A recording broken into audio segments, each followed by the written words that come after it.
us examples which point to that which is absolute, but the examples are not absolute in themselves.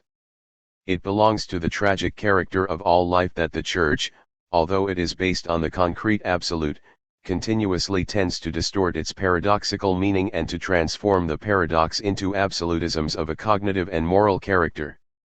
This necessarily provokes relativistic reactions. If Jesus is understood as the divine teacher of absolute theoretical and practical truth, the paradoxical nature of his appearance is misunderstood. If, in opposition to this misunderstanding, he is understood as a religious founder, conditioned by the situation of his time and by the structure of his personality, he is equally misunderstood. In the first case the concreteness is sacrificed, in the second case, the absoluteness.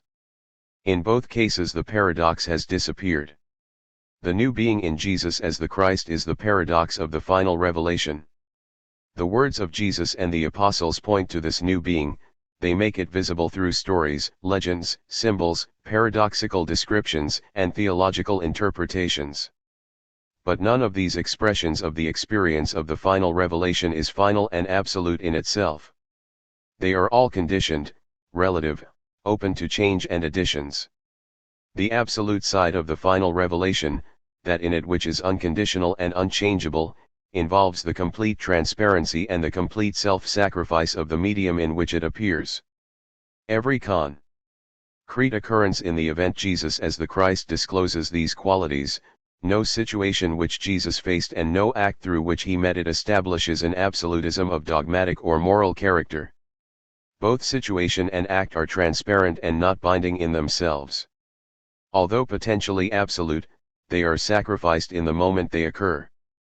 Whoever makes Jesus the Christ into a giver of absolute laws for thinking and acting opens the dike for revolutionary revolt, on the one hand, and relativistic undercutting, on the other hand, both of them justifiable. There is, however, an absolute law which can stand under the criterion of finality because it is not denied in the act of self-sacrifice but rather fulfilled. The law of love is the ultimate law because it is the negation of law. It is absolute because it concerns everything concrete. The paradox of final revelation, overcoming the conflict between absolutism and relativism, is love. The love of Jesus as the Christ, which is the manifestation of the divine love, and only this embraces everything concrete in self and world. Love is always love, that is its static and absolute side. But love is always dependent on that which is loved, and therefore it is unable to force finite elements on finite existence in the name of an assumed absolute. The absoluteness of love is its power to go into the concrete situation, to discover what is demanded by the predicament of the concrete to which it turns. Therefore, love can never become fanatical in a fight for an absolute, or cynical under the impact of the relative. This refers to all realms of rational creativity. Where the paradox of final revelation is present, neither cognitive nor aesthetic, neither legal nor communal, absolutes can stand. Love conquers them without producing cognitive skepticism or aesthetic chaos or lawlessness or estrangement. The final revelation makes action possible. There is something paradoxical in every action. It always contains a conflict of absolutism and relativism. It is based on decision, but to decide for something as true or as good means excluding countless other possibilities. Every decision is, in some respect, absolutistic, resisting the skeptical temptation of EPO and, not judging and not acting. It is a risk, rooted in the courage of being, threatened by the excluded possibilities, many of which might have been better and truer than the chosen one. These possibilities take their revenge, often in a very destructive way, and escape into non-action becomes very tempting. Final revelation conquers the conflict between the absolutistic character and the relativistic fate of every decision and action. It shows that the right decision must sacrifice its claim to be the right decision. There are no right decisions, there are trials and 53 defeats and successes. But there are decisions which are rooted in love, which by resigning the absolute do not fall into the relative. They are not exposed to the revenge of the excluded possibilities because they were and still are open for them. No decision can be annihilated, No action can be undone. But love gives meaning even to those decisions and actions which prove to be failures. The failures of love do not lead to resignation but to new decisions beyond absolutism and relativism. The final revelation overcomes the conflict between absolutism and relativism in active decisions. Love conquers the revenge of the excluded possibilities. It is absolute as love and relative in every love relationship. 11. The final revelation overcoming the conflict between formalism and emotionalism. When the mystery of being appears in a revelatory experience, the whole of the person's life participates. This means that reason is present both structurally and emotionally and that there is no conflict between these two elements. That which is the mystery of being and meaning is, at the same time, the ground of its rational structure and the power of our emotional participation in it. This refers to all functions of reason. Here it will be applied to the cognitive function alone. The problem of cognitive reason lies in the conflict between the element of union and the element of detachment in every cognitive act. Technical reason has given a tremendous preponderance to the side of detachment. What cannot be grasped by analytic reasoning is relegated to emotion. All the relevant problems of existence are thrown out of the realm of knowledge into the formless realm of emotion.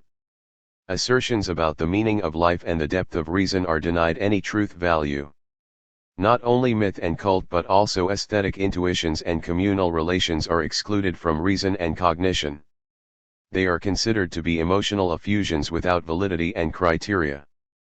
There are Protestant theologians who accept this separation of form and emotion. In terms of a misinterpretation of Schleiermacher, they put religion into the realm of mere emotion. But, in doing so, they deny the power of final revelation to overcome the split between form and emotion, cognitive detachment, and cognitive union. Early classical theologians believed in the power of final revelation to overcome this split. They used the concept gnosis, which means cognitive as well as mystical and sexual union. Gnosis does not contradict epist, empty, detached scientific knowledge. There can be no conflict. B. 54 Cause the same Logos who taught the philosophers and legislators is the source of final revelation and teaches the Christian theologians. This solution of the Alexandrian school appears again and again in the history of the Christian thought, either transformed or attacked. Whenever it is accepted, though in many variations, the final revelation is considered to be that which conquers the conflict between theological and scientific knowledge, and implicitly also the conflict between emotion and form. Whenever the Alexandrian solution is rejected, the conflict between the two sides is deepened and made permanent. This happened in the medieval development from Duns Scotus to Occam, in some expressions of the Reformation theology, in Pascal and Kierkegaard, in the neo-orthodox theology, and on the opposite side in naturalism and empiricism. In a surprising alliance, orthodox theologians and rationalists deny the reunion of form and emotion in the final revelation. They deny the healing power of revelation in the conflicts of cognitive reason. But if final revelation is unable to heal the splits of cognitive reason, how could it heal the splits of reason in any of its functions? There cannot simultaneously be a reunited heart and an eternally split mind. Either healing embraces the cognitive function or nothing is healed. It is one of the merits of existential philosophy that it endeavors to reunite union and detachment. Certainly the emphasis is on union and participation, but detachment is not excluded. Otherwise existentialism would not be a philosophy but only a set of emotional exclamations. Emotion within the cognitive realm does not deform a given structure, it opens it up. Yet it must be admitted that emotional distortions of truth occur incessantly. Passion, libido, will to power, rationalization, and ideology are the most persistent enemies of truth. It is understandable that emotion as such has been denounced as the archenemy of knowledge. But this leads to the consequence that in order to protect knowledge itself, relevant knowledge has to be eliminated. It is the claim of final revelation that ultimately relevant knowledge is beyond this alternative, that which can be grasped only with infinite passion, Kierkegaard, is identical with that which appears as the criterion in every act of rational knowledge. If it could not make this claim, Christianity either would have to abdicate, or it would become an instrument of the suppression of truth. The ultimate concern about the final revelation is as radically rational as it is radically emotional, and neither side can be eliminated without destructive consequences. The conquest of the conflicts of existential reason is what can H.C. 55 called saved reason. Actual reason needs salvation, as do all the other sides of man's nature and of reality generally. Reason is not excluded from the healing power of the new being in Jesus as the Christ. Theonomous reason, beyond the conflict of absolutism and relativism, of formalism and emptionalism, this is reason in revelation. Reason in revelation is neither confirmed in its state of conflict nor denied in its essential structure. But its essential structure is re-established under the conditions of existence, fragmentarily, yet really and in power. Religion and theology, therefore, should never attack reason as such, just as they should not attack the world as such or man as such. Undiscerning attacks of this kind drive Christianity into the Manichaean camp, and much theological negativism about reason is more Manichaean than Christian. A final word about the nature of theology can be said on the basis of this description of reason in revelation and salvation. Theology obviously must use theonomous reason in order to explain the Christian message. This includes the fact that the conflict between the receiving and the shaping functions of reason is conquered in theological work. No one was more aware of this fact than the early Franciscan school, represented, for instance, by Alexander of Hales. They called theology a practical knowledge, pointing to what today, perhaps more adequately, is called existential knowledge. It is unfortunate that ever since the day of Thomas Aquinas this emphasis increasingly has been lost, together with the general loss of theonomy in all realms of life, and that the reformers combine their rediscovery of the existential character of theology with a badly defined rejection of reason. If it is understood that reason receives revelation and that it is an object of salvation like every other element of reality, a theology which uses theonomous reason may again be possible. D. The ground of Revelation 12. God and the mystery of revelation. A consequence of the method used in apologetic theology is that the concept of revelation is approached from below, from man in the situation of revelation, and not from above, from the divine ground of revelation. But after the meaning and actuality of revelation have been discussed, the question of the ground of revelation arises. The ground of revelation is not its cause, in the categorical sense of the word cause. It is the ground of being manifest in existence. The relation between the ground of being and its revelatory manifestations. 156. Can be expressed only in terms of finite actions originating in a highest being and transforming the course of finite events. This is unavoidable. In the same way, the relation of the ground of revelation to those who receive revelation can be conceived only in personal categories, for that which is the ultimate concern of a person cannot be less than a person, although it can be and must be more than personality. Under these circumstances, the theologian must emphasize the symbolic character of all concepts which are used to describe the divine act of self-revelation, and he must try to use terms which indicate that their meaning is not categorical. Ground is such a term. It oscillates between cause and substance and transcends both of them. It indicates that the ground of revelation is neither a cause which keeps itself at a distance from the revelatory effect nor a substance which effuses itself into the effect, but rather the mystery which appears in revelation and which remains a mystery in its appearance. The religious word for what is called the ground of being is God. A major difficulty of any systematic theology is that it presupposes all other parts in each of its parts. A doctrine of God as the ground of revelation presupposes the doctrine of being and God, which, on the other hand, is dependent on the doctrine of revelation. At this point, therefore, it is necessary to anticipate some concepts which can be explained fully only within the context of the doctrine of God. If we use the symbol divine life, as we certainly must, we imply that there is an analogy between the basic structure of experienced life and the ground of being in which life is rooted. This analogy leads to the recognition of three elements which appear in different ways in all sections of systematic theology and which are the basis for the Trinitarian interpretation of the final revelation. The divine life is the dynamic unity of depth and form. In mystical language, the depth of the divine life, its inexhaustible and ineffable character, is called abyss. In philosophical language, the form, the meaning, and structure element of the divine life, is called logos. In religious language, the dynamic unity of both elements is called spirit. Theologians, one must use all three terms in order to point to the ground of revelation. It is the abysmal character of the divine life which makes revelation mysterious. It is the logical character of the divine life which makes the revelation of the mystery possible, and it is the spiritual character of the divine life which creates the correlation of miracle and ecstasy in which revelation can be received. Each of these three 57 steps which point to the ground of revelation must be used. If the abysmal character of the divine life is neglected, a rationalistic deism transforms revelation into information.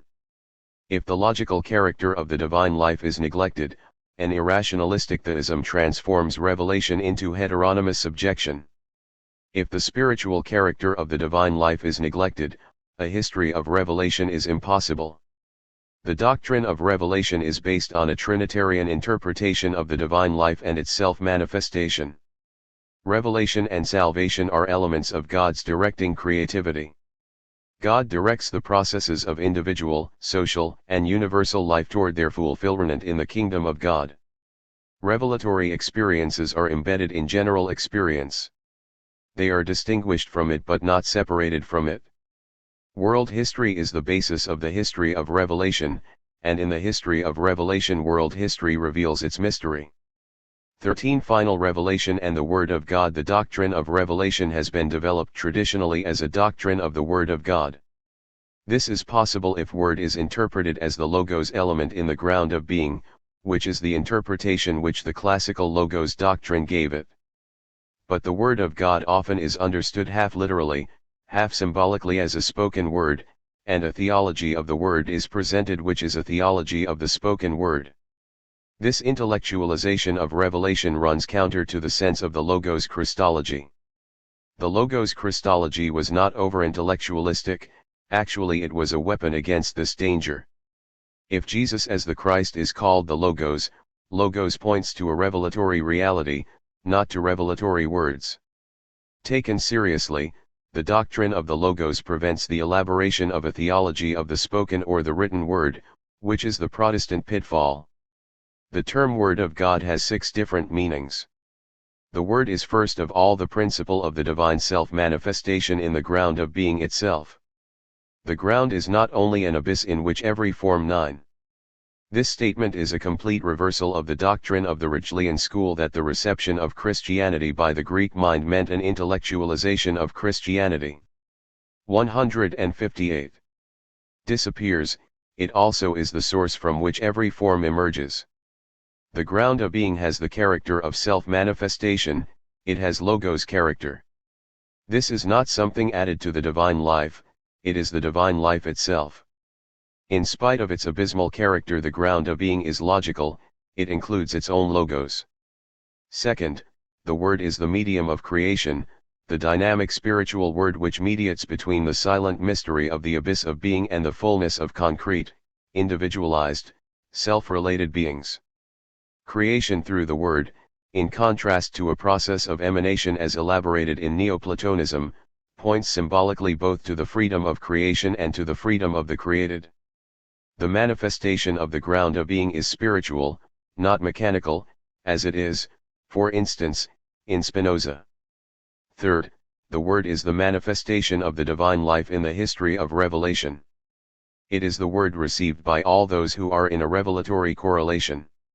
If revelation is called the Word of God, this emphasizes the fact that all revelation, however subpersonal the medium may be, addresses itself to the centered self and must have Zogos character to be received by it. The ecstasy of revelation is not a Logos, irrational, although it is not produced by human reason.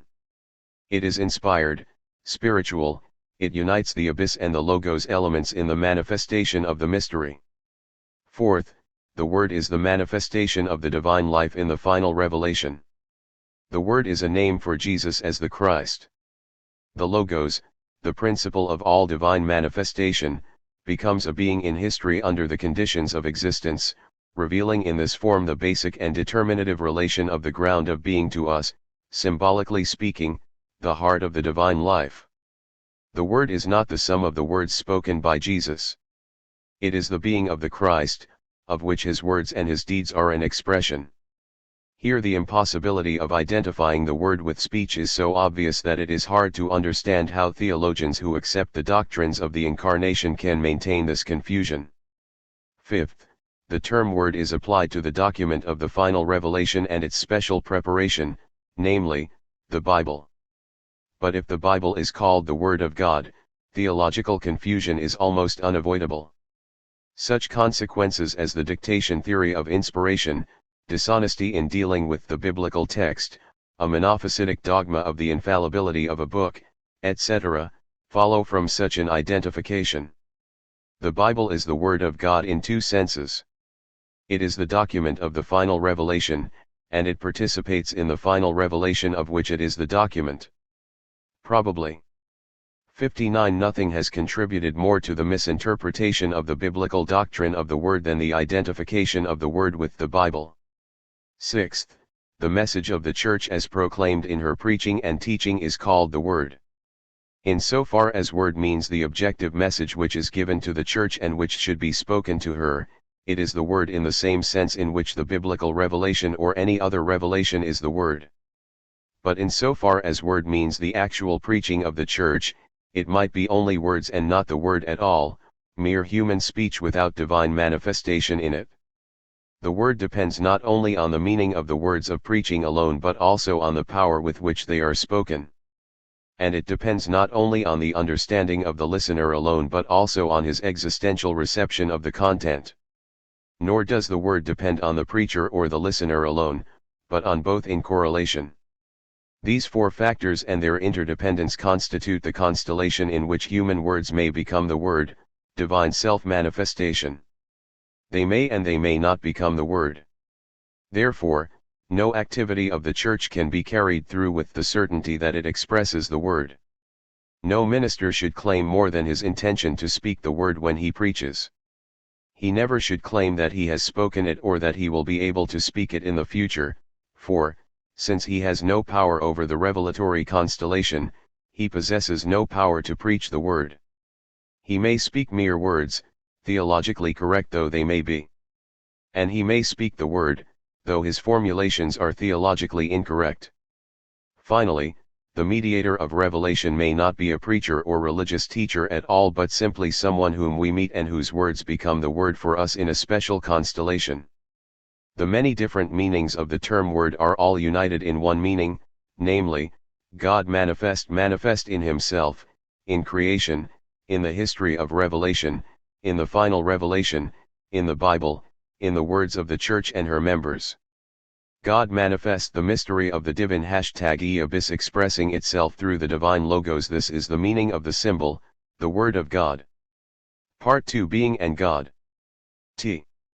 Being and the question of God. Introduction, the question of being. The basic theological question is the question of God.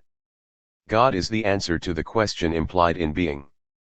The problem of reason and revelation is secondary to that of being and God, although it was discussed first. Like everything else, reason has being, participates in being, and is logically subordinate to being. Therefore, in the analysis of reason and of the questions implied in its existential conflicts, we have been forced to anticipate concepts which are derived from an analysis of being. In proceeding from the correlation of reason and revelation to that of being and God, we move to the more fundamental consideration. In traditional terms, we move from the epistemological to the ontological question. The ontological question is, what is being itself? What is that which is not a special being or a group of beings, not something concrete or something abstract, but rather something which is always thought implicitly, and sometimes explicitly, if something is said to be? Philosophy asks the question of being as being. It investigates the character of everything that is insofar as it is. This is its basic task, and the answer it provides determines the analysis of all special forms of being. It is first philosophy, or, if the term still could be used, metaphysics. Since the connotations of the term metaphysics make its use precarious, the word ontology is preferable. The ontological question, the question of being itself, arises in something like a metaphysical shock, the shock of possible non-being. This shock often has been expressed in the question, why is there something, why not nothing? But in this form the question is meaningless, for every possible answer would be subject to the same question in an infinite regression. Thought must start with being, it cannot go behind it, as the form of the question itself shows. If one asks why there is not nothing, one attributes being even to nothing. Thought is based on being, and it cannot leave this basis, but thought can imagine the negation of everything that is, and it can describe the nature and structure of being which give everything. F. 64 That is the power of resisting non-being. Mythology, cosmogony, and metaphysics have asked the question of being both implicitly and explicitly and have tried to answer it. It is the ultimate question, although fundamentally it is the expression of a state of existence rather than a formulated question. Whenever this state is experienced and this question is asked, everything disappears in the abyss of possible non-being, even a god would disappear if he were not being itself. But if everything special and definite disappears in the light of the ultimate question, one must ask how an answer is possible.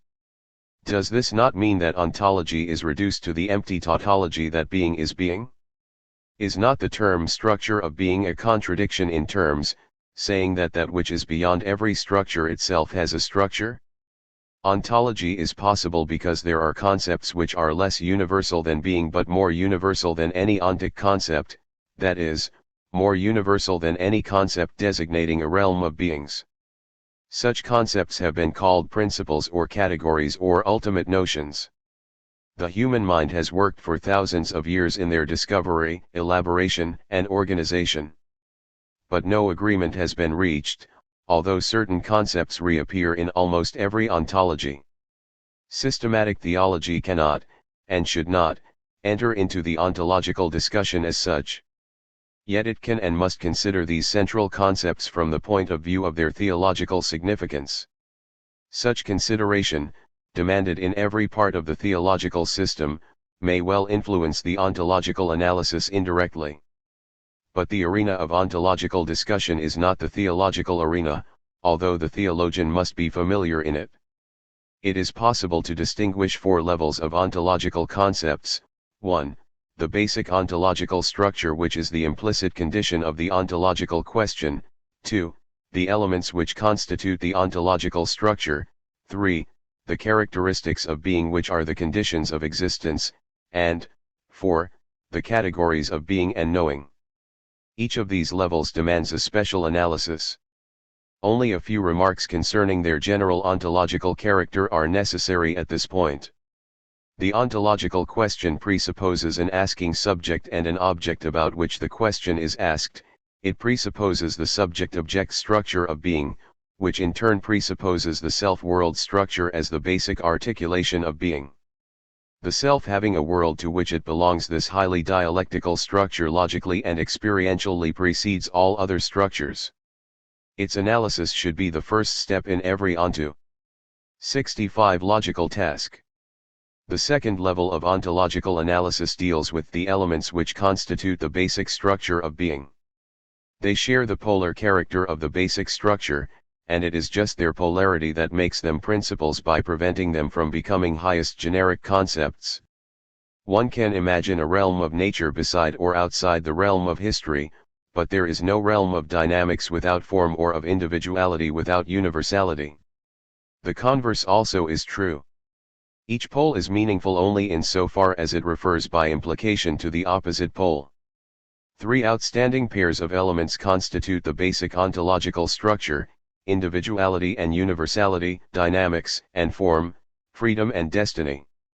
In these three polarities, the first element expresses the self-relatedness of being, its power of being something for itself, while the second element expresses the belongingness of being, its character of being a part of a universe of being. The third level of ontological concepts expresses the power of being to exist and the difference between essential and existential being. Both in experience and in analysis, being manifests the duality of essential and existential being. There is no ontology which can disregard these two aspects, whether they are hypostasized into two realms, Plato, or combined in the polar relation of potentiality and actuality, Aristotle, or contrasted with each other, Schelling II, Kierkegaard, Heidegger, or derived from each other, either existence from essence, Spinoza, Hegel, or essence from existence, Dewey, Sartre. In all these ontologies the duality of essential and existential being is seen, and the question of their relation to one another and to being itself is asked. The answer is prepared by the polarity of freedom and destiny on the second level of ontological analysis. However, freedom as such is not the basis of existence, but rather freedom in unity with finitude. Finite freedom is the turning point from being to existence. Therefore, it is the analysis of finitude in its polarity with infinity as well as in its relation to freedom and destiny, to being and non-being, to essence and existence, which is the task of ontology in the third level. The fourth level deals with those concepts which traditionally have been called categories, that is, the basic forms of thought and being. They participate in the nature of finitude and can be called structures of finite being and thinking. To determine their number and organization is one of the infinite tasks of philosophy. From the theological point of view, four main categories must be analyzed. 166. Stance.L categories like quantity and quality have no direct theological significance and are not especially discussed. Other concepts which often have been called categories, like movement and rest, or unity and manifoldness, are treated implicitly on the second level of analysis, movement and rest in connection with dynamics and form, unity and manifoldness in connection with individuality and universality. The polar character of these concepts puts them on the level of the elements of the basic ontological structure and not on the level of the categories. Finally, it must be stated that two of the transcendent alia of scholastic philosophy, the true and the good, serum, bonum, usually combined with being and oneness, esse, unum, do not belong to pure ontology, because they are meaningful only in relation to a judging subject. Their ontological foundation, however, is discussed in connection with the duality of essence and existence. Since it is the purpose of this section of the theological system to develop the question of God as the question implied in being, the concept of finitude is the center of the following analysis, for it is the finitude of being which drives us to the question of God. First, however, it is necessary to say something about the epistemological character of all ontological concepts. Ontological concepts are a priori in the strict sense of the word. They determine the nature of experience. They are present whenever something is experienced. A priori does not mean that ontological concepts are known prior to experience. They should not be attacked as if this were meant. On the contrary, they are products of a critical analysis of experience.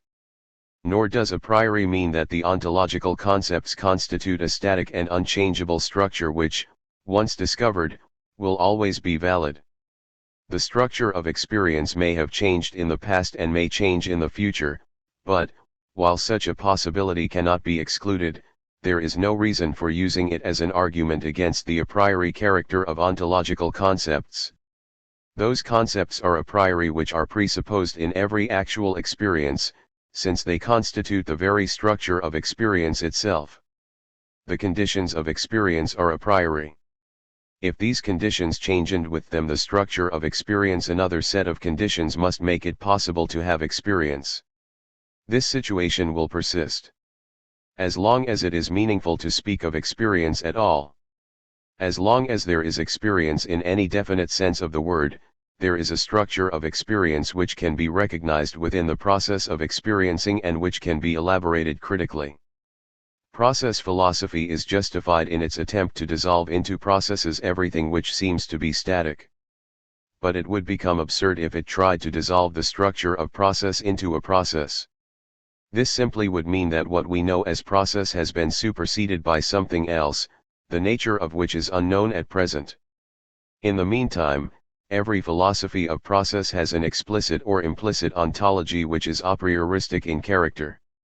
This also is the answer to historical relativism, which denies the possibility of an ontological or a theological doctrine of man by arguing as follows: since man's nature changes in the historical process, nothing ontologically definite or theologically relevant can be affirmed with regard to it, and since the doctrine of man, i.e., his freedom, his finitude, his existential predicament, his historical creativity, is the main entrance for ontology and the main point of reference for theology, neither ontology nor theology is really possible. Such a criticism would remain unanswerable if the ontological and the theological doctrines of man claim to deal with an unchangeable structure called human nature. Although such a claim often has been attempted, it is not necessary. Human nature changes in history. Process philosophy is right in this. But human nature changes in history. The structure of a being which has history underlies all historical changes. This structure is the subject of an ontological and a theological doctrine of man. Historical man is a descendant of beings who had no history, and perhaps there will be beings who are descendants of historical man who have no history. This simply means that neither animals nor supermen are the objects of a doctrine of man. Ontology and theology deal with historical man as he is given in present experience and in historical memory. An anthropology which transcends these limits, empirically toward the past or speculatively toward the future, is not a doctrine of man. It is a doctrine of the biological preparation for, or the biological continuation of, what in a special stage of the universal development was and is and perhaps will be historical man. In this case, as in all others, ontology and theology establish a relatively but not absolutely static a priori, overcoming the alternatives of absolutism and relativism which threaten to destroy both of them. This agrees with a powerful tradition in classical ontology and the 168. Ology represented by voluntarism and nominalism. Even before Duns Scotus, theologians rejected the realistic attempts to fix God to a static structure of being. In Duns Scotus and all ontology and theology influenced by him up to Bergson and Heidegger, an element of ultimate indeterminacy is seen in the ground of being. God's potestas absoluta is a perennial threat to any given structure of things. It undercuts any absolute a priorism, but it does not remove ontology and the relatively a priori structures with which ontology is concerned. A. The basic ontological structure. Self and world. One man, self, and world. Every being participates in the structure of being, but man alone is immediately aware of this structure. It belongs to the character of existence that man is estranged from nature, that he is unable to understand it in the way he can understand man. He can describe the behavior of all beings, but he does not know directly what their behavior means to them. This is the truth of the behaviorist method, ultimately a tragic truth. It expresses the strangeness of all beings to each other. We can approach other beings only in terms of analogy and, therefore, only indirectly and uncertainly. Myth and poetry have tried to overcome this limitation of our cognitive function. Knowledge either has resigned itself to failure or has transformed the world, aside from the knowing subject, into a vast machine of which all living beings, including man's body, are mere parts, Cartesians.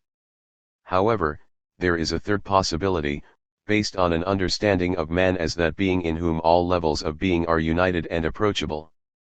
Consciously or unconsciously, ontology in all its forms has used this possibility. Man occupies a preeminent position in ontology, not as an outstanding object among other objects, but as that being who asks the ontological question and in whose self-awareness the ontological answer can be found. The old tradition expressed equally by mythology and mysticism, by poetry and metaphysics, that the principles which constitute the universe must be sought in man is indirectly and involuntarily confirmed, even by the behavioristic self-restriction. Philosophers of life and existentialists have reminded us in our time of this truth on which ontology depends. Characteristic in this respect is Heidegger's method in S and Nuendizeit. He calls Dasein, being there, the place where the structure of being is manifest.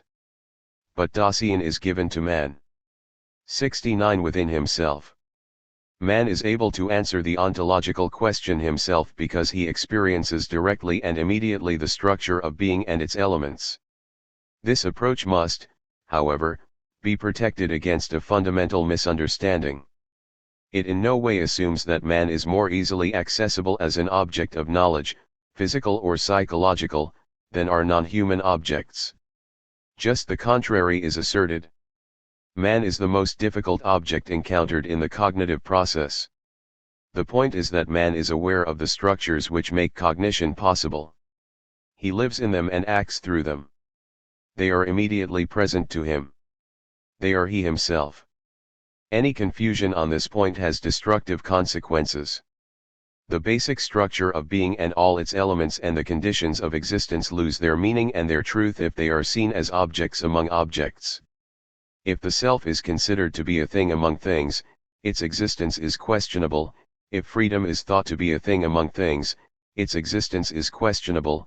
If freedom is thought to be a quality of will, it loses out to necessity. If finitude is understood in terms of measurement, it has no relation to the infinite. The truth of all ontological concepts is their power of expressing that which makes the subject-object structure possible. They constitute the structure, they are not controlled by it. Man experiences himself as having a world to which he belongs. The basic ontological structure is derived from an analysis of this complex dialectical relationship. Self-relatedness is implied in every experience. There is something that has and something that is had, and the two are one. The question is not whether selves exist. The question is whether we are aware of self-relatedness. And this awareness can only be denied in a statement in which self-relatedness is implicitly affirmed. For self-relatedness is experienced in acts of negation as well as in acts of affirmation. A self is not a thing that may or may not exist, it is an original phenomenon which logically precedes all questions of existence. The term self is more embracing than the term ego. It includes the subconscious and the unconscious basis of the self-conscious ego as well as self-consciousness, cogitatio in the Cartesian sense. Therefore, selfhood or self-centeredness must be attributed in some measure to all living beings and, in terms of analogy, to all individual gestalten even in the inorganic realm. One can speak of self-centeredness in atoms as well as in animals, wherever the reaction to a stimulus is dependent on a structural whole. Man is a fully developed and completely centered. 70 Self. He possesses himself in the form of self-consciousness. He has an ego self. Being a self means being separated in some way from everything else, having everything else opposite oneself, being able to look at it and to act upon it. At the same time, however, this self is aware that it belongs to that at which it looks. The self is in it. Every self has an environment in which it lives, and the ego self has a world in which it lives. All beings have an environment which is their environment. Not everything that can be found in the space in which an animal lives belongs to its environment.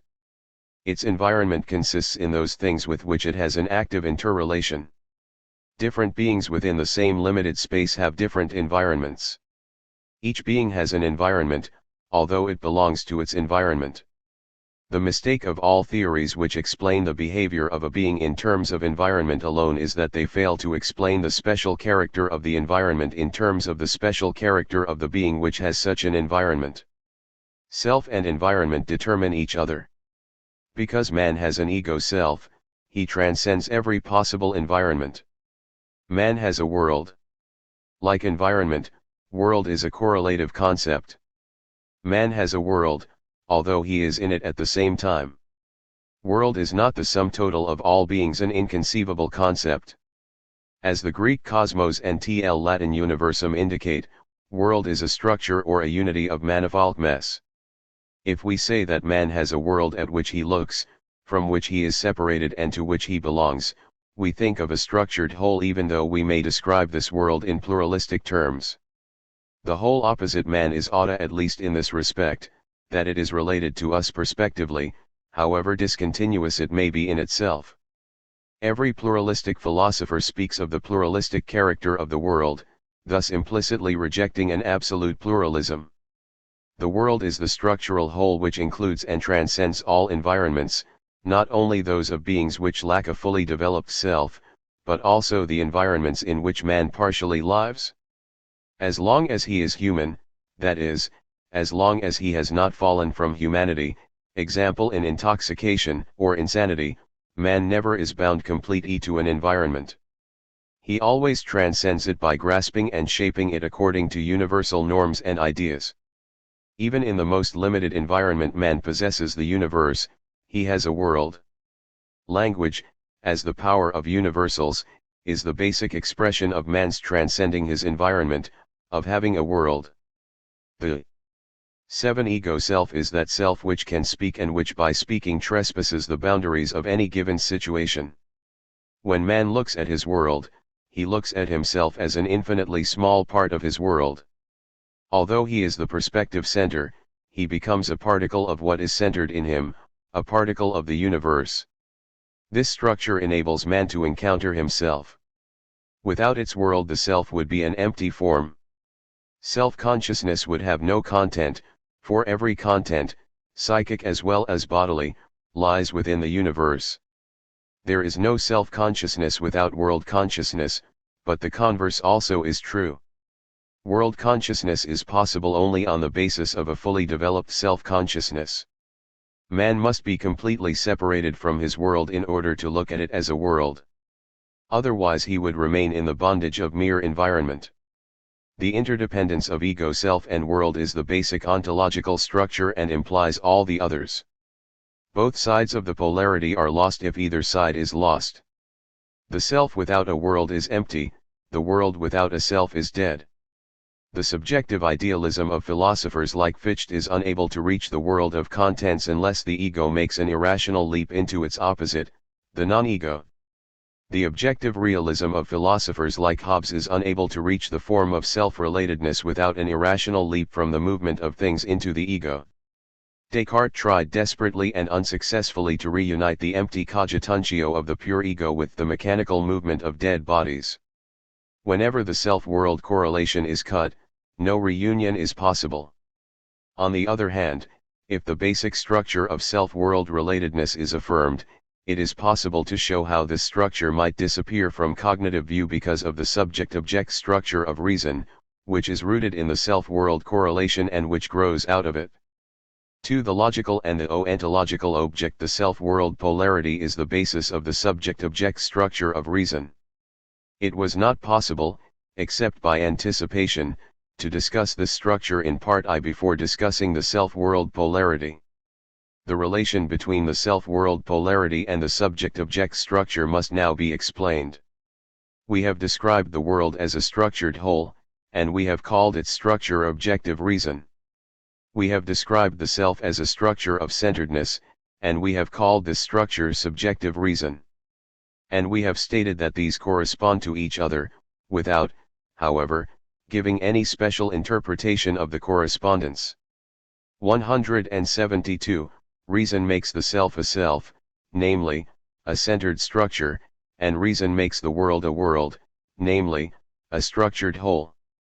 Without reason, without the logos of being, being would be chaos, that is, it would not be being but only the possibility of it, meon. But where there is reason there are a self and a world in interdependence. The function of the self in which it actualizes its rational structure is the mind, the bearer of subjective reason. Looked at by the mind, the world is reality, the bearer of objective reason. The terms subject and object have had a long history during which their meanings practically traded places. Originally subjective meant that which has independent being, a hypostasis of its own. Objective meant that which is in the mind as its content. Today, especially under the influence of the great British empiricists, that which is real is said to have objective being, while that which is in the mind is said to have subjective being. We must follow the present terminology, but we must go beyond it. In the cognitive realm, everything toward which the cognitive act is directed is considered an object, be it God or a stone, be it oneself or a mathematical definition. In the logical sense, everything about which a predication is made is, by this very fact, an object. The theologian cannot escape making God an object in the logical sense of the word, just as the lover cannot escape making the beloved an object of knowledge and action. The danger of logical objectification is that it never is merely logical. It carries ontological presuppositions and implications. If God is brought into the subject-object structure of being, he ceases to be the ground of being and becomes one being among others, first of all, a being beside the subject who looks at him as an object. He ceases to be the God who is really God. Religion and theology are aware of the danger of religious objectification.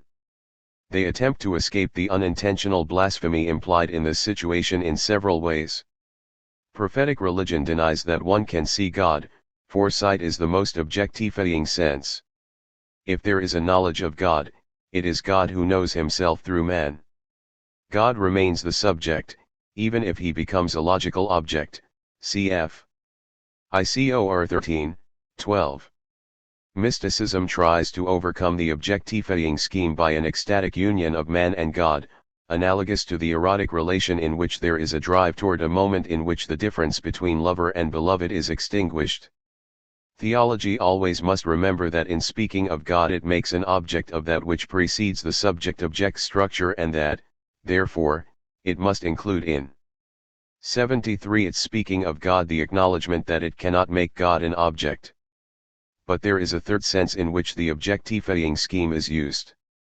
Making an object can mean depriving it of its subjective elements, making it into something which is an object and nothing but an object.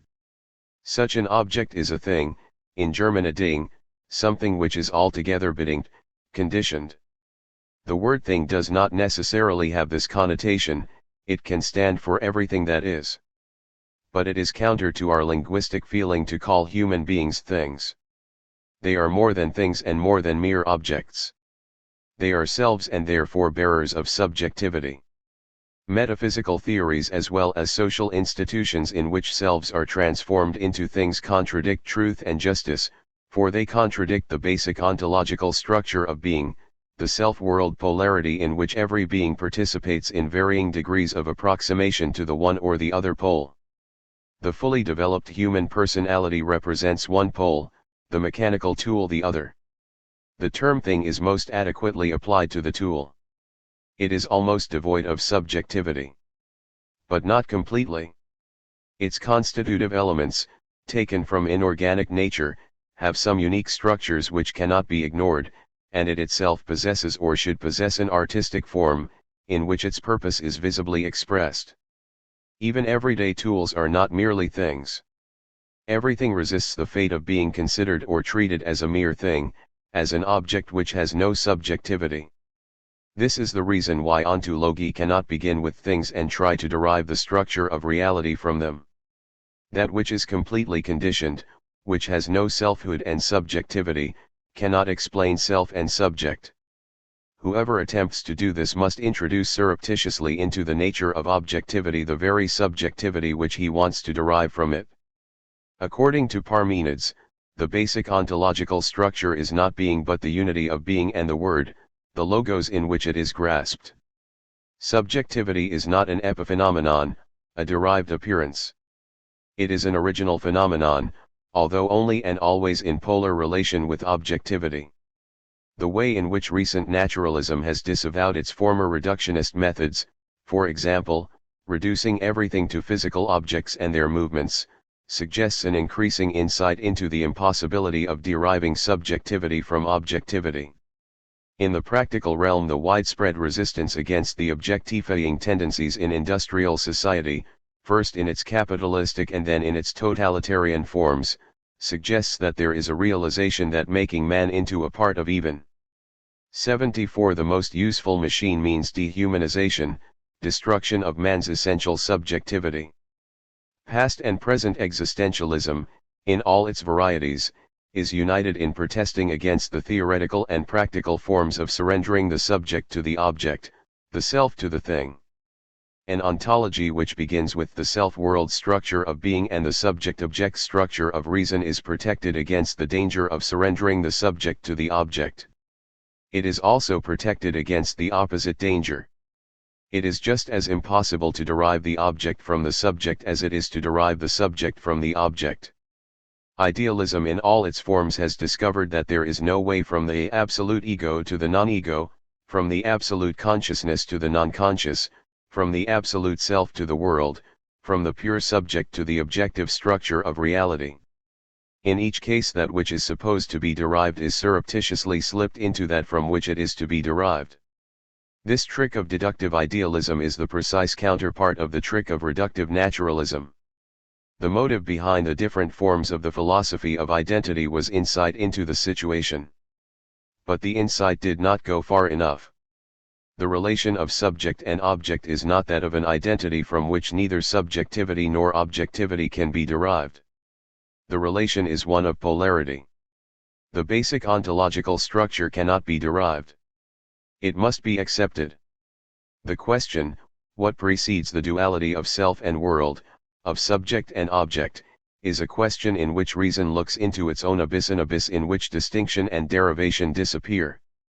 Only revelation can answer this question. b. The ontological elements 3. Individualization and participation. According to Plato, the idea of difference is spread over all things. Aristotle could call individual beings the teleios, the inner aim, of the process of actualization. According to Leibniz, no absolutely equal things can exist, since precisely their differentiation from each other makes their independent existence possible. In the biblical creation stories, God produces individual beings and not universals, Adam and Eve, rather than the ideas of manhood and womanhood. Even Neoplatonism, in spite of its ontological realism, accepted the doctrine that there are ideas, eternal archetypes, not only of the species but also of individuals.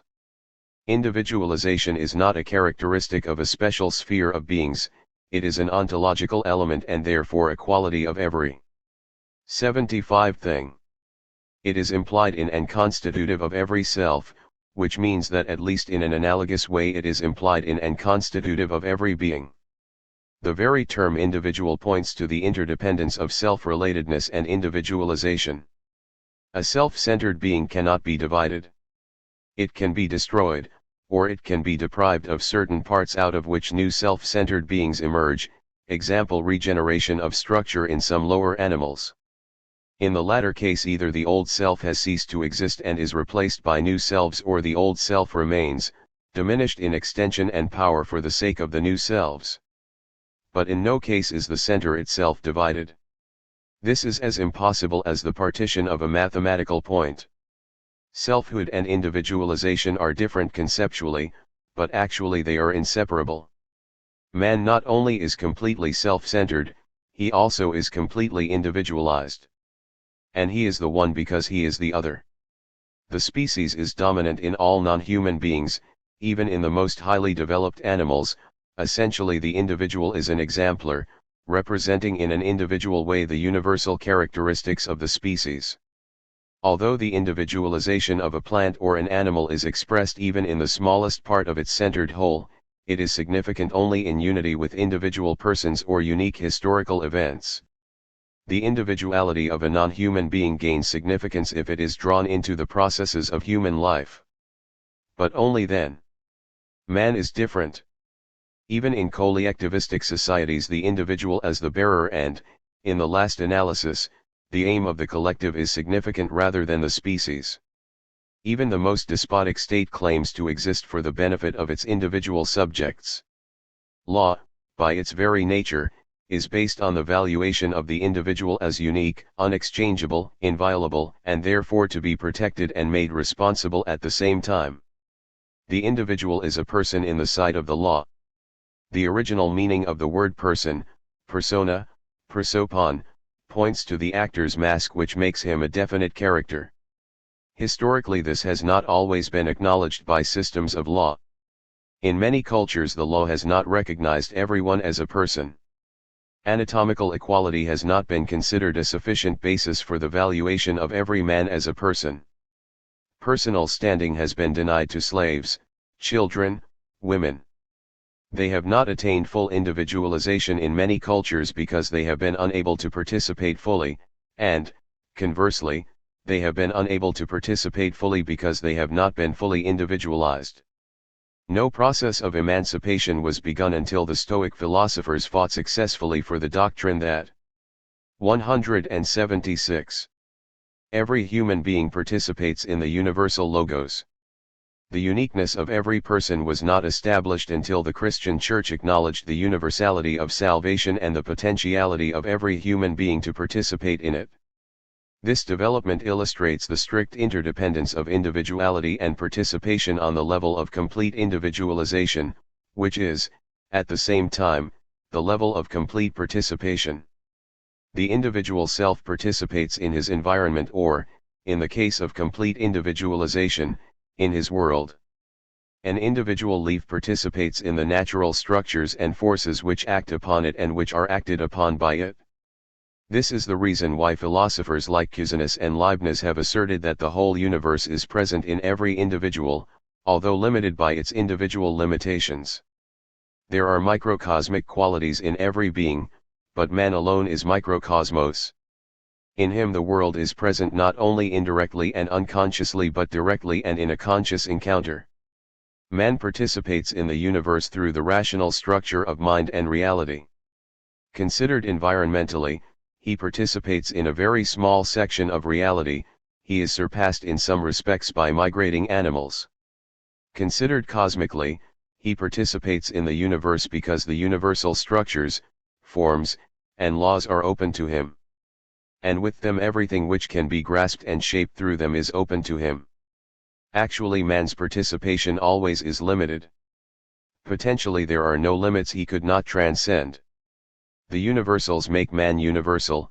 Language proves that he is microcosmos. Through the universals man participates in the remotest stars and the remotest past. This is the ontological basis for the assertion that knowledge is union and that it is rooted in the urge which reunites elements which essentially belong to each other. When individualization reaches the perfect form which we call a person, participation reaches the perfect form which we call communion. Man participates in all levels of life, but he participates fully only in that level of life which he is himself. He has communion only with persons. Communion is participation in another completely centered and completely individual self. In this sense, communion is not something an individual might or might not have. Participation is essential for the individual, not accidental. No individual exists without participation, and no personal being exists without communal being. The person as the fully developed individual self is impossible without other fully developed selves. If he did not meet the resistance of other selves. 77. Every self would try to make himself absolute. But the resistance of the other selves is unconditional. One individual can conquer the entire world of objects, but he cannot conquer another person without destroying him as a person. The individual discovers himself through this resistance. If he does not want to destroy the other person, he must enter into communion with him. In the resistance of the other person the person is born. Therefore, there is no person without an encounter with other persons. Persons can grow only in the communion of personal encounter. Individualization and participation are interdependent on all levels of being. The concept of participation has many functions. A symbol participates in the reality it symbolizes, the knower participates in the known, the lover participates in the beloved, the existent participates in the essences which make it what it is. Under the condition of existence, the individual participates in the destiny of separation and guilt. The Christian participates in the new being as it is manifest in Jesus the Christ. In polarity with individualization, participation underlies the category of relation as a basic ontological element. Without individualization nothing would exist to be related. Without participation the category of relation would have no basis in reality. Every relation includes a kind of participation. This is true even of indifference or hostility. Nothing can make one hostile in which one does not somehow participate, perhaps in the form of being excluded from it. And nothing can produce the attitude of indifference whose existence has not made some difference to one. The element of participation guarantees the unity of a disrupted world and makes a universal system of relations possible. The polarity of individualization and participation solves the problem of nominalism and realism which has shaken and almost disrupted Western civilization. According to nominalism, only the individual has ontological reality. Universals are verbal signs which point to similarities between individual things. Knowledge, therefore, is not participation. It is an external act of grasping and controlling things. Controlling knowledge is the epistemological expression of a nominalistic ontology. Empiricism and positivism are its logical consequences. But pure nominalism is untenable. Even the empiricist must acknowledge that everything approachable by knowledge must have the structure of being knowable. And this structure includes by definition a mutual participation of the knower and the known. Radical nominalism is unable to make the process of knowledge understandable. 178. Realism must be subjected to the same scrutiny. The word indicates that the universals, the essential structures of things, are the really real in them. 2 Mystical realism emphasizes participation over against individualization, the participation of the individual in the universal and the participation of the knower in the known. In this respect realism is correct and able to make knowledge understandable. But it is wrong if it establishes a second reality behind empirical reality and makes of the structure of participation a level of being in which individuality and personality disappear. For dynamics and form, being is inseparable from the logic of being, the structure which makes it what it is and which gives reason the power of grasping and shaping it. Being something means having a form. According to the polarity of individualization and participation, there are special and general forms, but in actual being these never are separated. Through their union every being becomes a definite being. Whatever loses its form loses its being. Form should not be contrasted with content. The form which makes a thing what it is its content, its essentia, its definite power of being. The form of a tree is what makes it a tree, what gives it the general character of treehood as well as the special and unique form of an individual tree. The separation of form and content becomes a problem in man's cultural activity. Here given materials, things, or events which have their natural form are transformed by man's rational functions. A landscape has a natural form which is, at the same time, its content. The artist uses the natural form of a landscape as material for an artistic creation whose content is not the material but rather what has been made of the material. One can distinguish, as Aristotle did, between form and material. But even in the cultural sphere a distinction between form and content cannot be made. The problem of formalism, see above, pages 89 ff, is a problem of attitude. The question is not whether a certain form is adequate to a certain material. The question is whether a cultural creation is the expression of a spiritual substance or whether it is a mere form without such substance. Every type of material can be shaped by every form as long as the form is genuine, that is, as long as it is an immediate expression of the basic experience out of which the artist lives in unity with his period as well as in conflict with it.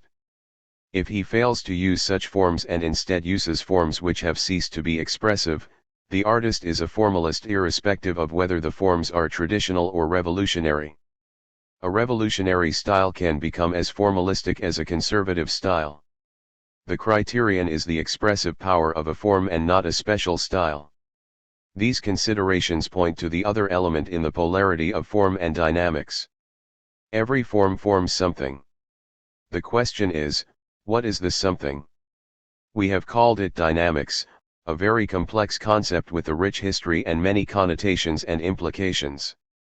The problematic character of this concept, and of all concepts related to it, is due to the fact that everything which can be conceptualized must have being and that there is no being without form. Dynamics, therefore, cannot be thought as something that is, nor can it be thought as something that is not. It is the meon, the potentiality of being, which is non-being in contrast to things that have a form, and the power of being in contrast to pure non-being. This highly dialectical concept is not an invention of the philosophers. It underlies most mythologies and is indicated in the chaos, the tohu v'bohu, the night, the emptiness, which precedes creation. It appears in metaphysical speculations as Urgrund, Baum, will, Schopenhauer, will to power, Nietzsche, the unconscious, Hartmann, Freud, Clan Vital, Bergson, Strife, Skeeler, Jung. None of these concepts is to be taken conceptually. Each of them points symbolically to that which cannot be named. If it could be named properly, it would be a formed being beside other beings instead of an ontological element in polar contrast with the element of pure form. Therefore, it is unfair to criticize these concepts on the basis of their literal meaning. Schopenhauer's will is not the psychological function called will. And the unconscious of Hartmann and Freud is not a room which can be described as though it were a cellar filled with things which once belonged to the upper rooms in which the sun of consciousness shines. The unconscious is mere potentiality, and it should not be painted in the image of the actual. The other descriptions of that which does not yet have being must be interpreted in the same way, that is, analogically.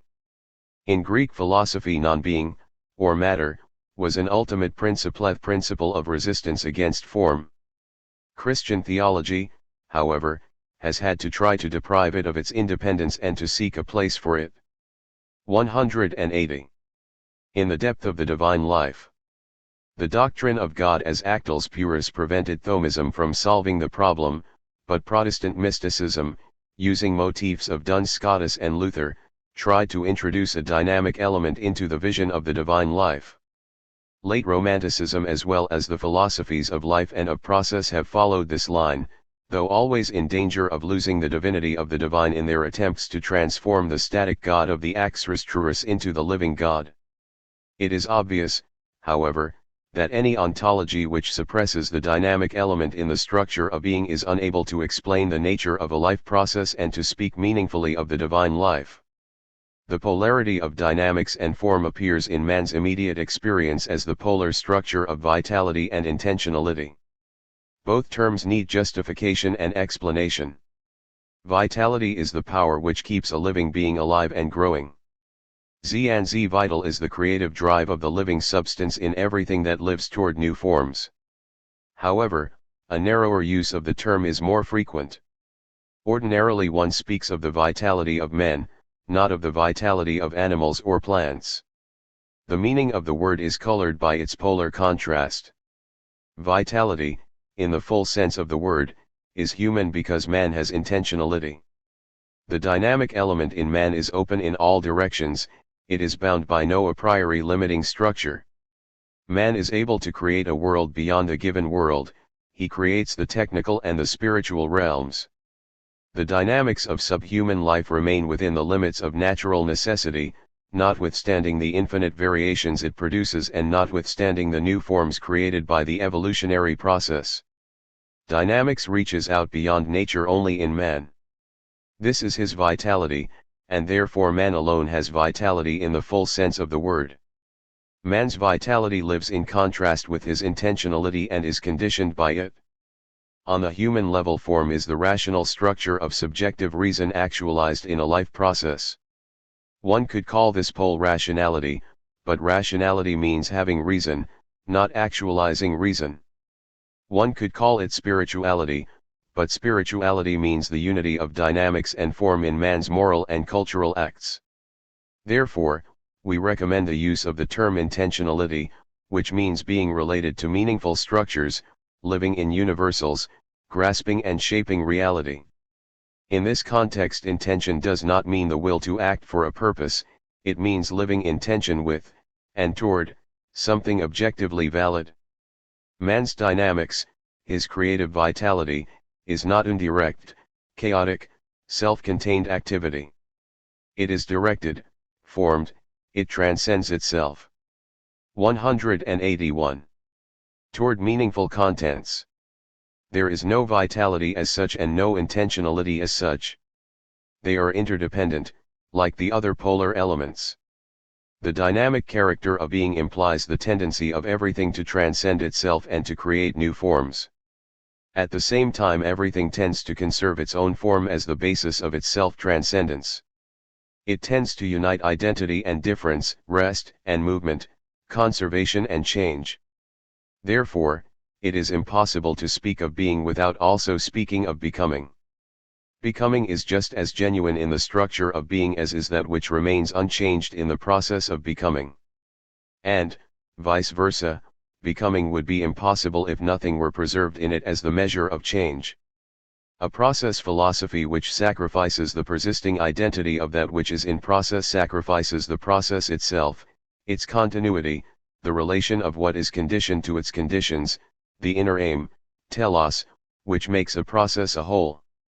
Bergson was right when he combined the clan vitat, the universal tendency towards self-transcendence, with duration, with continuity and self-conservation in the temporal flux.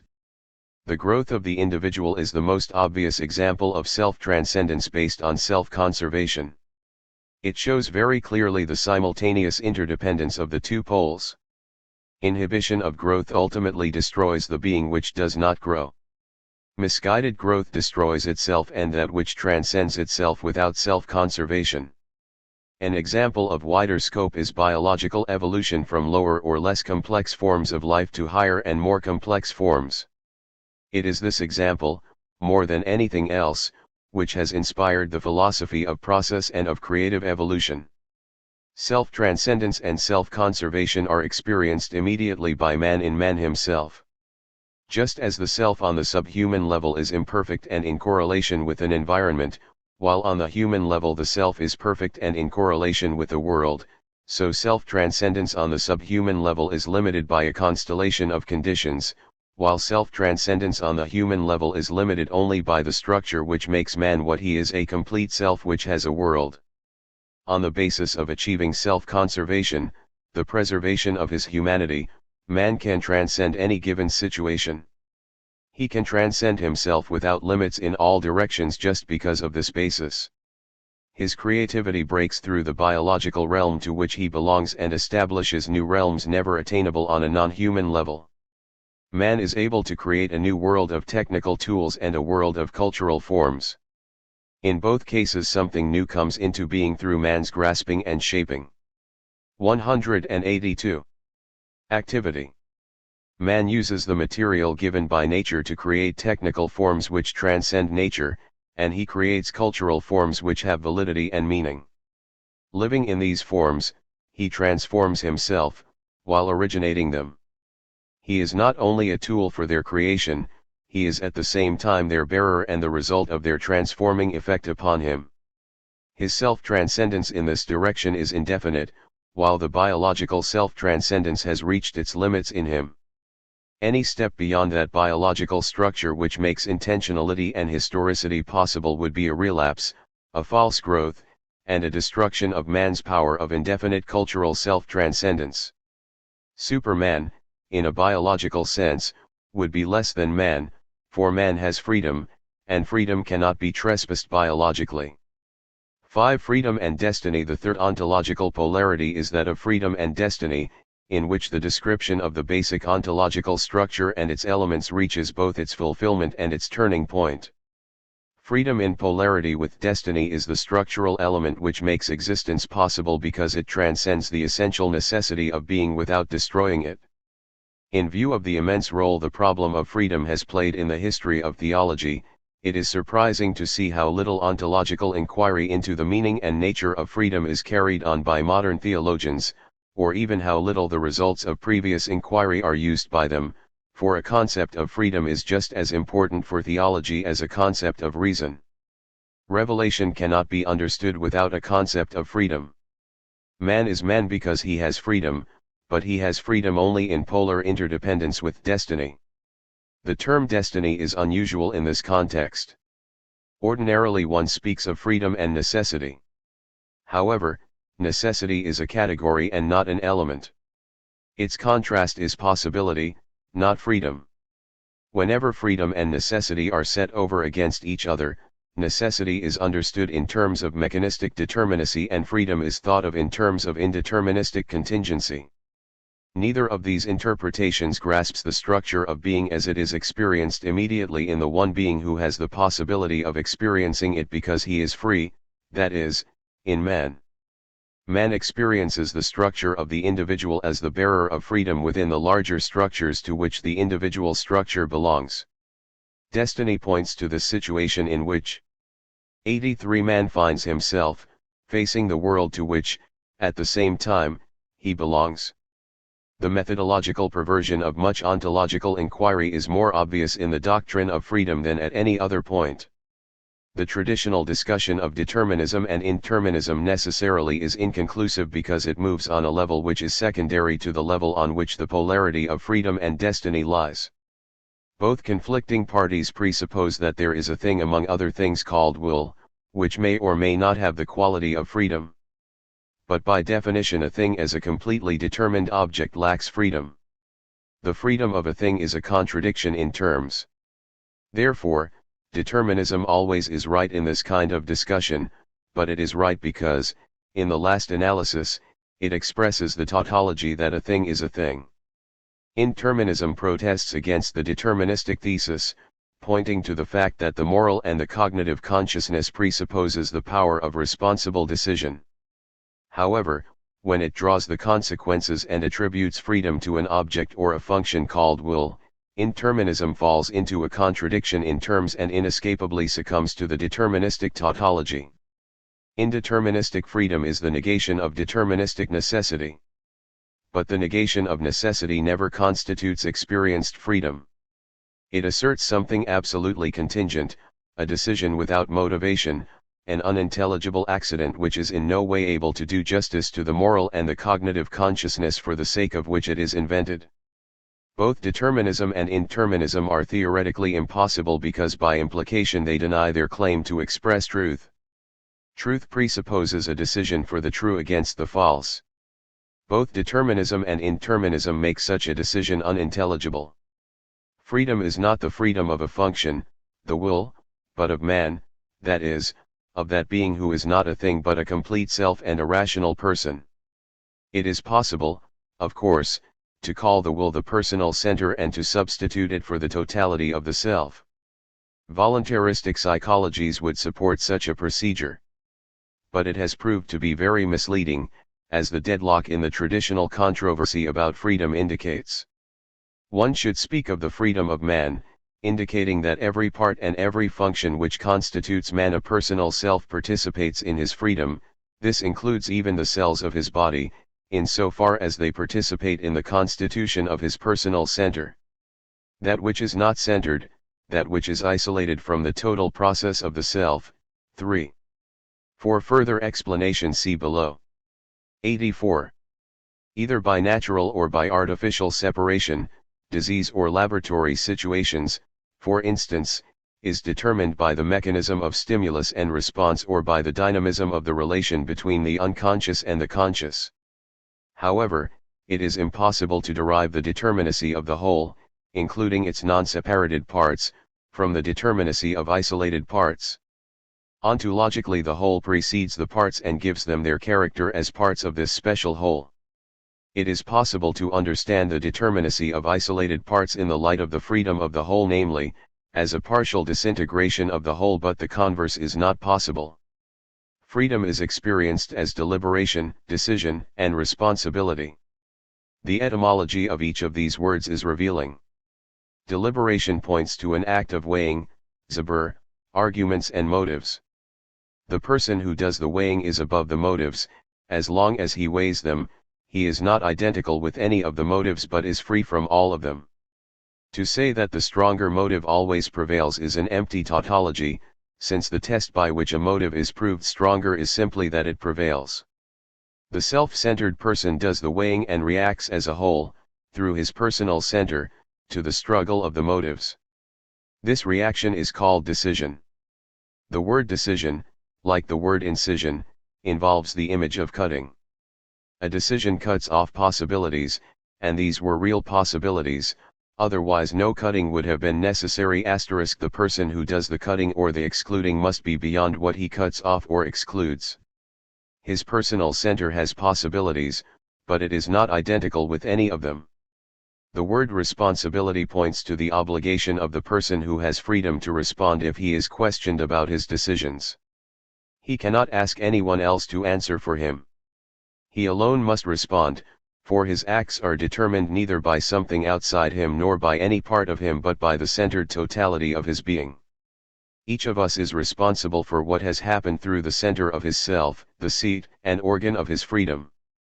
In the light of this analysis of freedom, the meaning of destiny becomes understandable. Our destiny is that out of which our decisions arise, it is the indefinitely broad basis of our centered selfhood, it is the concreteness of our being which makes all our decisions our decisions. When I make a decision, it is the concrete totality of everything that constitutes my being which decides, not an epistemological subject. This refers to body structure, psychic strivings, spiritual character.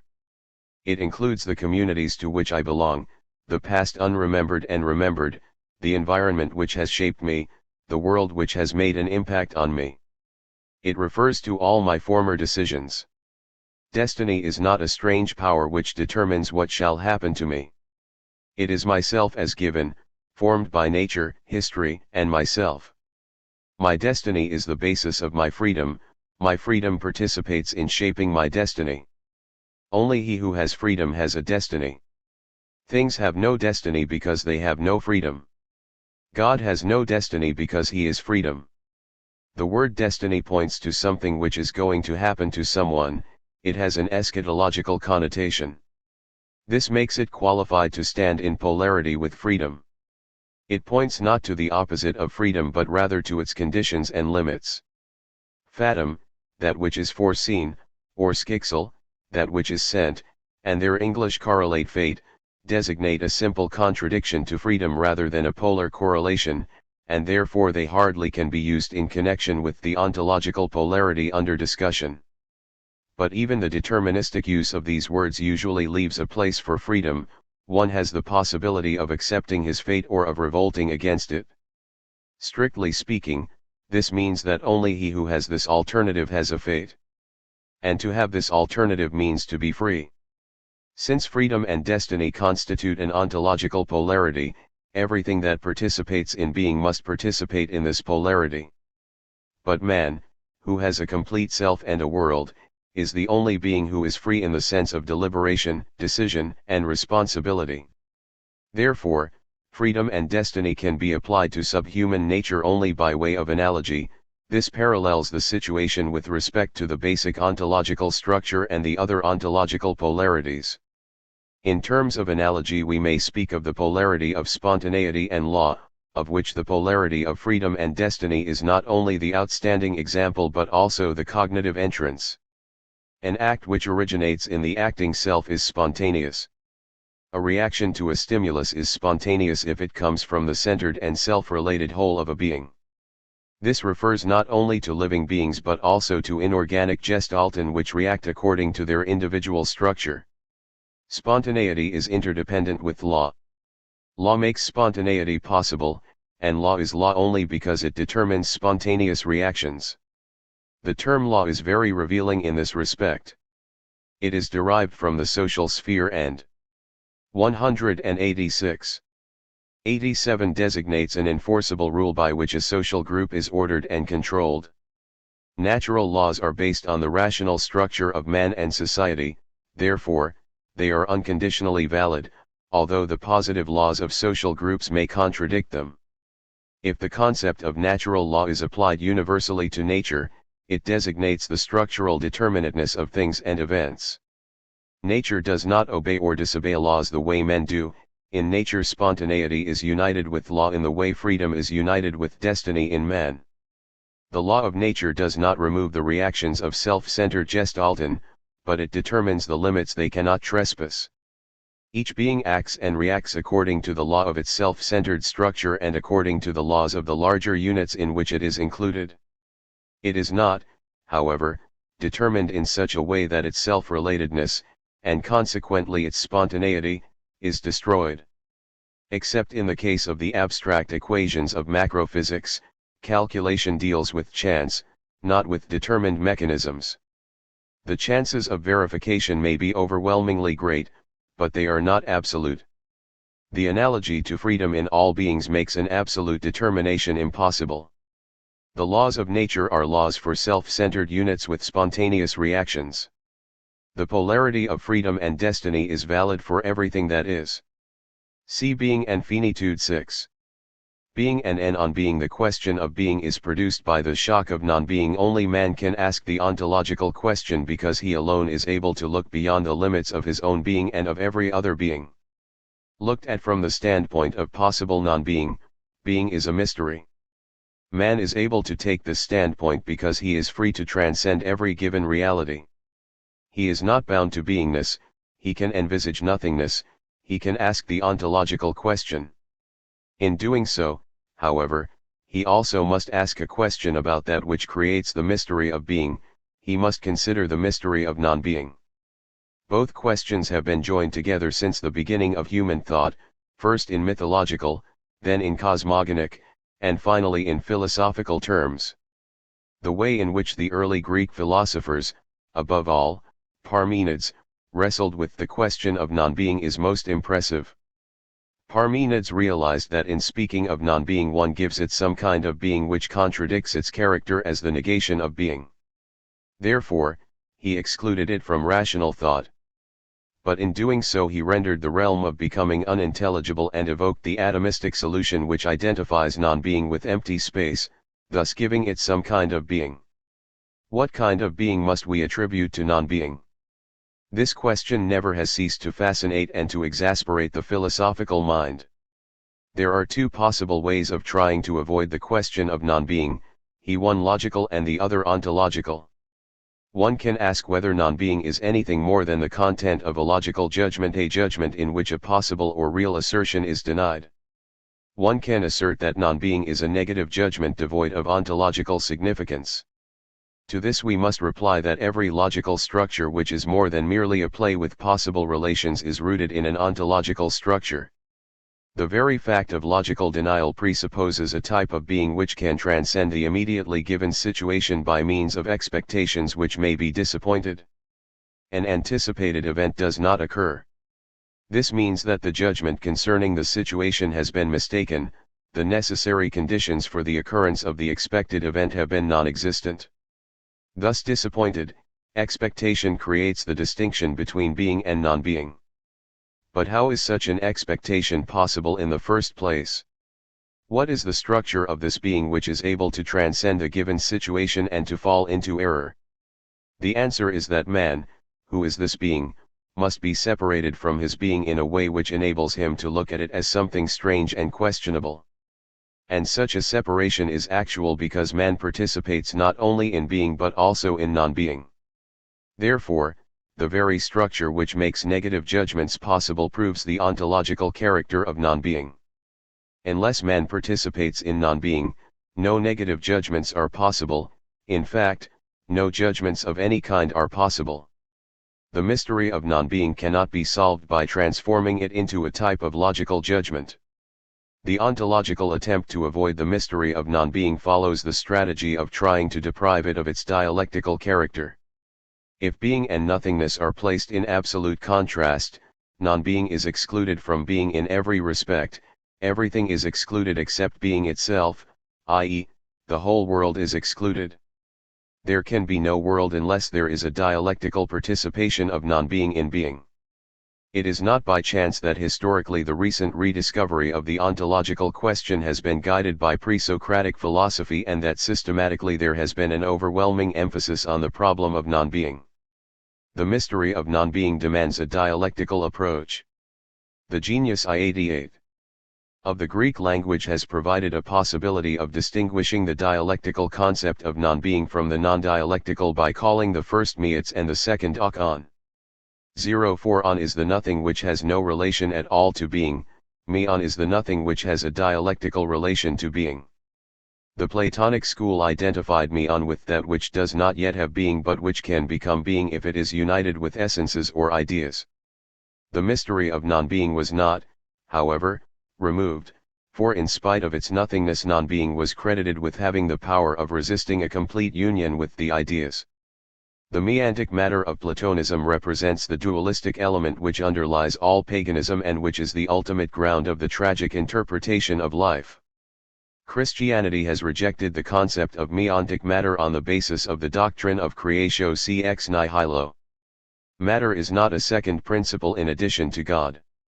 The nihility out of which God creates is akot, the undialectical negation of being. Yet Christian theologians have had to face the dialectical problem of non-being at several points. When Augustine and many theologians and mystics who followed him called sin non-being, they were perpetuating a remnant of the Platonic tradition. They did not mean by this assertion that sin has no reality or that it is a lack of perfect realization, as critics often have misrepresented their view. They meant that sin has no positive ontological standing, while at the same time they interpreted non-being in terms of resistance against being and perversion of being. The doctrine of man's creatureliness is another point in the doctrine of man where non-being has a dialectical character. Being created out of nothing means having to return to nothing. The stigma of having originated out of nothing is impressed on every creature. This is the reason why Christianity has to reject Arius' doctrine of the Logos as the highest of the creatures. As such he could not have brought eternal life. And this also is the reason why Christianity must reject the doctrine of natural immortality and must affirm instead the doctrine of eternal life given by God as the power of being itself. A third point at which theologians have had to face the dialectical problem of non-being is the doctrine of God. Here it must be stated immediately that historically it was not the theology of the via negativa which drove Christian thinkers to the question of God and non-being. The non-being of negative theology means not being anything special, being beyond every concrete predicate. This non-being embraces everything, it means being everything, it is being itself. The dialectical question of non-being wx and is a problem of affirmative theology. If God is 189. Called the living God, if he is the ground of the creative processes of life, if history has significance for him, if there is no negative principle in addition to him which could account for evil and sin, how can one avoid positing a dialectical negativity in God himself? Such questions have forced theologians to relate non-being dialectically to being itself and consequently to God. B. and Mesiotigrant, Schelling's first potency, Hegel's antithesis, the contingent and the given in God in recent theism, Berdyaev's meonic freedom, all are examples of the problem of dialectical non-being exerting influence on the Christian doctrine of God. Recent existentialism has encountered nothingness, Kuhn, in a profound and radical way. Somehow it has replaced being itself by non-being, giving to non-being a positivity and a power which contradict the immediate meaning of the word. Heidegger's Annihilating Nothingness describes man's situation of being threatened by non-being in an ultimately inescapable way, that is, by death. The anticipation of nothingness at death gives human existence its existential character. Sartre includes in non-being not only the threat of nothingness but also the threat of meaninglessness, i.e., the destruction of the structure of being. In existentialism there is no way of conquering this threat. The only way of dealing with it lies in the courage of taking it upon oneself, courage. As this survey shows, the dialectical problem of non-being is inescapable. It is the problem of finitude. Finitude unites being with dialectical non-being. Man's finitude, or creatureliness, is unintelligible without the concept of dialectical non-being. 7. The finite and the infinite being, limited by non-being, is finitude. Non-being appears as the not yet of being and as the no more of being. It confronts that which is with a definite end, finus. This is true of everything except being itself, which is not a thing. As the power of being, being itself cannot have a beginning and an end. Otherwise it would have arisen out of non-being. But non-being is literally nothing except in relation to being. Being precedes non-being in ontological validity, as the word non-being itself indicates. Being is the beginning without a beginning, the end without an end. It is its own beginning and end, the initial power of everything that is. However, everything which participates in the power of being is mixed with non-being. It is being in process of coming from and going toward non-being. It is finite. Both the basic ontological structure and the ontological elements imply. 190. Finitude. Selfhood, individuality, dynamics, and freedom all include manifoldness, definiteness, differentiation, and limitation. To be something is not to be something else. To be here and now in the process of becoming is not to be there and then. All categories of thought and reality express this situation. To be something is to be finite. Finitude is experienced on the human level, non-being is experienced as the thread to being. The end is anticipated. The process of self-transcendence carries a double meaning in each of its moments. At one and the same time it is an increase and a decrease in the power of being. In order to experience his finitude, man must look at himself from the point of view of a potential infinity. In order to be aware of moving toward death, man must look out over his finite being as a whole, he must in some way be beyond it. He must also be able to imagine infinity, and he is able to do so, although not in concrete terms, but only as an abstract possibility. The finite self faces a world, the finite individual has the power of universal participation, man's vitality is united with an essentially unlimited intentionality, as finite freedom he is involved in an embracing destiny. All the structures of finitude force finite being to transcend itself and, just for this reason, to become aware of itself as finite. According to this analysis, infinity is related to finitude in a different way than the other polar elements are related to one another. As the negative character of the word indicates, it is defined by the dynamic and free self-transcendence of finite being. Infinity is a directing concept, not a constituting concept. It directs the mind to experience its own unlimited potentialities, but it does not establish the existence of an infinite being. On this basis it is possible to understand the classical antinomies regarding the finite and the infinite character of the world. Even a physical doctrine of the finitude of space cannot keep the mind from asking what lies behind finite space. This is a self-contradictory question, yet it is inescapable. On the other hand, it is impossible to say that the world is infinite because infinity never is given as an object. Infinity is a demand, not a thing. This is the stringency of Kant's solution of the antinomies between the finite and the infinite character of time and space. Since neither time nor space is a thing, but both are forms of things, it is possible to transcend every finite time and every finite space without exception. But this does not establish an infinite thing in an infinite time and space. The human mind can keep going endlessly by transcending finite realities in the macrocosmic or in the microcosmic. 191. Direction. But the mind itself remains bound to the finitude of its individual bearer. Infinitude is finitude transcending itself without any a priori limit. The power of infinite self-transcendence is an expression of man's belonging to that which is beyond non-being, namely, to being itself. The potential presence of the infinite, as unlimited self-transcendence, is the negation of the negative element in finitude. It is the negation of non-being. The fact that man never is satisfied with any stage of his finite development, the fact that nothing finite can hold him, although finitude is his destiny, indicates the indissoluble relation of everything finite to being itself.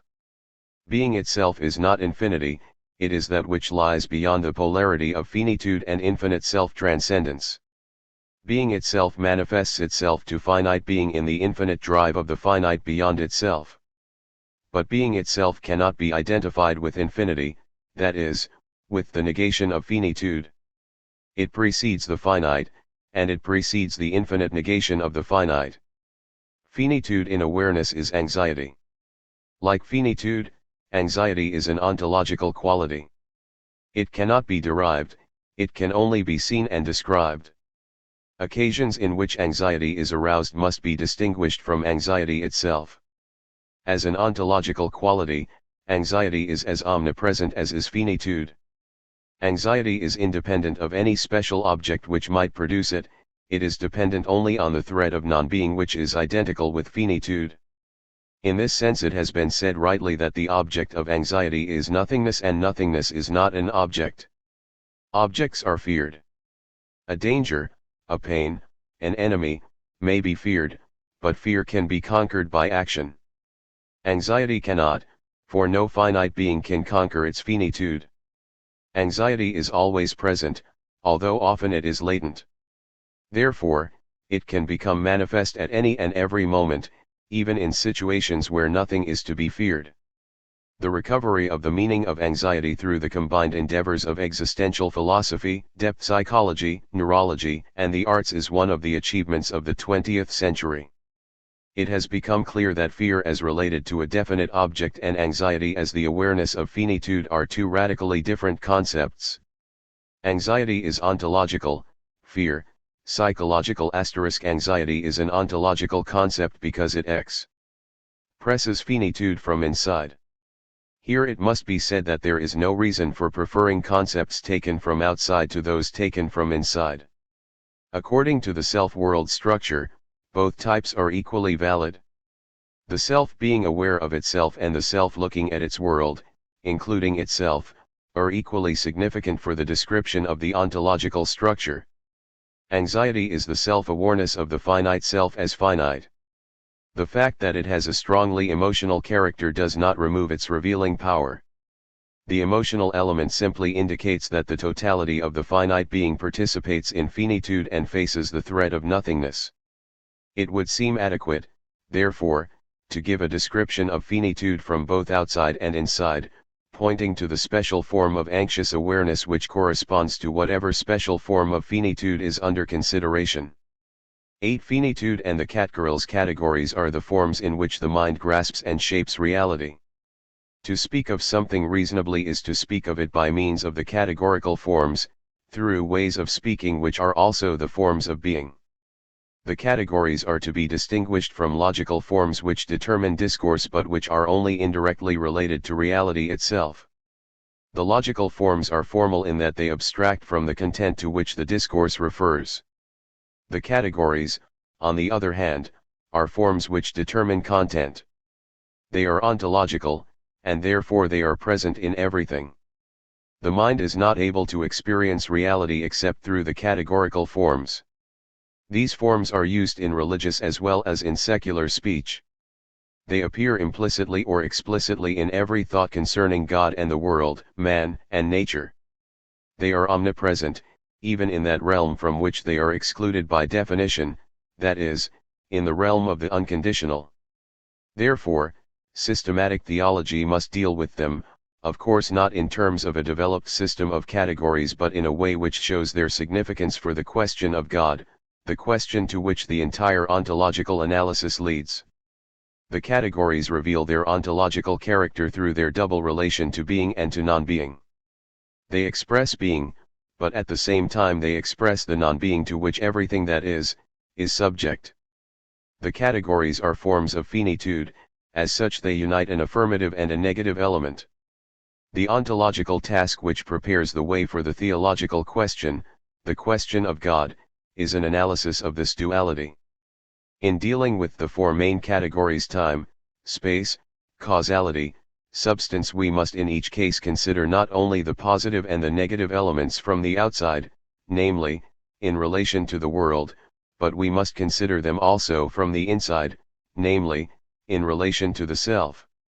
Each category expresses not only a union of being and non-being but also a union of anxiety and courage.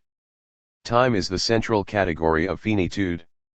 Every philosopher has been fascinated and embarrassed by its mysterious character. Some philosophers emphasize the negative element, others, the positive element.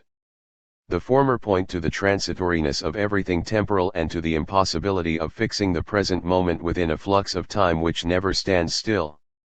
They point to the movement of time from a past that is no more toward a future that is not yet through a present which is nothing more than the moving boundary line between past and future. To be means to be present. But if the present is illusory, being is conquered by non-being. Those who emphasize the positive element in time have pointed to the creative character of the temporal process, to its directness and irreversibility, to the new produced within it. But neither group has been able to maintain an exclusive emphasis. It is impossible to call the present illusory, for it is only in the power of an experienced present that past and future and the movement from the one to the other can be measured. On the other hand, it is impossible to overlook the fact that time swallows what it has created, that the new becomes old and vanishes, and that creative evolution is accompanied in every moment by destructive disintegration. Ontology can only state a balance between the positive and the negative character of time. A decision concerning the meaning of time cannot be derived from an analysis of time. As experienced in immediate self-awareness, time unites the anxiety of transitoriness with the courage of a self-affirming present. The melancholy awareness of the trend of being toward non-being, a theme which fills the literature of all nations, is most actual in the anticipation of one's own death. What is significant here is not the fear of death, that is, the moment of dying. It is anxiety about/raving to die which reveals the ontological character of time. In the anxiety of having to die, non-being is experienced from the inside. This anxiety is potentially present in every moment. It permeates the whole of man's being, it shapes soul, 94 and body and determines spiritual life. It belongs to the created character of being quite apart from estrangement and sin. It is actual in Adam, i.e., man's essential nature, as well as in Christ, i.e., man's new reality. The biblical record points to the profound anxiety of having to die in him who was called the Christ. We repeat, anxiety about transitoriness, about being delivered to the negative side of temporality, is rooted in the structure of being and not in a distortion of this structure. This anxiety concerning temporal existence is possible only because it is balanced by a courage which affirms temporality. Without this courage, man would surrender to the annihilating character of time, he would resign from having a present. Yet man affirms the present moment, though analytically it seems unreal, and he defends it against the anxiety its transitoriness creates in him. He affirms the present through an ontological courage which is as genuine as his anxiety about the time process. This courage is effective in all beings, but it is radically and consciously effective only in man, who is able to anticipate his end. Therefore, man needs the greatest courage to take upon himself his anxiety. He is the most courageous of all beings because he has to conquer the deepest anxiety. It is hardest for him to affirm the present because he is able to imagine a future which is not yet his own and to remember a past which is no longer his own. He must defend his present against the vision of an infinite past and of an infinite future. He is excluded from both. Man cannot escape the question of the ultimate foundation of his ontological courage. The present always involves man's presence in it, and presence means having something present to oneself over against oneself, in German, Gegenwärtig. The present implies space. Time creates the present through its union with space. In this union, time comes to a standstill because there is something on which to stand. Like time, space unites being with non-being, anxiety with courage. Like time, space is subject to contradictory valuations, for it is a category of finitude. To be means to have space. Every being strives to provide and to preserve space for itself. This means above all a physical location, the body, a piece of soil, a home, a city, a country, the world. It also means a social space, a vocation, a sphere of influence, a group, a historical period, a place in remembrance and anticipation, a place within a structure of values and meanings. Not to have space is not to be. Thus in all realms of life, striving for space is an ontological necessity. It is a consequence of the 95 spatial character of finite being and a quality of created goodness. It is finitude, not guilt. But to be spatial also means to be subject to non-being. No finite being possesses a space which is definitely its own. No finite being can rely on space, for not only must it face losing this or that space because it is a pilgrim on earth, but eventually it must face losing every place it has had or might have had. As the powerful symbol used by Job and the psalmist expresses it, its place knoweth it no more. There is no necessary relationship between any place and the being which has provided this space for itself. Finitude means having no definite place, it means having to lose every place finally and, with it, to lose being itself. This threat of non-being cannot be escaped by means of a flight into time without space. Without space there is neither presence nor a present. And, conversely, the loss of space includes the loss of temporal presence, the loss of the present, the loss of being. To have no definite and no final space means ultimate insecurity. To be finite is to be insecure. This is experienced in man's anxiety about tomorrow, it is expressed in anxious attempts to provide a secure space for himself, physically and socially. Every life process has this character. The desire for security becomes dominant in special periods and in special social and psychological situations. Men create systems of security in order to protect their space. But they can only repress their anxiety, they cannot banish it, for this anxiety anticipates the final spacelessness which is implied in finitude.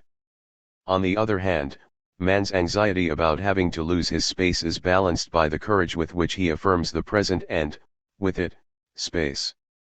Everything affirms the space which it has within the universe. As long as it lives, it successfully resists the anxiety of not having a place. It courageously faces the occasions when not having a place becomes an actual threat. It accepts its ontological insecurity and reaches a security in this acceptance. Yet it cannot escape the question how such courage is possible. How can a being which cannot be without space accept both preliminary and final spacelessness? Causality also has a direct bearing on religious symbolism and on theological interpretation. Like time and space, it is ambiguous. It expresses both being and non-being. It affirms the power of being by pointing to that which precedes a thing or event as its source. If something is causally explained, its reality is affirmed, and the power of its resistance against non-being is understood. The cause makes its effect real, in 196. 97 Courage accepts derivedness, contingency.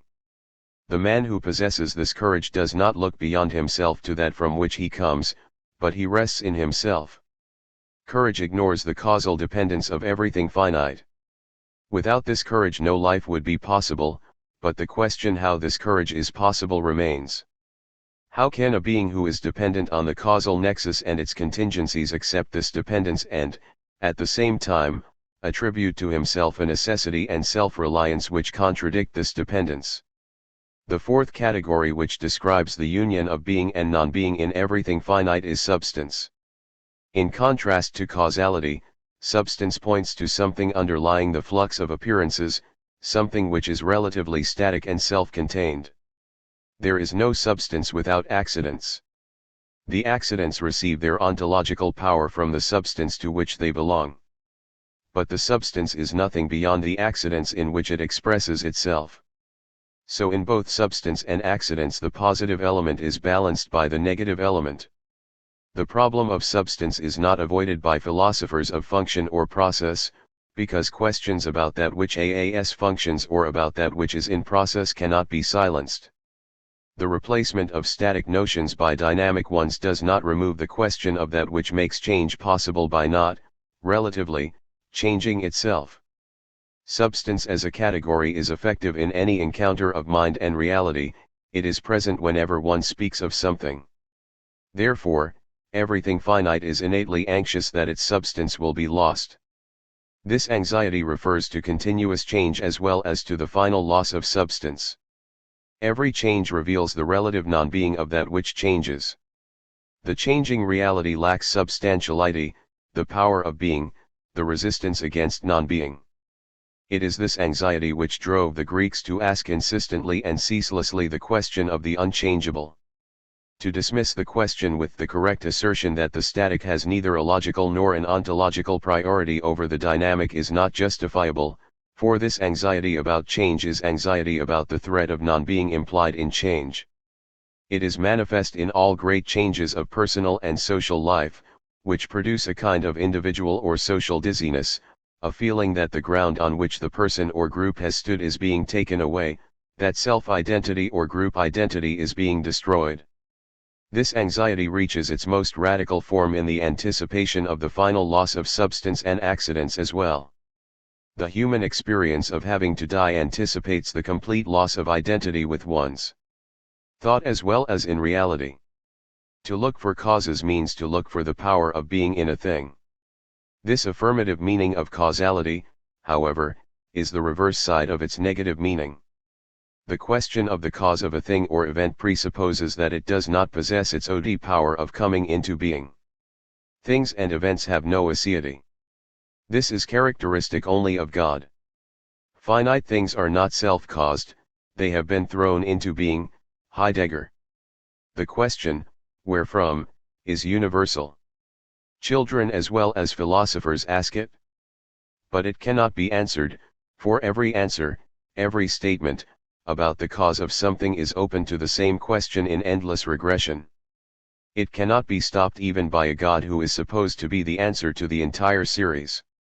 For this God must ask himself, where have I come from? Can't. Even a highest being must ask the question of its own cause, indicating thereby its partial non-being. Causality expresses by implication the inability of anything to rest on itself. Everything is driven beyond itself to its cause, and the cause is driven beyond itself to its cause, and so on indefinitely. Causality powerfully expresses the abyss of non-being in everything. The causal scheme must not be identified with a deterministic scheme. Causality is removed neither by the indeterminacy of subatomic processes nor by the creative character of biological and psychological processes. Nothing in these realms occurs without a preceding situation or constellation which is its cause. Nothing has the power of depending on itself without a causal nexus, nothing is absolute. Even finite creativity cannot escape that form of non-being which appears in causality. If we look at a thing and ask what it is, we must look beyond it and ask what its causes are. The anxiety in which causality is experienced is that of not being in, of, and by oneself, of not having the aseity which theology traditionally attributes to God. Man is a creature. His being is contingent, by itself it has no necessity, and therefore man realizes that he is the prey of non-being. The same contingency which has thrown man into existence may push him out of it.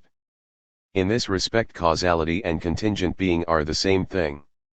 The fact that man is causally determined makes his being contingent with respect to himself. The anxiety in which he is aware of this situation is anxiety about the lack of necessity of his being. He might not be. Then why is he? And why should he continue to be? There is no reasonable answer. This is exactly the anxiety implied in the awareness of causality as a category of finitude. 198. Self. Questions about an immortal substance of the soul express the profound anxiety connected with this anticipation. The question of the unchangeable in our being, like the question of the unchangeable in being itself, is an expression of the anxiety of losing substance and identity. To dismiss this question with the correct assertion that the arguments for the so-called immortality of the soul are wrong, that they are attempts to escape the seriousness of the question of substantiality by establishing an endless continuation of what is essentially finite, is unjustified. The question of unchangeable substance cannot be silenced. It expresses the anxiety implied in the always threatening loss of substance, that is, of identity with oneself and the power of maintaining oneself. Courage accepts the threat of losing individual substance and the substance of being generally. Man attributes substantiality to something which proves ultimately to be accidentally creative work, a love relation, a concrete situation, himself. This is not a self-elevation of the finite, but rather it is the courage of affirming the finite, of taking one's anxiety upon himself. The question is how such a courage is possible. How can a finite being, aware of the inescapable loss of his substance, accept this loss? The four categories are four aspects of finitude in its positive and negative elements. They express the union of being and non-being in everything finite. They articulate the courage which accepts the anxiety of non-being. The question of God is the question of the possibility of this courage. 9. Finitude and the ontological elements. Finitude is actual not only in the categories but also in the ontological elements. Their polar character opens them to the threat of non-being. In every polarity each pole is limited as well as sustained by the other one. A complete balance between them presupposes a balanced whole. But such a whole is not given. There are special structures in which, under the impact of finitude, polarity becomes tension. Tension refers to the tendency of elements within a unity to draw away from one another, to attempt to move in opposite directions. For Heraclitus, everything is in inner tension like a bent bow, for in everything there is a tendency downward, earth, balanced by a tendency upward, fire. In his view, nothing whatever is produced by a process which moves in one 99 direction only. Everything is an embracing but transitory unity of two opposite processes. Things are hypostasized tensions. Our own ontological tension comes to awareness in the anxiety of losing our ontological structure through losing one or another polar element and, consequently, the polarity to which it belongs. This anxiety is not the same as that mentioned in connection with the categories, namely, the anxiety of non-being simply and directly. It is the anxiety of not being what we essentially are. It is anxiety about disintegrating and falling into non-being through existential disruption. It is anxiety about the breaking of the ontological tensions and the consequent destruction of the ontological structure. This can be seen in terms of each of the polar elements. Finite individualization produces a dynamic tension with finite participation. The break of their unity is a possibility. Self-relatedness produces the threat of a loneliness in which world and communion are lost. On the other hand, being in the world and participating in it produces the threat of a complete collectivization, a loss of individuality and subjectivity whereby the self loses its self-relatedness and is transformed into a mere part of an embracing whole. Man as finite is anxiously aware of this twofold threat. Anxiously he experiences the trend from possible loneliness to collectivity and from possible collectivity to loneliness. He oscillates anxiously between individualization and participation, aware of the fact that he ceases to be if one of the poles is lost, for the loss of either pole means the loss of both. The tension between finite individualization and finite participation is the basis of many psychological and sociological problems, and for this reason it is a very important subject of research for depth psychology and depth sociology. Philosophy often has overlooked the question of essential solitude and its relation to existential loneliness and self-seclusion. It also has overlooked the question of essential belongingness and its relation to existential self-surrender to the collective. The merit of existential thinking in all centuries, but especially since Pascal, is that it has rediscovered the ontological basis of the tension between loneliness and belongingness. Finitude also transforms the polarity of dynamics and form into a tension which produces the threat of a possible break and anxiety about this threat. Dynamics drives toward form, in which being is actual and has the power of resisting non-being. But at the same time dynamics is threatened because it may lose itself in rigid forms, and, if it tries to break through them, the result may be chaos, which is the loss of both. 200. Dynamics and form. Human vitality tends to embody itself in cultural creations, forms, and institutions through the exercise of creative intentionality. But every embodiment endangers the vital power precisely by giving it actual being.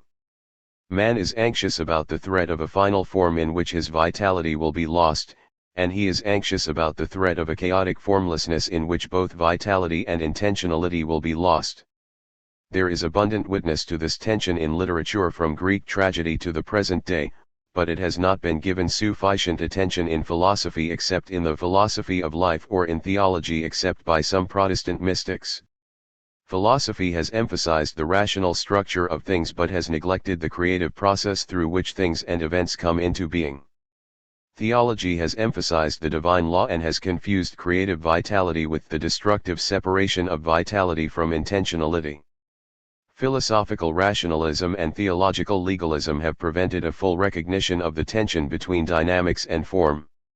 Finally, finitude transforms the polarity of freedom and destiny into a tension which produces the threat of a possible break and its consequent anxiety. Man is threatened with the loss of freedom by the necessities implied in his destiny, and he is equally threatened with the loss of his destiny by the contingencies implied in his freedom. He is continuously in danger of trying to preserve his freedom by arbitrarily defying his destiny and of trying to save his destiny by surrendering his freedom. He is embarrassed by the demand that he make decisions implied in his freedom, because he realizes that he lacks the complete cognitive and active unity with his destiny which should be the foundation of his decisions. And he is afraid of accepting his destiny without reservations, because he realizes that his decision will be partial, that he will accept only a part of his destiny, and that he will fall under a special determination which is not identical with his real destiny. So he tries to save his freedom by arbitrariness, and then he is in danger of losing both his freedom and his destiny. The traditional discussion between determinism and indeterminism concerning freedom of the will is an objectified form of the ontological tension between freedom and destiny.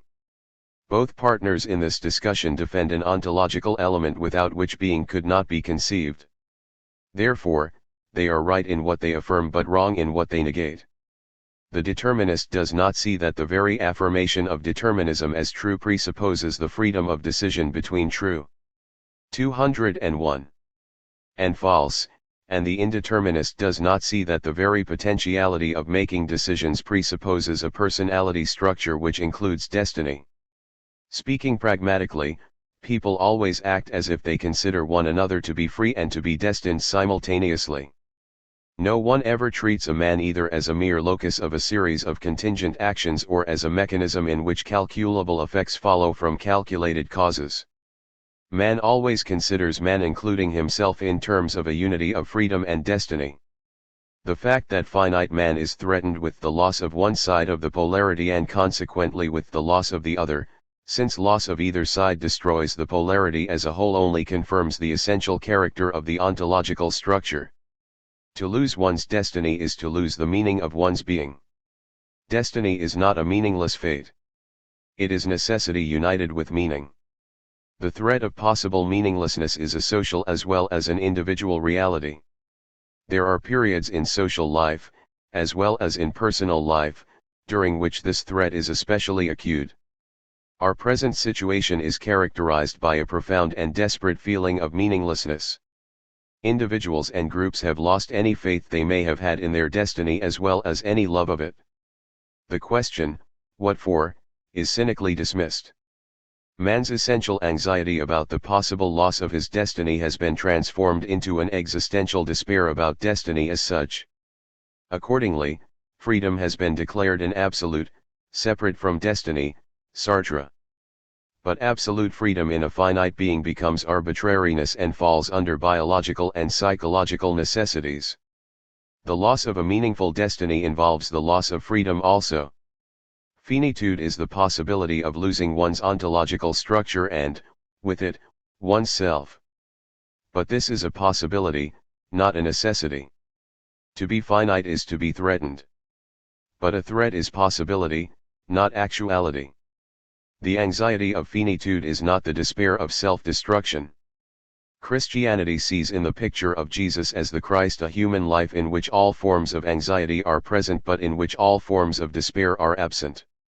In the light of this picture it is possible to distinguish essential finitude from existential disruption, ontological anxiety from the anxiety of guilt which is despair. G. 10 Essential and existential being finitude, in correlation with infinity, is a quality of being in the same sense as the basic structure and the polar elements. It characterizes being in its essential nature. Being is essentially related to non-being, the categories of finitude indicate this. And being is essentially threatened with disruption and self-destruction, the tensions of the ontological elements under the condition of finitude indicate this. But being is not essentially in a state of disruption and self-destruction. The tension between the elements does not necessarily lead to the threatened break. Since the ontological structure of being includes the polarity of freedom and destiny, nothing ontologically relevant can happen to being that is not mediated by the unity of freedom and destiny.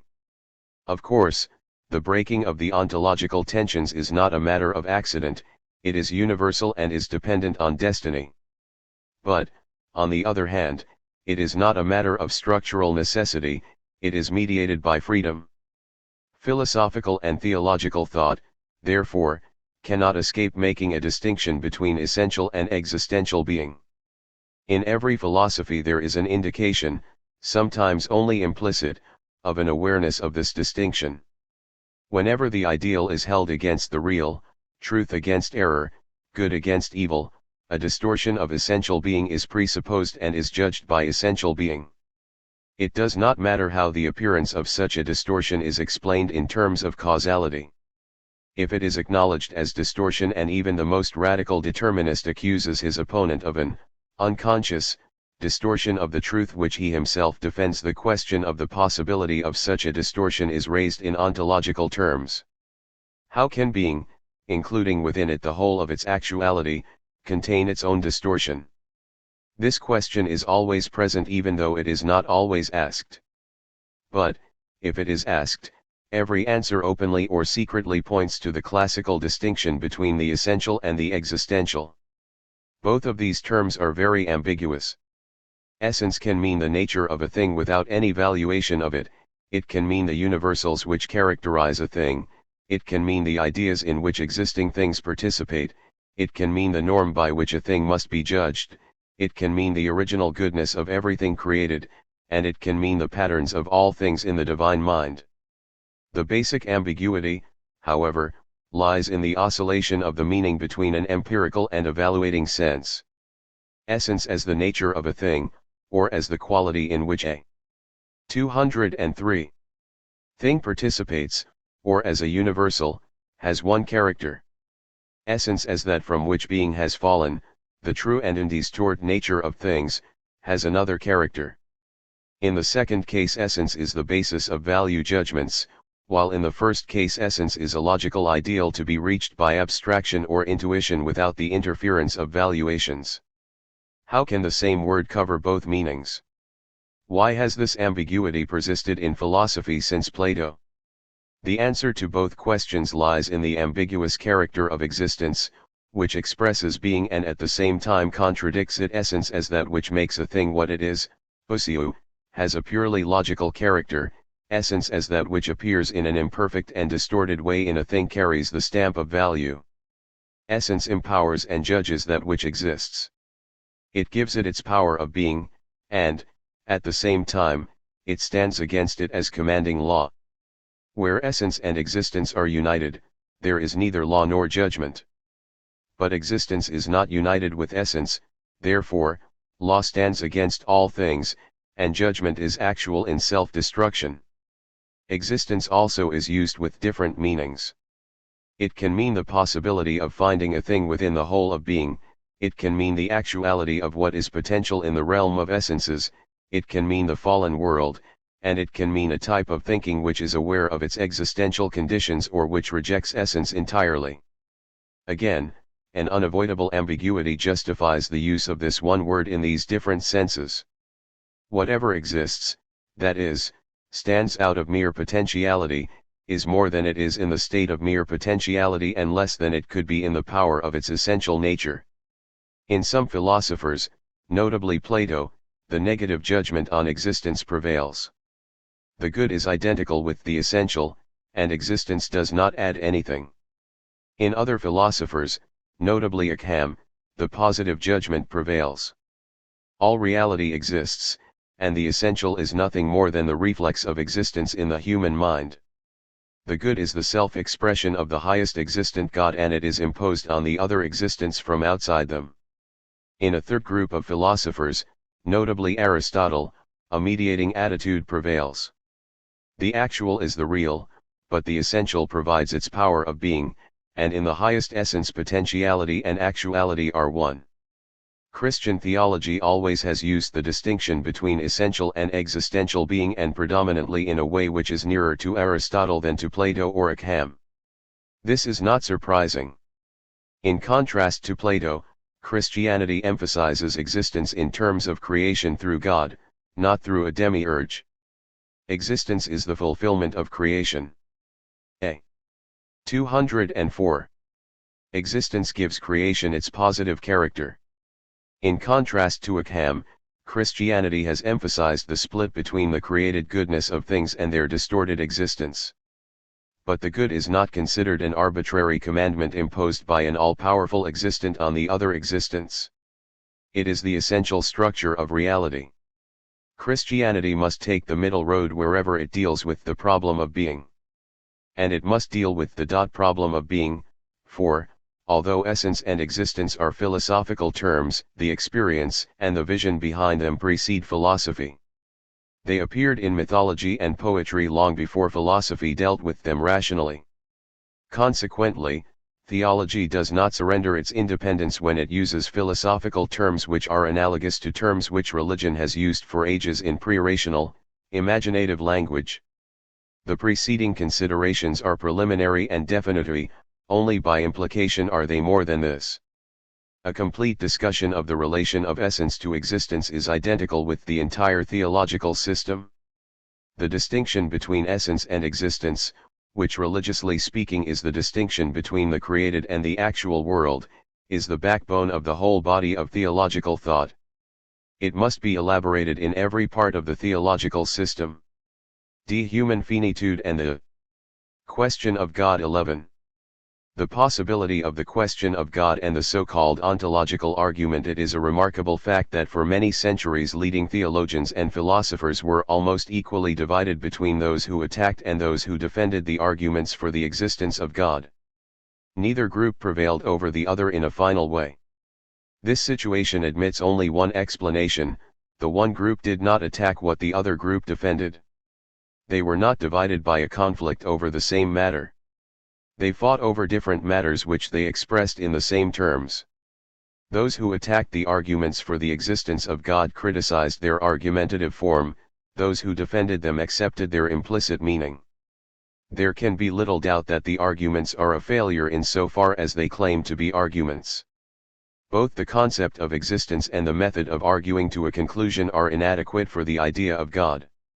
However it is defined, the existence of God contradicts the idea of a 205. Creative ground of essence and existence. The ground of being cannot be found within the totality of beings, nor can the ground of essence and existence participate in the tensions and disruptions characteristic of the transition from essence to existence. The scholastics were right when they asserted that in God there is no difference between essence and existence. But they perverted their insight when, in spite of this assertion, they spoke of the existence of God and tried to argue in favor of it. Actually, they did not mean existence. They meant the reality, the validity, the truth of the idea of God, an idea which did not carry the connotation of something or someone who might or might not exist. Yet this is the way in which the idea of God is understood today in scholarly as well as in popular discussions about the existence of God.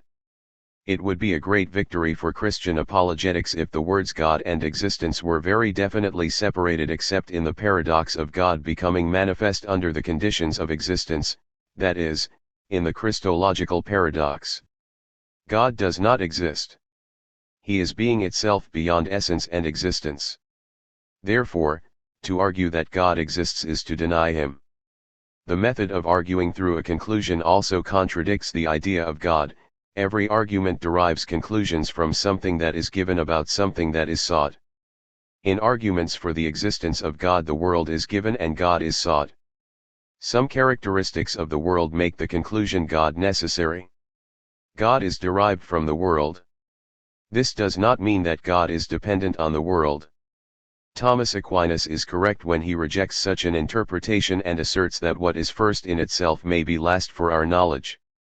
But, if we derive God from the world, he cannot be that which transcends the world infinitely.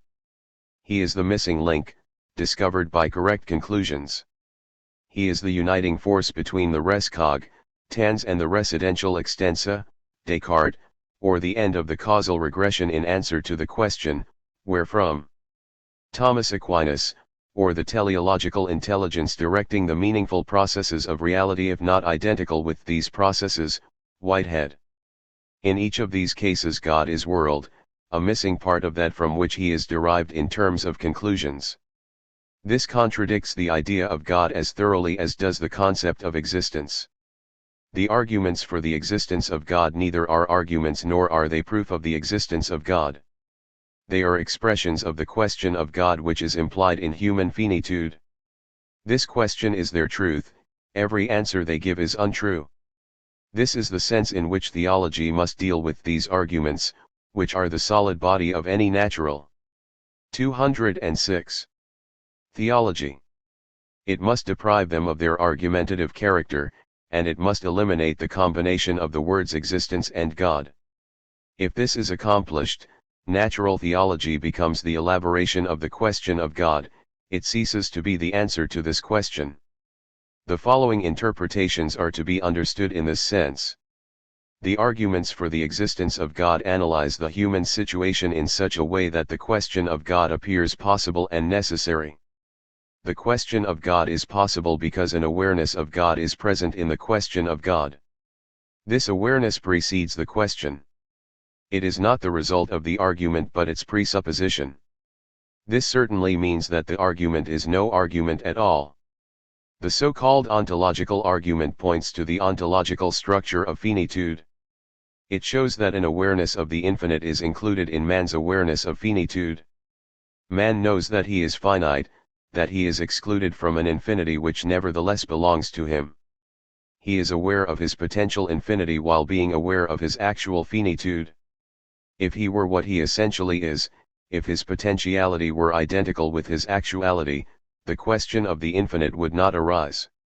Mythologically speaking, Adam before the fall was in an essential, though untested and undecided, unity with God. But this is not man's situation, nor is it the situation of anything that exists. Man must ask about the infinite from which he is estranged, although it belongs to him, he must ask about that which gives him the courage to take his anxiety upon himself. And he can ask this double question because the awareness of his potential infinity is included in his awareness of his finitude. The ontological argument in its various forms gives a description of the way in which potential infinity is present in actual finitude. As far as the description goes, that is, as far as it is analysis and not argument, it is valid. The presence within finitude of an element which transcends it is experienced both theoretically and practically. The theoretical side has been elaborated by Augustine, the practical side by Kant, and behind both of them stands Plato. Neither side has constructed an argument for the reality of God, but all elaborations have shown the presence of something unconditional within the self and the world.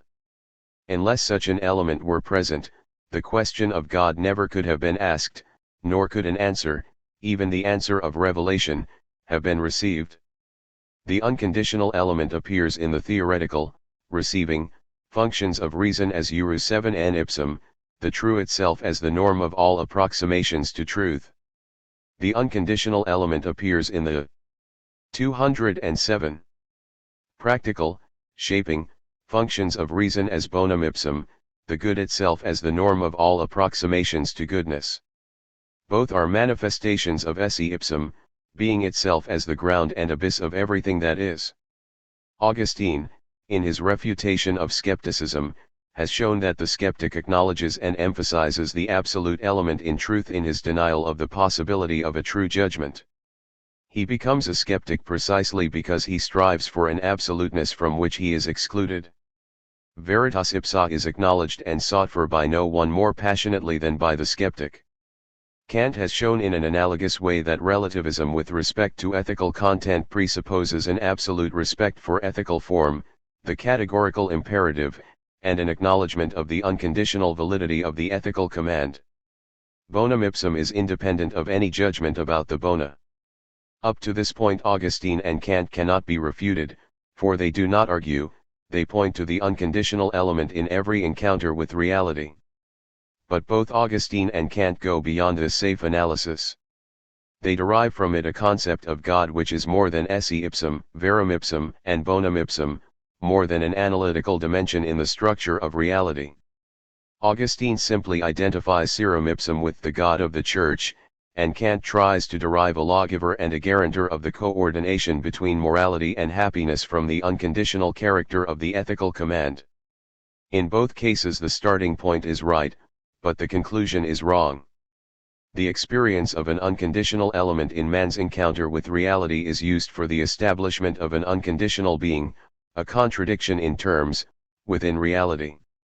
The Anselmian statement that God is a necessary thought and that therefore this idea must have objective as well as subjective reality is valid insofar as thinking, by its very nature, implies an unconditional element which transcends subjectivity and objectivity, that is, a point of identity which makes the idea of truth possible.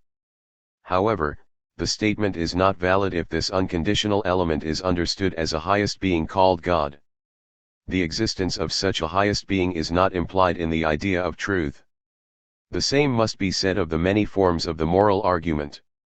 They are valid insofar as they are ontological analyses, not arguments, in moral disguise, that is, ontological analyses of the unconditional element in the moral imperative.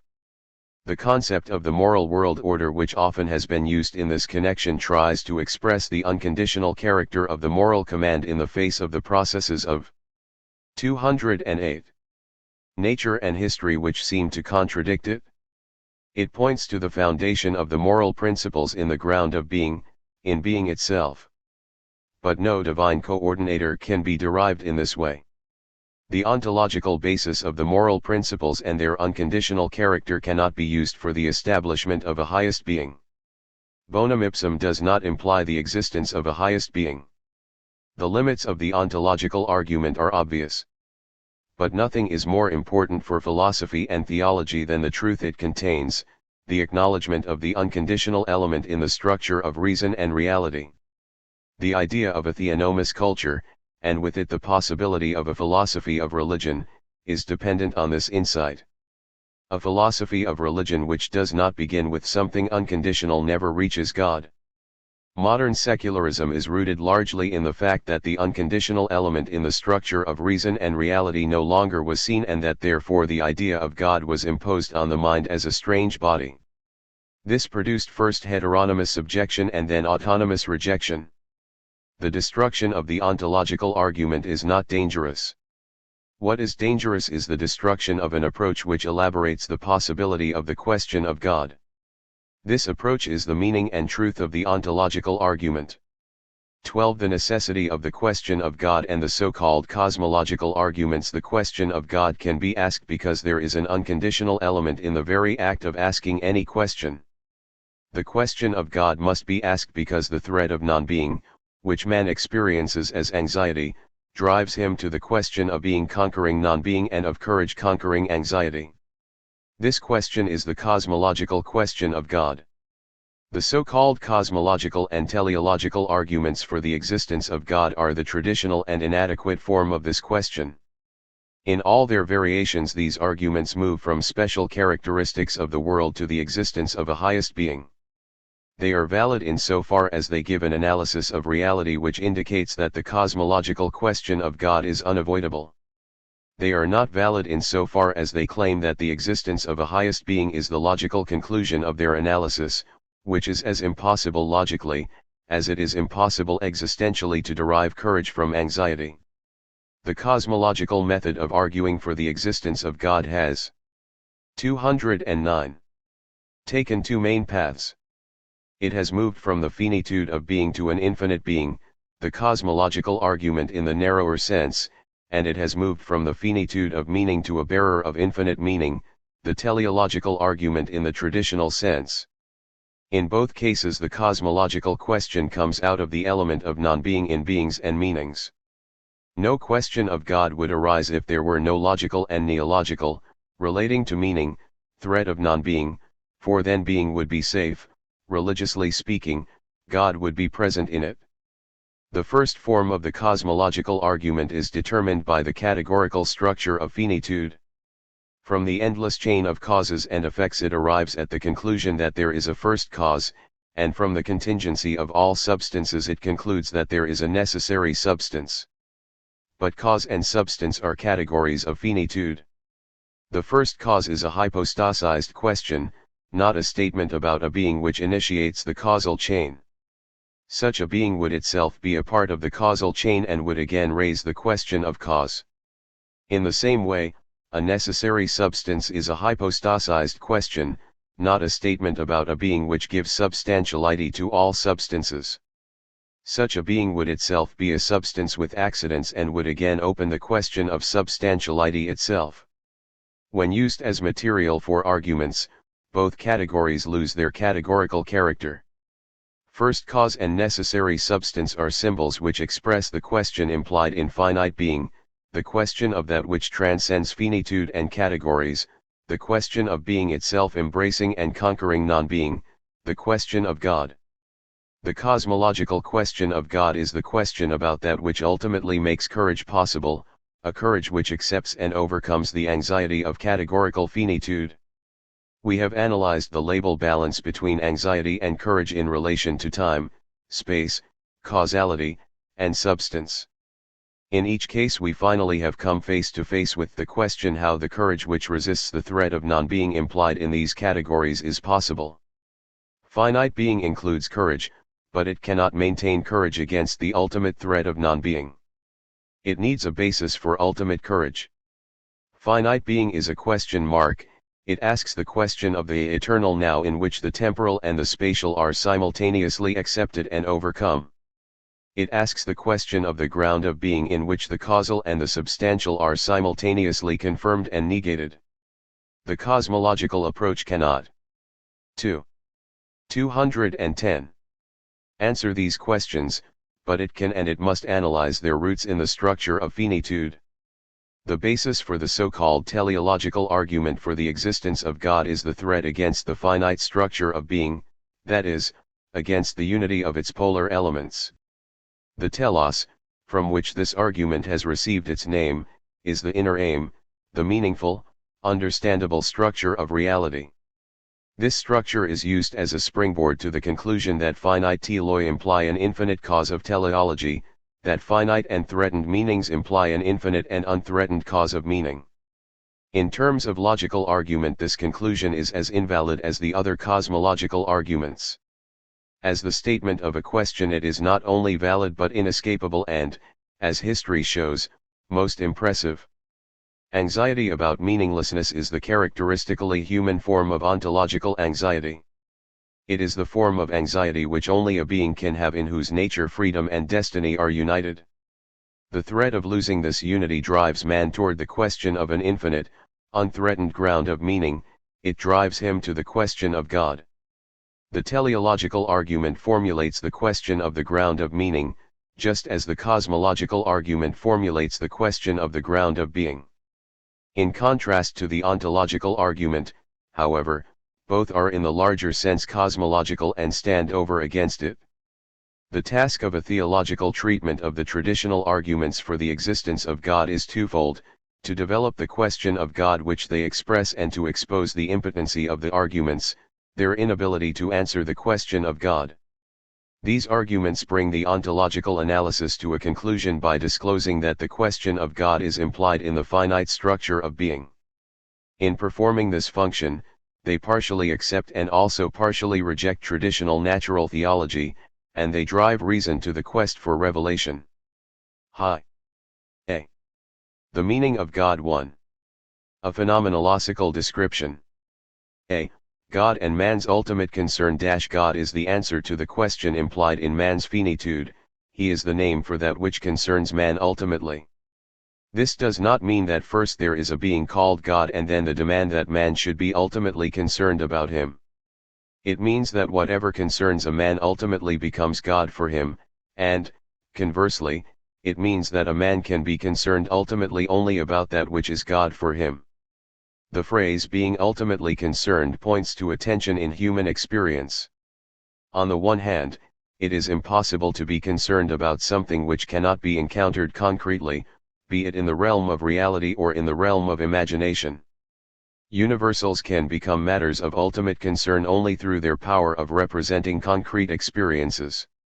The more concrete a thing is, the more the possible concern about it. The completely concrete being, the individual person, is the object of the most radical concern, the concern of love. On the other hand, ultimate concern must transcend every preliminary finite and concrete concern. It must transcend the whole realm of finitude in order to be the answer to the question implied in finitude. But in transcending the finite, the religious concern loses the concreteness of a being-to-being relationship. It tends to become not only absolute but also abstract, provoking reactions from the concrete element. This is the inescapable inner tension in the idea of God. The conflict between the concreteness and the ultimacy of the religious concern is actual wherever God is experienced, and this experience is expressed, from primitive prayer to the most elaborate theological system. It is the key to understanding the dynamics of the history of religion, and it is the basic problem of every doctrine of God, from the earliest priestly wisdom to the most refined discussions of the Trinitarian dogma. A phenomenological description of the meaning of God in every 211. 212. Religion, including the Christian, offers the following definition of the meaning of the term God. Gods are beings who transcend the realm of ordinary experience in power and meaning, with whom men have relations which surpass ordinary relations in intensity and significance.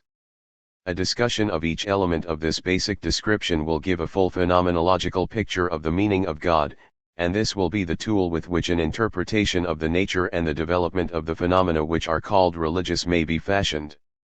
Gods are beings. They are experienced, named, and defined in concrete, intuitive, onschliolically, terms through the exhaustive use of all the ontological elements and categories of finitude. Gods are substances, caused and causing, active and passive, remembering and anticipating, arising and disappearing in time and space. Even though they are called highest beings, they are limited in power and significance. They are limited by other gods or by the resistance of other beings and principles, for example, matter and fate. The values they represent limit and sometimes annihilate each other. The gods are open to error, compassion, anger, hostility, anxiety. They are images of human nature or subhuman powers raised to a superhuman realm. This fact, which theologians must face in all its implications, is the basis of all theories of projection which say that the gods are simply imaginary projections of elements of finitude, natural and human elements. What these theories disregard is that projection always is projection on something: a wall, a screen, another being, another realm. Obviously, it is absurd to class that on which the projection is realized with the projection itself. A screen is not projected, it receives the projection. The realm against which the divine images are projected is not itself a projection. It is the experienced ultimacy of being and meaning. It is the realm of ultimate concern. Therefore, not only do the images of the gods bear all the characteristics of finitude, this makes them images and gives them concreteness, but they also have characteristics in which categorical finitude is radically transcended. Their identity as finite substances is negated by all kinds of substantial transmutations and expansions, in spite of the sameness of their names. Their temporal limitations are overcome, they are called immortals in spite of the fact that their appearance and disappearance are presupposed. Their spatial definiteness is negated when they act as multi or omnipresent, yet they have a special dwelling place with which they are intimately connected. Their subordination to the chain of causes and effects is denied, for overwhelming or absolute power is attributed to them in spite of their dependence on other divine powers and on the influence finite beings have on them. In concrete cases they demonstrate omniscience and perfection in spite of the struggles and betrayals going on among the gods themselves. They transcend their own finitude in power of being and in the embodiment of meaning. The tendency toward ultimacy continuously fights against the tendency toward concreteness.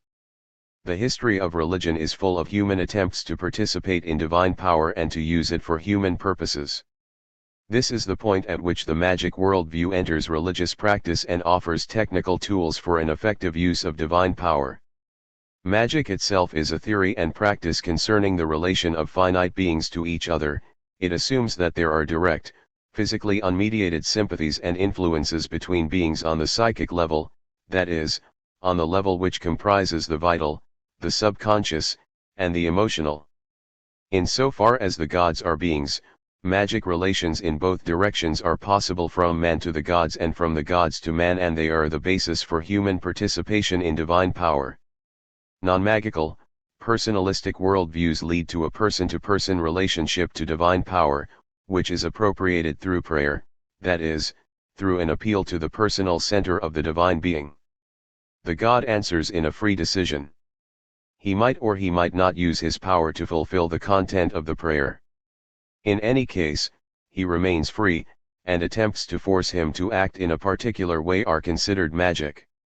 Seen in this context, every prayer of supplication illustrates the tension between the concrete element and the ultimate element in the idea of God. Theologians have suggested that this type of prayer should be replaced by thanksgiving in order to avoid magic connotations, ritzkl. But actual religious life reacts violently against such a demand. Men continue to use the power of their God by asking his favors. They demand a concrete God, a God with whom man can deal. A third way of trying to use the divine power is through a mystical participation in it, which is neither magical nor personalistic. Its main characteristic is the devaluation of the divine beings and their power over against the ultimate power, the abyss of being itself.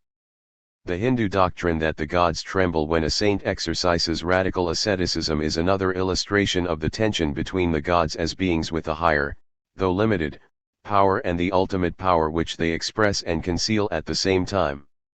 The conflict between the Brahma 214 power and the god Brahman as an object of a concrete relation with man points to the same tension within the structure of man's ultimate concern which was noted above. The gods are superior not only in power but also in meaning. They embody the true and the good. They embody concrete values, and as gods they claim absoluteness for them. The imperialism of the gods which follows from this situation is the basis of all other imperialisms. Imperialism is never the expression of will to power as such.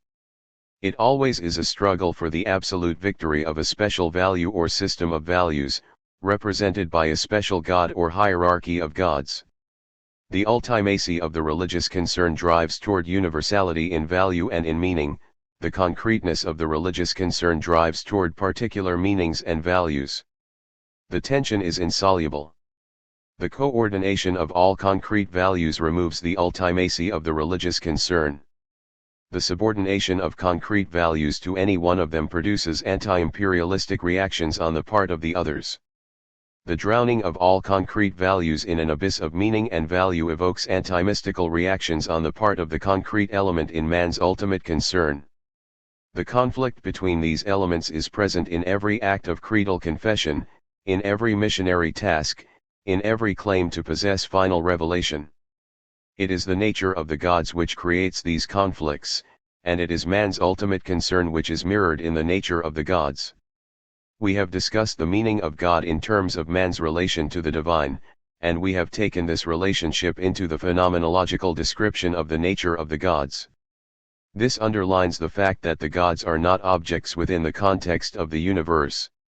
They are expressions of the ultimate concern which transcends the cleavage between subjectivity and objectivity. It remains to be emphasized that an ultimate concern is not subjective. Ultimacy stands against everything which can be derived from mere subjectivity, nor can the unconditional be found within the entire catalogue of finite objects which are conditioned by each other.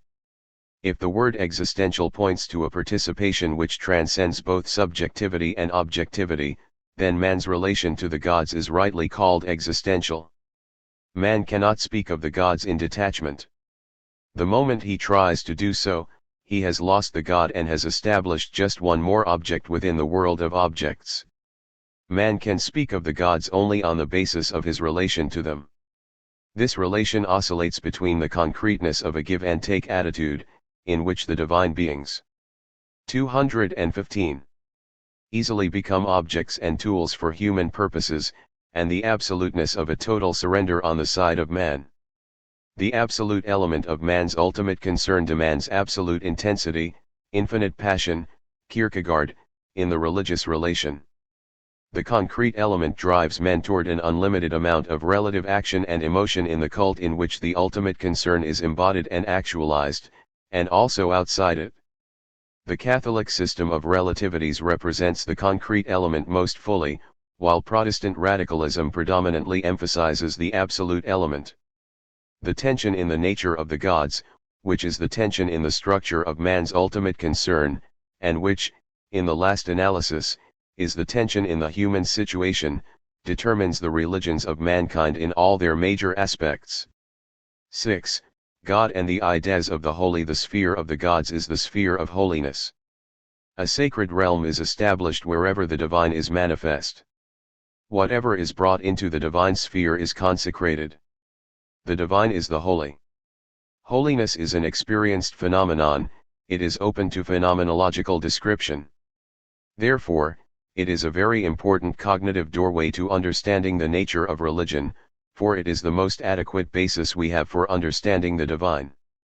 The holy and the divine must be interpreted correlatively. A doctrine of God which does not include the category of holiness is not only unholy but also untrue. Such a doctrine transforms the gods into secular objects whose existence is rightly denied by naturalism. On the other hand, a doctrine of the holy which does not interpret it as the sphere of the divine transforms the holy into something aesthetic emotional, which is the danger of theologies like those of Schleiermacher and Rudolf Otto.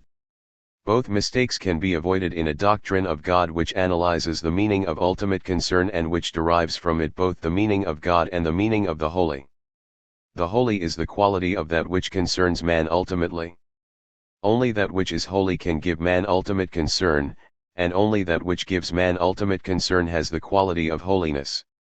The phenomenological description of the holy in Rudolf Otto's classical book The Idea of the Holy demonstrates the interdependence of the meaning of the holy and the meaning of the divine, and it demonstrates their common dependence on the nature of ultimate concern. When Otto calls the experience of the holy numinous, he interprets the holy as the presence of the divine.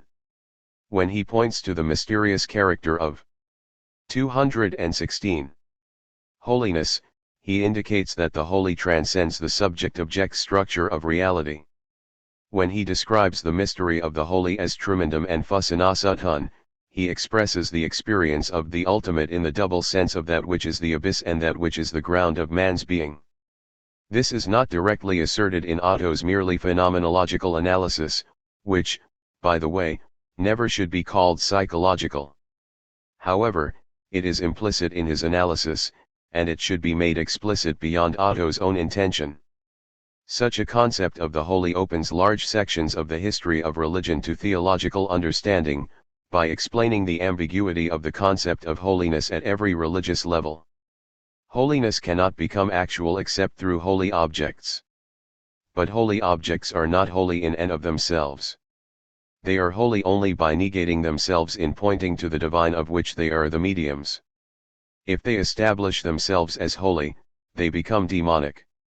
They still are holy, but their holiness is anti-divine. A nation which looks upon itself as holy is correct in so far as everything can become a vehicle of man's ultimate concern, but the nation is incorrect in so far as it considers itself to be inherently holy. Innumerable things, all things in a way, have the power of becoming holy in a mediate sense.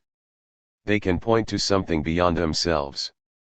But, if their holiness comes to be considered inherent, it becomes demonic.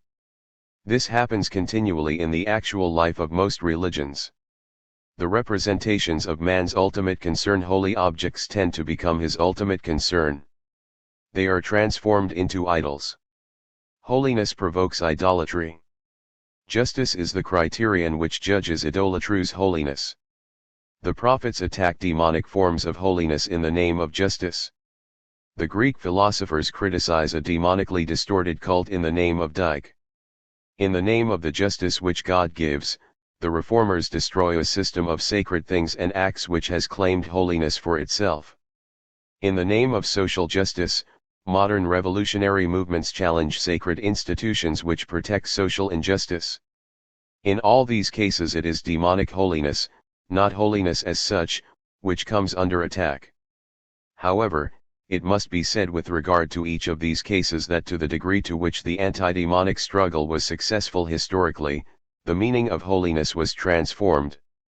The holy became the righteous, the morally good, usually with ascetic connotations.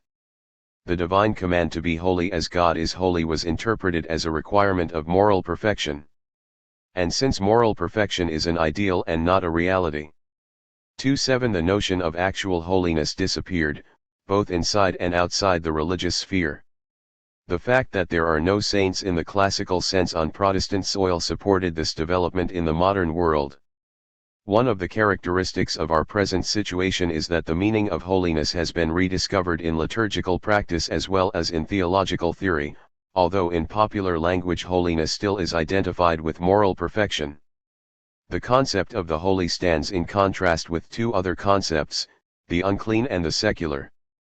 In the classical 6th chapter of Isaiah, the prophet must be purified by means of a burning coal before he can endure the manifestation of the holy. The holy and the unclean seem to exclude each other. However, the contrast is not unambiguous. Before it received the meaning of the immoral, the unclean designated something demonic, something which produced taboos and numinous awe. Divine and demonic holiness were not distinguished until the contrast became exclusive under the impact of the prophetic criticism.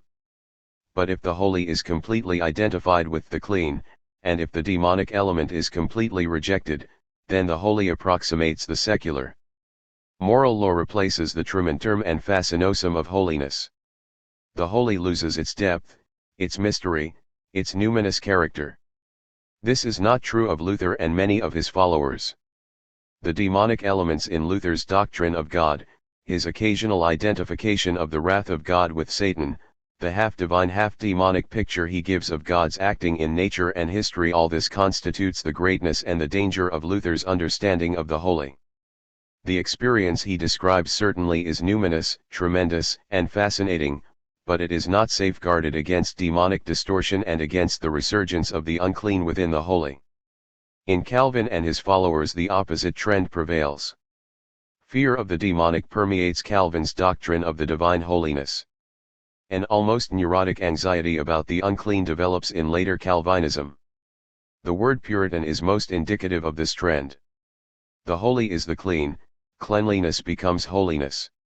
This means the end of the numinous character of the holy. The tremendum becomes fear of the law and of judgment, the fascinosum becomes pride of self-control and repression. Many theological problems and many psychotherapeutic phenomena are rooted in the ambiguity of the contrast between the holy and the unclean. The second contrast to the holy is the secular. The word secular is less expressive than the word profane, which means in front of the 218 doors plus f the holy. But profane has received connotations of unclean, while the term secular has remained neutral. Standing outside the doors of the sanctuary does not in itself imply the state of uncleanness. The profane might be invaded by unclean spirits but not necessarily. The German word profan preserves this idea of neutrality. The secular is the realm of preliminary concerns. It lacks ultimate concern, it lacks holiness. All finite relations are in themselves secular. None of them is holy. The holy and the secular seem to exclude each other. But again the contrast is ambiguous. The holy embraces itself and the secular, precisely as the divine embraces itself and the demonic.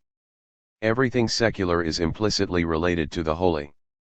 It can become the bearer of the holy. The divine can become manifest in it.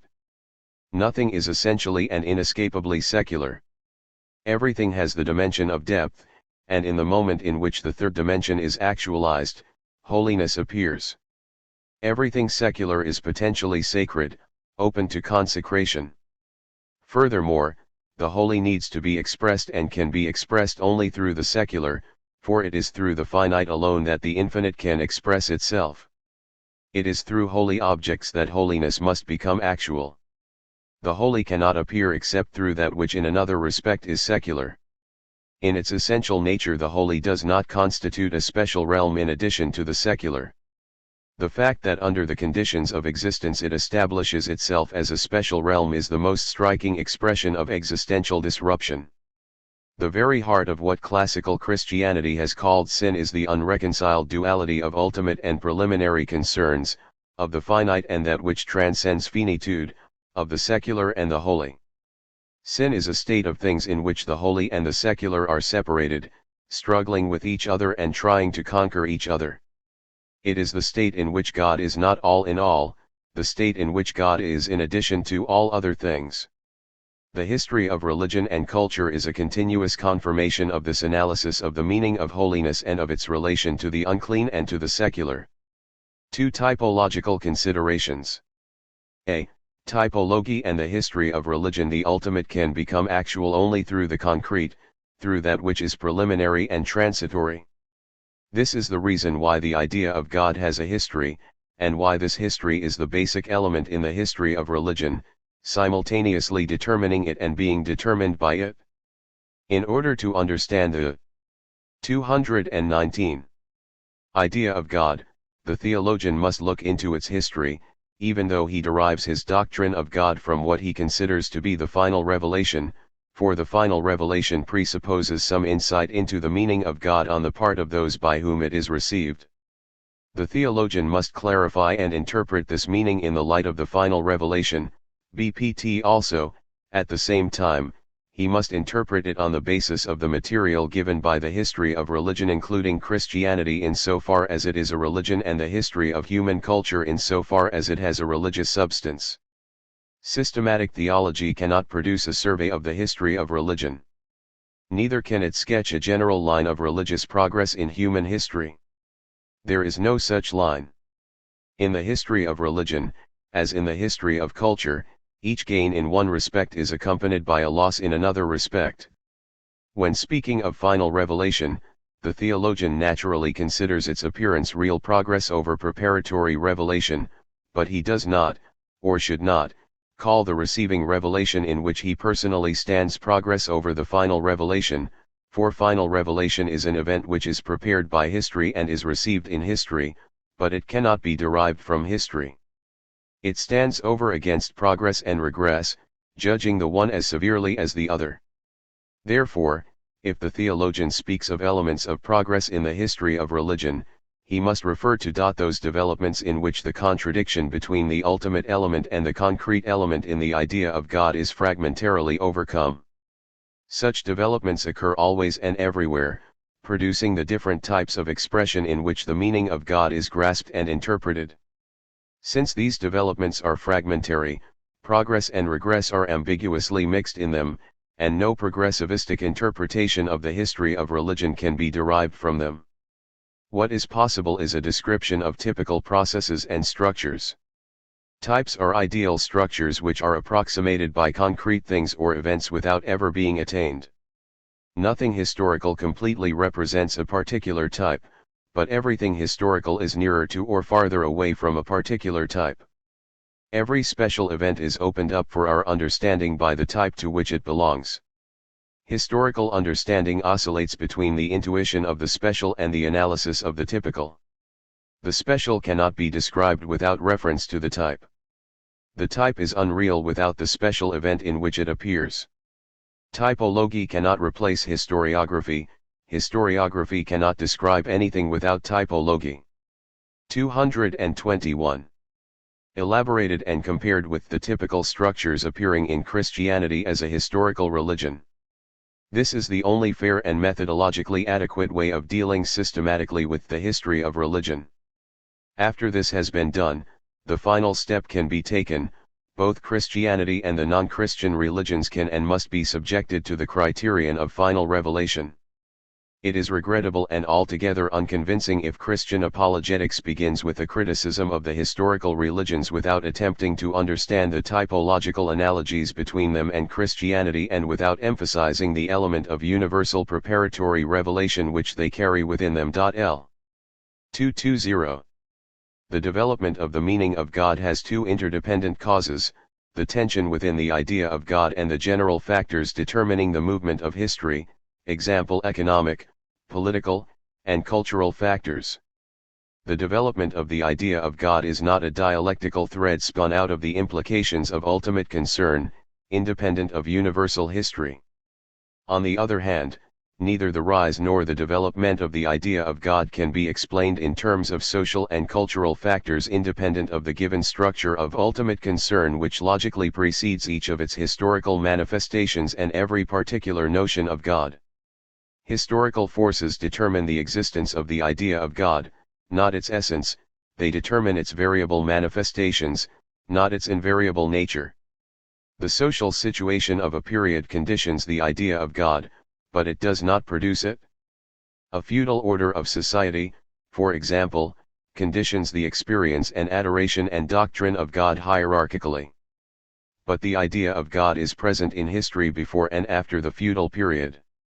It is present in all periods, transcending them in its essence, determined by them in its existence. The Christian theologian is not exempt from this rule. However strenuously he may try to transcend his period, his concept of God is dated. But the fact that he is grasped by the idea of God is not dated. This fact transcends all dates. A concept of God is needed to delimit the discussion of the history and typology of the idea of God. If this concept is too narrow, the question arises whether there are religions which have no God, and in view of original Buddhism, for example, it is difficult not to answer this question affirmatively. If the concept of God is too wide, the question arises whether there is a God who is not the focal point of any religion, and in view of certain moral or logical concepts of God it is difficult not to answer this question affirmatively. In both cases, however, the presupposed concept of God is inadequate. If God is understood as that which concerns man ultimately, early Buddhism has a concept of God just as certainly as does Vedanta Hinduism. And if God is understood as that which concerns man ultimately, moral or logical concepts of God are seen to be valid in so far as they express an ultimate concern. Otherwise they are philosophical possibilities but not the God of religion. Theological interpretations of the history of religion often are misguided by the unique picture which every religion presents, a picture which can easily be criticized in the light of final revelation. The criticism is much more difficult and much more serious if the typical structures within the unique form of a non-Christian historical religion are. The general outline of the typological analysis of the history of religion follows from the tension of the elements in the idea of God. The concreteness of man's ultimate concern drives him toward polytheistic structures, the reaction of the absolute element against these drives him toward monotheistic structures, and the need for a balance between the concrete and the absolute drives him toward Trinitarian structures. However, there is another factor which determines the typological structures of the idea of God, namely, the difference between the holy and the secular. We have seen that everything secular can enter the realm of the holy and that the holy can be secularized.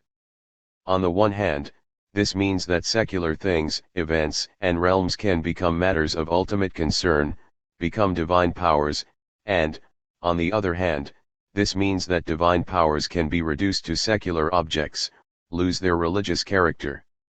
Both types of movement can be observed throughout the entire history of religion and culture, which indicates that there is an essential unity of the holy and the secular, in spite of their existential separation.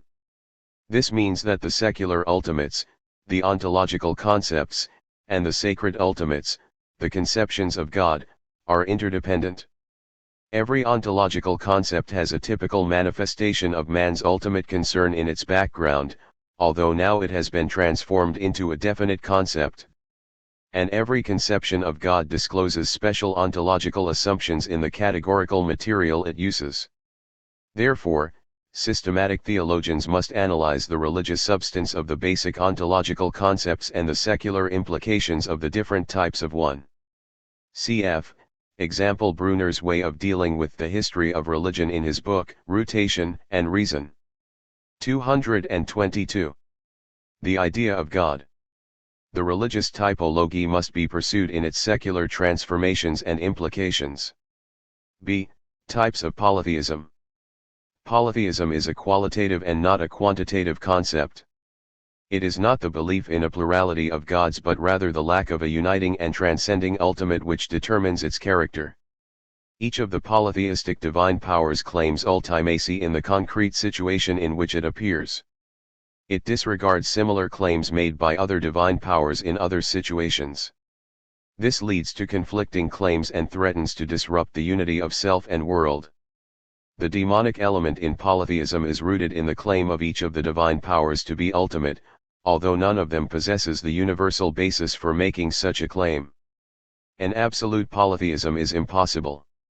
The principle of ultimacy always reacts against the principle of concretion. Polytheism lives on the restricting power of monotheistic elements. This is obvious in each of the main types of polytheism: the universalistic, the mythological, and the dualistic. In the universalistic type, the special divine beings, like divinities of places and realms, numinous forces in things and persons, are embodiments of a universal, all-pervading sacred power, Isa cl, which is hidden behind all things and at the same time is manifest through them. A substantial unity prevents the rise of a complete polytheism.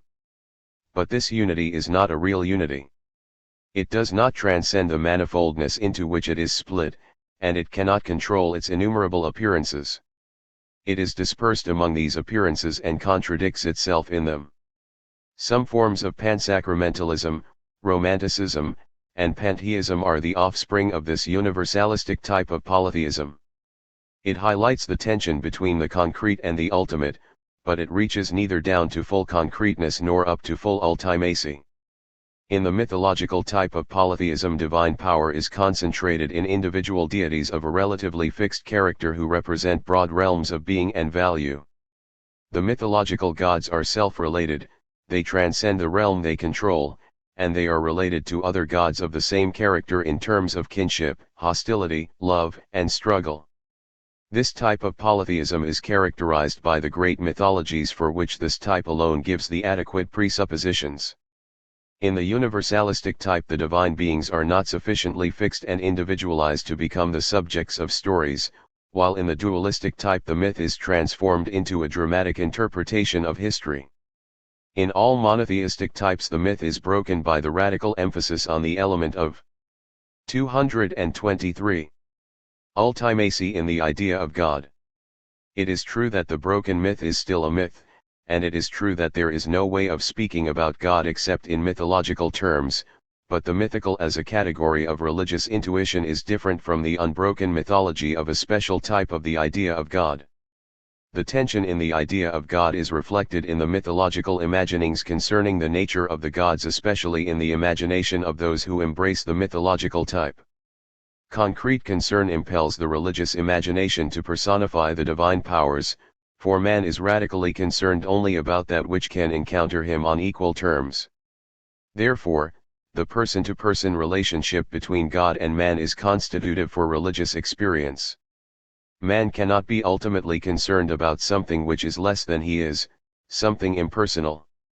This explains the fact that all divine powers, stones and stars, plants and animals, spirits and angels, and every single one of the great mythological gods possess a personal character. It explains the fact that actually there is a struggle for a personal God in all religions, a struggle which resists all philosophical attacks. A personal God, this indicates the concreteness of man's ultimate concern. But his ultimate concern is not only concrete but also ultimate, and this brings another element into the mythological imagery. The gods are subpersonal and superpersonal at one and the same time. Animal gods are not deified brutes, they are expressions of man's ultimate concern symbolized in various forms of animal vitality. This animal vitality stands for a transhuman, divine demonic vitality. The stars as gods are not deified astral bodies, they are expressions of man's ultimate concern symbolized in the order of the stars and in their creative and destructive power. The subhuman-superhuman character of the mythological gods is a protest against the reduction of divine power to human measure. In the moment in which this protest loses its effectiveness, the gods become glorified men rather than gods. They become individual persons who possess no divine ultimacy. This development can be studied in Homeric religion as well as in modern humanistic theism. Completely humanized gods are unreal. They are idealized men. They have no numinous power. The fusinosum and tremendum are gone. Therefore, religion imagines divine personalities whose qualities disrupt and transcend their personal form in every respect. They are subpersonal or transpersonal personalities, a paradoxical combination of words which mirror. 224-22 roars the tension between the concrete and the ultimate in man's ultimate theism takes notice of the ambiguity in the sphere of the holy, but it concern and in every type of the idea of God. Does not conquer it.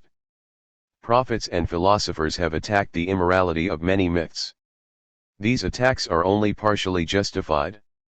The relations of the mythological gods are transmoral, they are ontological, they refer to structures of being and to conflicts of values. The conflicts between the gods stem from the unconditional claims which each of the gods makes. They are demonic, but they are not immoral. This is true also of the mythological type. The ruling gods dispossess the other divine beings. The demonic forces of the past are kept down. But the victorious gods themselves are threatened by old or new divine powers. They are not unconditional, and therefore they are partially demonic. The ambiguity in the sphere of the holy is not overcome by the great mythologies. The mythological type of polytheism could not live without monotheistic restrictions. One of these restrictions is manifest in the fact that the God who is addressed in a concrete situation receives all the characteristics of ultimacy. In the moment of prayer, the God to whom a man prays is the ultimate, the Lord of heaven and earth. This is true in spite of the fact that in the next prayer another God assumes the same role. The possibility of experiencing this kind of exclusiveness expresses a feeling for the identity of the divine in spite of the multiplicity of gods and the differences between them. The other way in which the conflicts of the mythological gods are overcome is through the hierarchical organization of the divine realm, which often is undertaken by priests in the religious political or national political interest. This is inadequate, but it prepares the way for the monarchical type of monotheism. Finally, one must point to the fact that in a fully developed polytheism like that of Greece, the gods themselves are subject to a higher principle, fate, which they mediate but against which they are powerless. In this way the arbitrariness of their individual nature is limited, and, at the same time, the path to the abstract type of monotheism is prepared.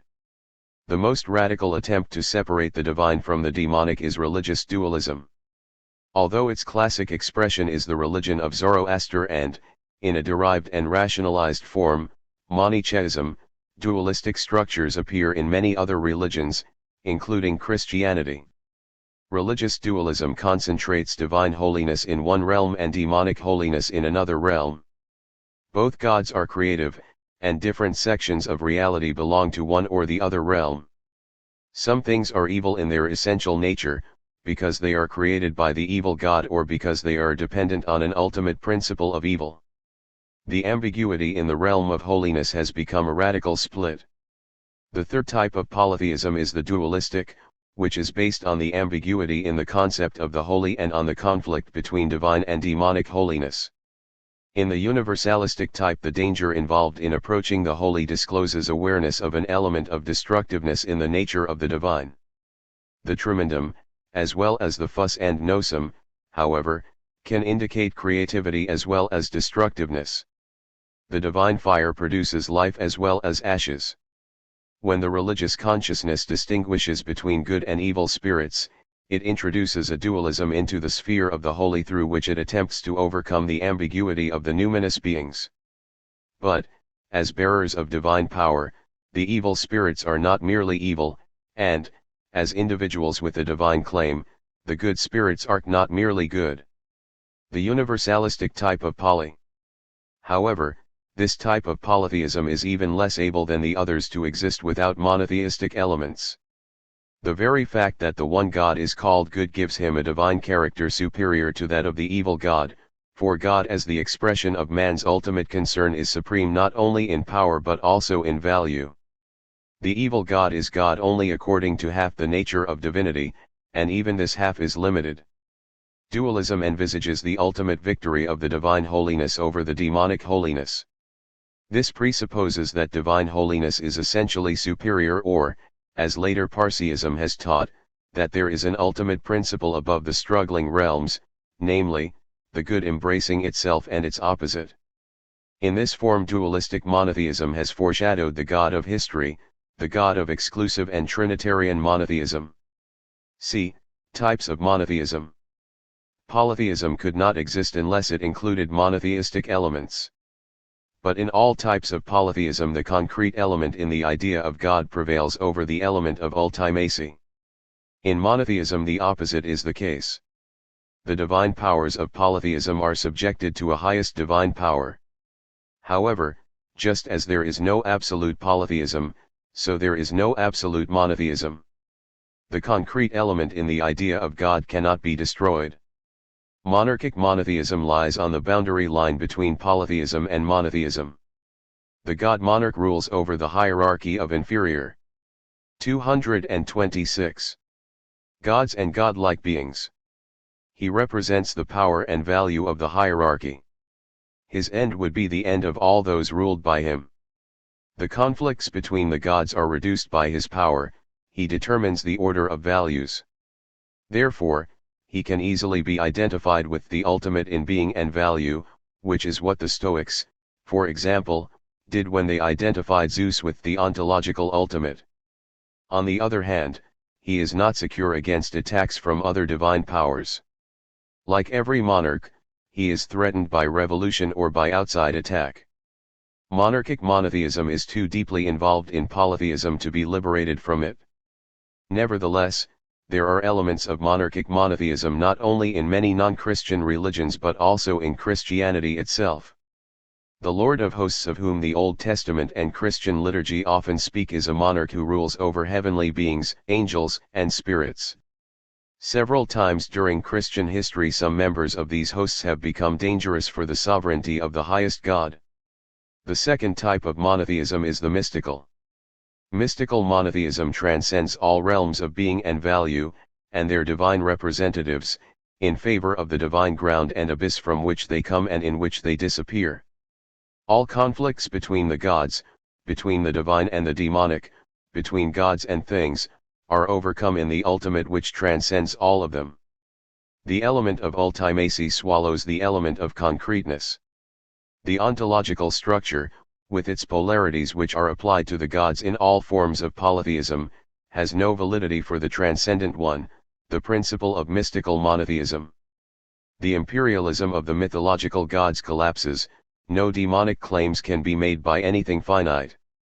The power of being in its completeness and the entire sum of meanings and values are seen without differentiation and conflict in the ground of being and meaning, in the source of all values. Yet even this most radical negation of the concrete element in the idea of God is not able to suppress the quest for concreteness.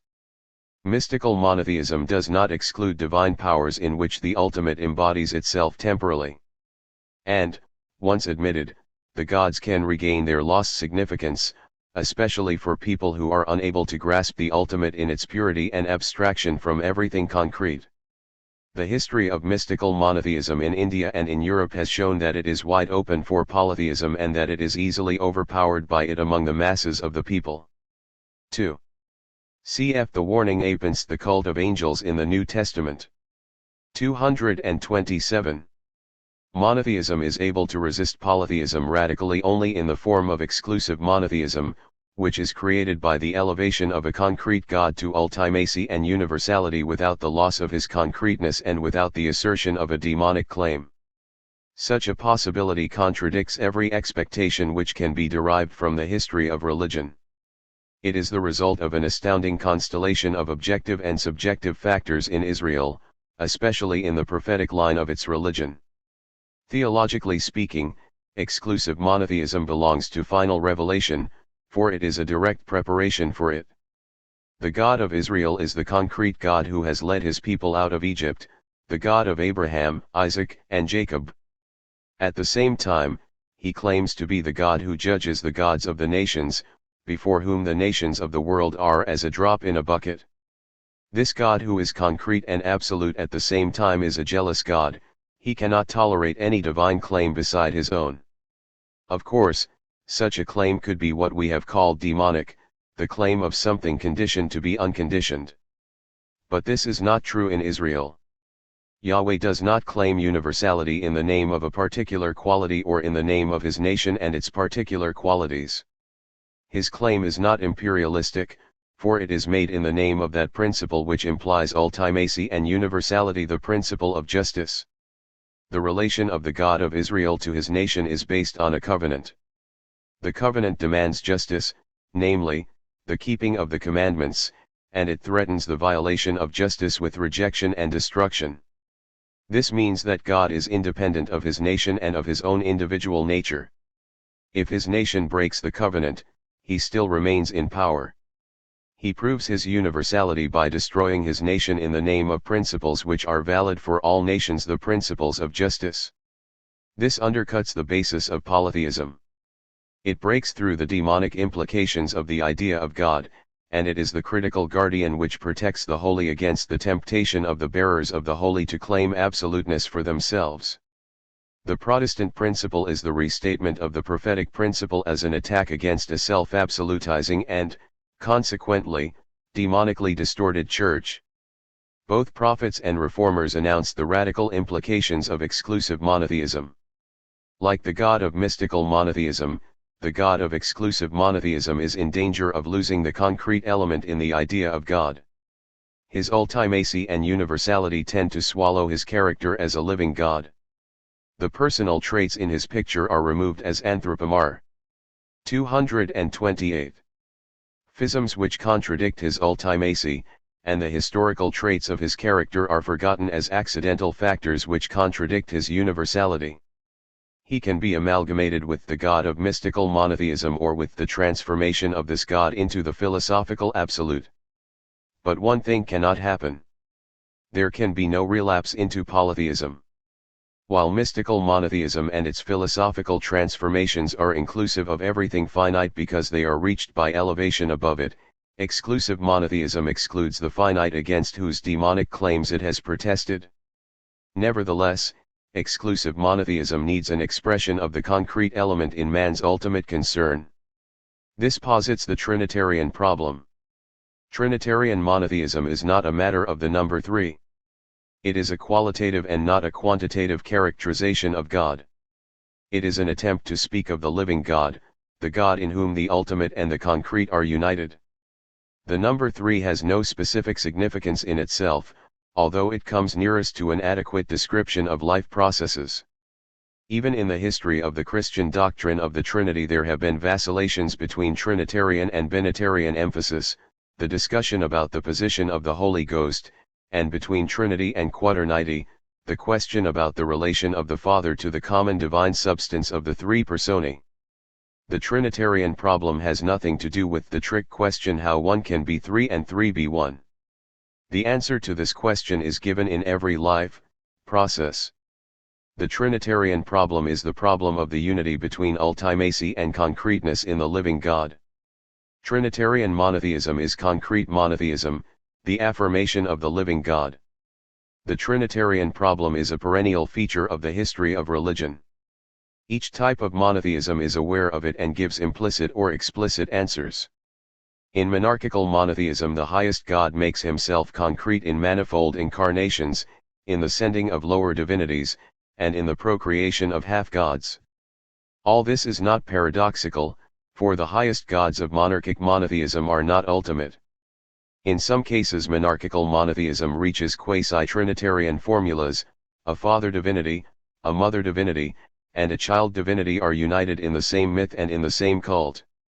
A more profound preparation for genuine Trinitarian thinking is the participation of a God in human destiny, in suffering and death, in spite of the ultimacy of the power he wields and with which he conquers guilt and death. This opens the way to the gods of the late ancient mystery cults, in which a god whose ultimacy is 229. Acknowledged becomes radically concrete for the initiated. These cults influenced the early church not only through their ritual forms but also through their adumbration of the Trinitarian problem, which reached the church through the medium of exclusive monotheism. Mystical monotheism gives classical expression to the trend toward Trinitarian monotheism in the de-andrentiation of the god Brahma from the Brahman principle. The latter represents the element of ultimacy in the most radical way. The former is a concrete god, united with Shiva and Vishnu in a divine triad. Here again the number 3 is not important. It is the relation of the Brahmanatman, the Absolute, to the concrete gods of Hindu piety which is central. The question of the ontological standing of Brahma and the others in relation to Brahman, the principle of being itself, is a genuine Trinitarian question, analogous to the originistic question of the ontological standing of the Logos and the Spirit in relation to the abyss of the divine nature. Nevertheless, there is a decisive difference between them: the presence of exclusive monotheism in Christianity. In exclusive monotheism an abstract transcendence of the divine develops. It is not the transcendence of the infinite abyss in which everything concrete disappears, as in mystical monotheism, rather it is the transcendence of the absolute command which empties all concrete manifestations of the divine. But since the concrete element demands its rights, mediating powers of a threefold character appear and posit the Trinitarian problem. The first group of these mediators is made up of hypostasized divine qualities, like wisdom, word, glory. The second group are the angels, the divine messengers who represent special divine functions. The third is the divine human figure through whom God works the fulfillment of history, the Messiah. In all these the God who had become absolutely transcendent and unapproachable now becomes concrete and present in time and space. The significance of these mediators grows as the distance between God and man increases, and, to the degree to which they become more significant, the Trinitarian problem becomes more acute, more urgent. When early Christianity calls Jesus of Nazareth the Messiah and identifies him with the divine Logos, the Trinitarian problem becomes the central problem of religious existence. The basic motive and the different forms of Trinitarian monotheism become effective in the Trinitarian dogma of the Christian Church. But the Christian solution is founded on the paradox that the Messiah, the mediator between God and man, is identical with the personal human life. 30. The name of which is Jesus of Nazareth. With this assertion the Trinitarian problem becomes a part of the Christological problem. d. Philosophical transformations. In our basic statement about the relation of theology to philosophies we have made the following distinction between the religious attitude and the philosophical attitude. Religion deals existentially with the meaning of being, philosophy deals theoretically with the structure of being. But religion can express itself only through the ontological elements and categories with which philosophy deals, while philosophy can discover the structure of being only to the degree to which being itself has become manifest in an existential experience. Basically this refers to the idea of God. Certain fundamental assertions about the nature of being are implicit in the different types of man's symbolization of his ultimate concern, assertions which may or may not be made explicit by philosophical analysis. If philosophy makes them explicit, they bear a definite analogy to the special types of the idea of God in which they have been contained. Therefore, they can be considered theoretical transformations of existential visions of what concerns man ultimately. If this is true, theology can deal with these assertions in a double way. It can discuss their philosophical truth on merely philosophical grounds, and it can struggle with them as expressions of ultimate concern on religious grounds. In the first instance, philosophical arguments alone are valid; in the second instance, existential witness alone is adequate. The following analysis develops this distinction, which is of fundamental apologetic importance. As the section on the formal criteria of theology has shown, the experience of ultimacy implies an ultimate of being and meaning which concerns man unconditionally because it determines his very being and meaning. For the philosophical approach, this ultimate is being itself, esse ipsum, that beyond which thought cannot go, the power of being in which everything participates. Being itself is a necessary concept for every philosophy, even for those which reject it, for they reject it with arguments taken from a definite understanding of what it means to have being. On the basis of its dissolution of the universals, nominalism objects to the concept of a universal power of being or to the concept of being itself. But nominalism cannot escape the implicit assertion that the nature of being and knowing is best recognized by a nominalistic epistemology. If being is radically individualized, if it lacks embracing structures and essences, this is a character of being, valid for everything that is.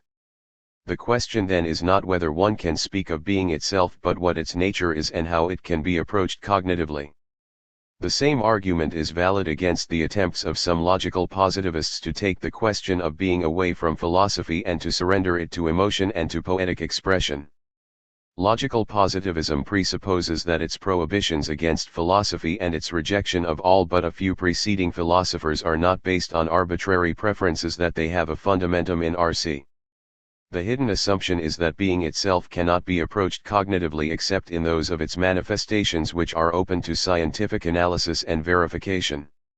Everything else may be open to the non-cognitive functions of the mind. But these functions cannot provide knowledge. Therefore, being has a character which makes logical positivism the best, or the only, method of cognitive approach. If the logical positivists cared to look at their hidden ontological assumptions as inquisitively as they look at the public ontologies of the classical philosophers, they would no longer be able to reject the question of being itself. The tension in the idea of God is transformed into the fundamental philosophical question how being itself, if taken in its absolute sense, can account for the relativities of reality. The power of being must transcend every being that participates in it. This is the motive which pushes philosophical thought to the absolute, to the negation of any content, to the transnumerical one, to pure identity. On the other hand, the power of being is the power of everything that is, in so far as it is. This is the motive which drives philosophical thought to pluralistic principles, to relational or process descriptions of being, to the idea of difference. The double movement of philosophical thought from the relative to the absolute and from the absolute to the relative, and the many attempts to find a balance between the two movements, determine much philosophical thought throughout its history. They represent a theoretical transformation of the tension within the idea of God and within man's ultimate concern. And this tension, in the last analysis, is the expression of man's basic situation. Man is finite, yet at the same time he transcends his finitude. In its philosophical transformation, the universalistic type of polytheism appears as monistic naturalism. Quis natura is an expression of the universalistic feeling for the all-pervading presence of the divine. But it is an expression in which the numinous character of the 232 universalistic idea of God has been replaced by the secular character of the monistic idea of nature. Nevertheless, the very fact that the words God and nature can be used interchangeably reveals the religious background of monistic naturalism. In its philosophical transformation, the mythological type of polytheism appears as pluralistic naturalism. The pluralism of ultimate principles for which this philosophy struggles, be it in the form of life philosophy, or as pragmatism, or as process philosophy, rejects the monistic tendency both of universalistic polytheism and of monistic naturalism. It is naturalism, parallel to the fact that the gods of the mythological type do not radically transcend nature. But it is a naturalism which is open for the contingent and for the new, just as the gods of the corresponding type act irrationally and produce new divine figures in endless succession. But as we have seen that no absolute polytheism is possible, so no absolute pluralism is possible. The unity of being itself and the unity of the divine press the philosophical consciousness as powerfully as they press the religious consciousness toward a monistic and monotheistic ultimate. The world which is supposed to be pluralistic is one at least in this respect, that it can be recognized as a world, an ordered unity, although it has pluralistic characteristics. In its philosophical transformation, the dualistic type of polytheism appears as metaphysical dualism. The Greek doctrine of a matter, the T12 or non-being, which resists form, establishes two ontological ultimates, even though the second is described as that which has no ultimate ontological standing. That which resists the structure of being cannot be destitute of ontological power. This transformation of religious dualism in Greek philosophy corresponds with the tragic interpretation of existence in Greek art and poetry. Modern philosophy is consciously or unconsciously dependent on the Christian doctrine of creation, in which religious dualism is radically rejected. But the dualistic type of polytheism has been transformed into philosophy even in the Christian period. The duality is not that between form and matter, but that between nature and freedom, Kantianism, or that between the irrational will and the rational idea, Baum, Schelling, Schopenhauer, or that between the given and the personal, philosophical theism, or that between the mechanical and the creative, Nietzsche, Bergson, Berdyaev. The motive behind these dualisms is the problem of evil, a clear indication that behind these metaphysical forms of dualism lies the split in the holy and in religious dualism. 233. In its philosophical transformation, monarchical monotheism appears as gradualistic metaphysics. The religious hierarchy is transformed into a hierarchy of powers of being, the great chain of being. Ever since Plato wrote his Symposium and Aristotle his Metaphysics, this type of thinking has influenced the Western world in many ways. The absolute is the highest in a scale of relative degrees of being, Plotinus, Dionysius, the scholastics. The nearer a thing or a sphere of reality is to the absolute, the more being is embodied in it. God is the highest being. The terms degrees of being, more being, less being, are meaningful only if being is not the predicate of an existential judgment, but rather if being means the power of being. Leibniz's monadology is an outstanding example of hierarchical thinking in modern philosophy. The degree of conscious perception determines the ontological status of a monad, from the lowest form of being to God as the central monad. The Romantic philosophy of nature applies the hierarchical principle to the different levels of the natural and the spiritual world. It is a triumph of hierarchical thinking that evolutionary philosophers since Hegel's time have employed the formerly static degrees of being as standards of progress in their schemes of dynamic development. In its philosophical transformation, mystical monotheism appears as idealistic monism. The relatedness of universalistic polytheism and mystical monotheism is repeated in the relatedness of naturalistic monism and idealistic monism.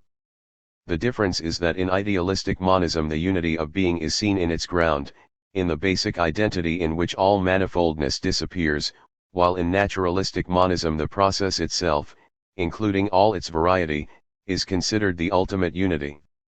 One could say that naturalistic monism never really reaches the absolute because the absolute cannot be found in nature, while idealistic monism never really reaches manifoldness because manifoldness cannot be derived from anything outside nature. In terms of the philosophy of religion, both forms of monism are called pantheistic. Pantheist has become a heresy label of the worst kind. It should be defined before it is applied aggressively. Pantheism does not mean, never has meant, and never should mean that everything that is God. If God is identified with nature, and us subnatms, it is not the totality of natural objects which is called God, but rather the creative power and unity of nature, the absolute substance which is present in everything. And if God is identified with the absolute of idealistic monism, it is the essential structure of being, the essence of all essences, which is called God. Pantheism is the doctrine. 234. That God is the substance or essence of all things, not the meaningless assertion that God is the totality of things. The pantheistic element in the classical doctrine that God is plus some esse, being itself, is as necessary for a Christian doctrine of God as the mystical element of the divine presence. The danger connected with these elements of mysticism and pantheism is overcome by exclusive monotheism and its philosophical analogues. In its philosophical transformation, exclusive monotheism appears as metaphysical realism. Realism has become a badge of honor in philosophy and theology in proportion to the degree to which idealism has become a badge of dishonor. But few realists are aware of the fact that the pathos of realism is ultimately rooted in the prophetic pathos which tore the divine from its mixture with the real, thus liberating the real to be considered in itself. The reason why realistic philosophy is unaware of its religious background is that, with its transformation into philosophy, exclusive monotheism ceases to be theism, just because its God is separated from the reality with which philosophical realism deals. This does not mean that God is denied, he simply is pushed to the edge of reality as a boundary concept, as in deism. He is removed from the real with which man must deal, which is the most effective form of actual denial.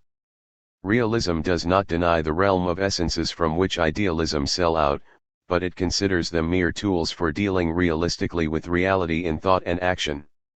It does not attribute to them any power of being, and consequently it denies them the power of judging the real. Realism inevitably becomes positivism and pragmatism if it does not proceed to dialectical realism, the philosophical analogue of Trinitarian monotheism. In its philosophical transformation, Trinitarian monotheism appears, as we have just said, as dialectical realism. In some respects all thinking is dialectical. It moves through yes and no and yes again. It is always a dialogue, whether this proceeds between different subjects or in one subject. But the dialectical method goes beyond this. It presupposes that reality itself moves through yes and no, through positive, negative, and positive again. The dialectical method attempts to mirror the movement of reality. It is the logical expression of a philosophy of life, for life moves through self-affirmation, going out of itself and returning to itself. No one can understand Hegel's dialectical method who does not recognize its roots in the analysis of life in Hegel's early writings, from the early theological writings to the phenomenology of mind. Dialectical. 235. Realism tries to unite the structural oneness of everything within the absolute with the undecided and unfinished manifoldness of the real. It tries to show that the concrete is present in the depth of the ultimate.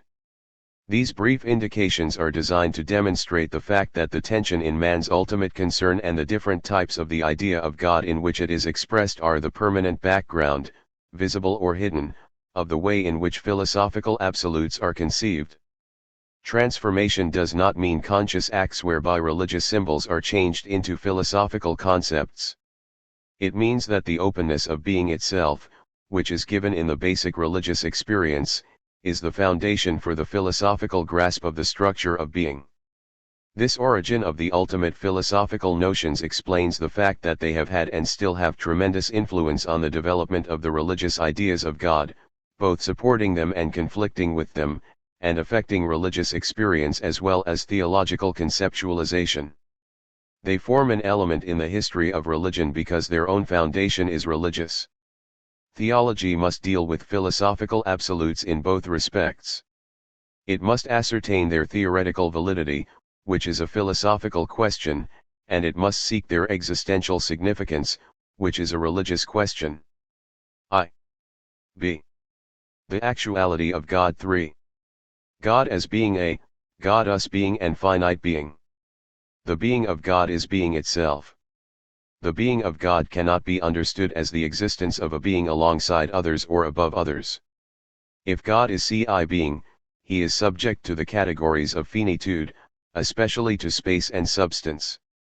Even if he is called the highest being in the sense of the most perfect and the most powerful being, this situation is not changed. When applied to God, superlatives become diminutives. They place him on the level of other beings while elevating him above all of them. Many theologians who have used the term highest being have known better. Actually, they have described the highest as the absolute, as that which is on a level qualitatively different from the level of any being, even the highest being. Whenever infinite or unconditional power and meaning are attributed to the highest being, it has ceased to be a being and has become being itself. Many confusions in the doctrine of God and many apologetic weaknesses could be avoided if God were understood first of all as being itself or as the ground of being. The power of being is 236. Another way of expressing the same thing in a circumscribing phrase. Ever since the time of Plato it has been known, although it often has been disregarded, especially by the nominalists and their modern followers, that the concept of being as being, or being itself, points to the power inherent in everything, the power of resisting non-being. Therefore, instead of saying that God is first of all being itself, it is possible to say that he is the power of being in everything and above everything, the infinite power of being. A theology which does not dare to identify God and the power of being as the first step toward a doctrine of God relapses into monarchic monotheism, for if God is not being itself, he is subordinate to it, just as Zeus is subordinate to fate in Greek religion. The structure of being itself is his fate, as it is the fate of all other beings. But God is his own fate, he is by himself, he possesses aseity. This can be said of him only if he is the power of being, if he is being itself. As being itself, God is beyond the contrast of essential and existential being.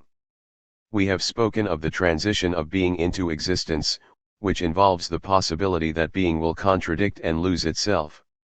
This transition is excluded from being itself, except in terms of the Christological paradox, for being itself does not participate in non-being. In this it stands in contrast to every being. As classical theology has emphasized, God is beyond essence and existence. Logically, being itself is before, prior to, the split which characterizes finite being. For this reason it is as wrong to speak of God as the universal essence as it is to speak of him as existing. If God is understood as universal essence, as the form of all forms, he is identified with the unity and totality of finite potentialities, but he has ceased to be the power of the ground in all of them, and therefore he has ceased to transcend them. He has poured all his creative power into a system of forms, and he is bound to these forms. This is what pantheism means. On the other hand, grave difficulties attend the attempt to speak of God as existing. In order to maintain the truth that God is beyond essence and existence while simultaneously arguing for the existence of God, Thomas Aquinas is forced to distinguish between two kinds of divine existence, that which is identical with essence and that which is not. But an existence of God which is not united with its essence is a contradiction in terms. It makes God a being whose existence does not fulfill his essential potentialities, being and not yet being are mixed in him, as they are in everything finite. God ceases to be God, the ground of being and meaning. What really has happened is that Thomas has had 237. To unite two different traditions, the Augustinian, in which the divine existence is included in his essence, and the Aristotelian, which derives the existence of God from the existence of the world and which then asserts, in a second step, that his existence is identical with his essence. Thus the question of the existence of God can be neither asked nor answered. If asked, it is a question about that which by its very nature is above existence, and therefore the answer whether negative or affirmative implicitly denies the nature of God. It is as atheistic to affirm the existence of God as it is to deny it. God is being itself, not being. On this basis a first step can be taken toward the solution of the problem which usually is discussed as the immanence and the transcendence of God. As the power of being, God transcends every being and also the totality of beings, the world. Being itself is beyond finitude and infinity, otherwise it would be conditioned by something other than itself, and the real power of being would lie beyond both it and that which conditioned it. Being itself infinitely transcends every finite being.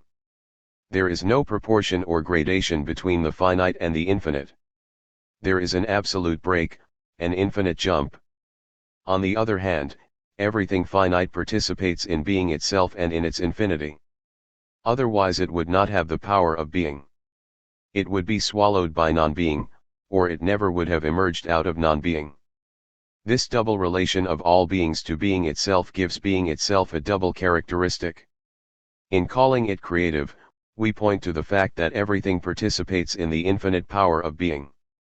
In calling it abysmal, we point to the fact that everything participates in the power of being in a finite way, that all beings are infinitely transcended by their creative ground. Man is bound to the categories of finitude. He uses the two categories of relation, causality and substance, to express the relation of being itself to finite beings. The ground can be interpreted in both ways, as the cause of finite beings and as their substance. The former has been elaborated by Leibniz in the line of the Thomistic tradition, and the latter has been elaborated by Spinoza in the line of the mystical tradition. Both ways are impossible. Spinoza establishes a naturalistic pantheism, in contrast to the idealistic type which identifies God with the universal essence of being, which denies finite freedom and in so doing denies the freedom of God. By necessity God is merged into the finite beings, and their being is his being. Here again it must be emphasized that pantheism does not say that God is everything. It says that God is the substance. 238. Of everything, and that there is no substantial independence and freedom in anything finite. Therefore, Christianity, which asserts finite freedom in man and spontaneity in the non-human realm, has rejected the category of substance in favor of the category of causality in attempting to express the relation of the power of being to the beings who participate in it. Causality seems to make the world dependent on God, and, at the same time, to separate God from the world in the way a cause is separated from its effect. But the category of causality cannot fill the bill, for cause and effect are not separate, they include each other and form a series which is endless in both directions. What is cause at one point in the series is effect at another point, and conversely. God as cause is drawn into the series, which drives even him beyond himself. In order to disengage the divine cause from the series of causes and effects, it is called the first cause, the absolute beginning. What this means is that the category of causality is being denied while it is being used. In other words, causality is being used not as a category but as a symbol. And if this is done and is understood, the difference between substance and causality disappears, for if God is the cause of the entire series of causes and effects, he is the substance underlying the whole process of becoming. But this underlying does not have the character of a substance which underlies its accidents and which is completely expressed by them. It is an underlying in which substance and accidents preserve their freedom. In other words, it is substance not as a category but as a symbol. And, if taken symbolically, there is no difference between prima cause and ultilnistentia. Both mean, what can be called in a more directly symbolic term, the creative and abysmal ground of being. In this term both naturalistic pantheism, based on the category of substance, and rationalistic theism, based on the category of causality, are overcome. Since God is the ground of being, he is the ground of the structure of being. He is not subject to this structure, the structure is grounded in him. He is this structure, and it is impossible to speak about him except in terms of this structure. God must be approached cognitively through the structural elements of being itself. These elements make him a living God, a God who can be man's concrete concern. They enable us to use symbols which we are certain point to the ground of reality. b. God as being and the knowledge of God. The statement that God is being itself is a non-symbolic statement. It does not point beyond itself. It means what it says directly and properly. If we speak of the 239 actuality of God, we first assert that he is not God if he is not being itself. Other assertions about God can be made theologically only on this basis. Of course, religious assertions do not require such a foundation for what they say about God. The foundation is implicit in every religious thought concerning God. Theologians must make explicit what is implicit in religious thought and expression, and, in order to do this, they must begin with the most abstract and completely unsymbolic statement which is possible, namely, that God is being itself or the absolute. However, after this has been said, nothing else can be said about God as God which is not symbolic.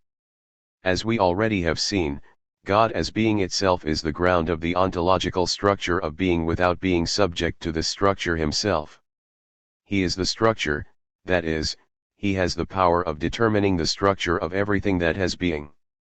Therefore, if anything beyond this bare assertion is said about God, it no longer is a direct and proper statement, no longer a concept. It is indirect, and it points to something beyond itself. In a word, it is symbolic. The general character of the symbol has been described. Special emphasis must be laid on the insight that symbol and sign are different, that, while the sign bears no necessary relation to that to which it points, the symbol participates in the reality of that for which it stands. The sign can be changed arbitrarily according to the demands of expediency, but the symbol grows and dies according to the correlation between that which is symbolized and the persons who receive it as a symbol. Therefore, the religious symbol, the symbol which points to the divine, can be a true symbol only if it participates in the power of the divine to which it points. There can be no doubt that any concrete assertion about God must be symbolic, for a concrete assertion is one which uses a segment of finite experience in order to say something about him. It transcends the content of the segment, although it also includes it.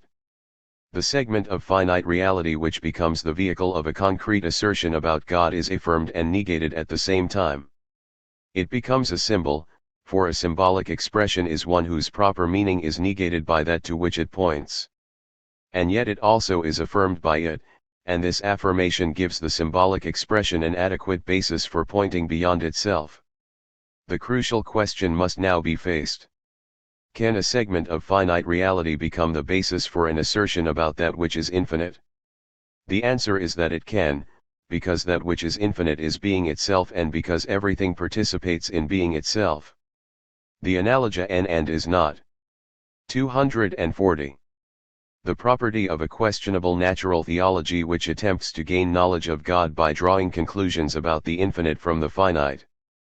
The analogized ente gives us our only justification of speaking at all about God. It is based on the fact that God must be understood as being itself. The truth of a religious symbol has nothing to do with the truth of the empirical assertions involved in it, be they physical, psychological, or historical. A religious symbol possesses some truth if it adequately expresses the correlation of revelation in which some person stands. A religious symbol is true if it adequately expresses the correlation of some person with final revelation. A religious symbol can die only if the correlation of which it is an adequate expression dies. This occurs whenever the revelatory situation changes and former symbols become obsolete. The history of religion, right up to our own time, is full of dead symbols which have been killed not by a scientific criticism of assumed superstitions but by a religious criticism of religion. The judgment that a religious symbol is true is identical with the judgment that the revelation of which it is the adequate expression is true. This double meaning of the truth of a symbol must be kept in mind. A symbol has truth, it is adequate to the revelation it expresses. A symbol is true, it is the expression of a true revelation. Theology as such has neither the duty nor the power to confirm or to negate religious symbols. Its task is to interpret them according to theological principles and methods.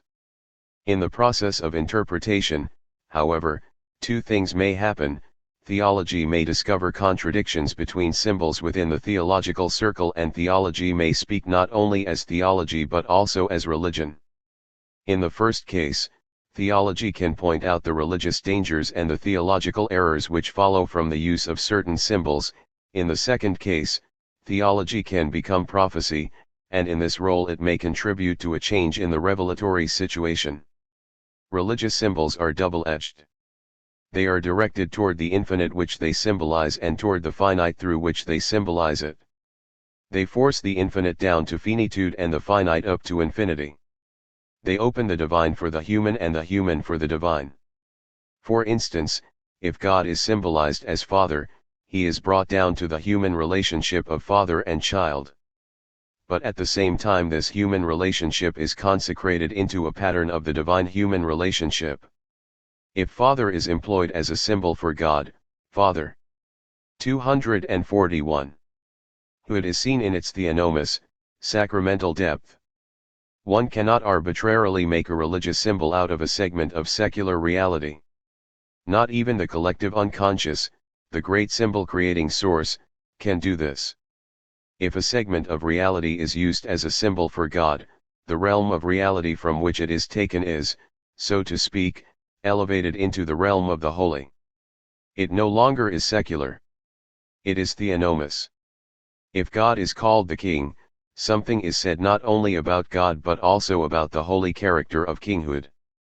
If God's work is called making whole or healing, this not only says something about God but also emphasizes the theonomous character of all healing. If God's self-manifestation is called the Word, this not only symbolizes God's relation to man but also emphasizes the holiness of all words as an expression of the Spirit. The list could be continued. Therefore, it is not surprising that in a secular culture both the symbols for God and the theonomous character of the material from which the symbols are taken disappear. A final word of warning must be added in view of the fact that for many people the very term symbolic carries the connotation of non-real. This is partially the result of confusion between sign and symbol and partially due to the identification of reality with empirical reality, with the entire realm of objective things and events. Both reasons have been undercut explicitly and implicitly in the foregoing chapters.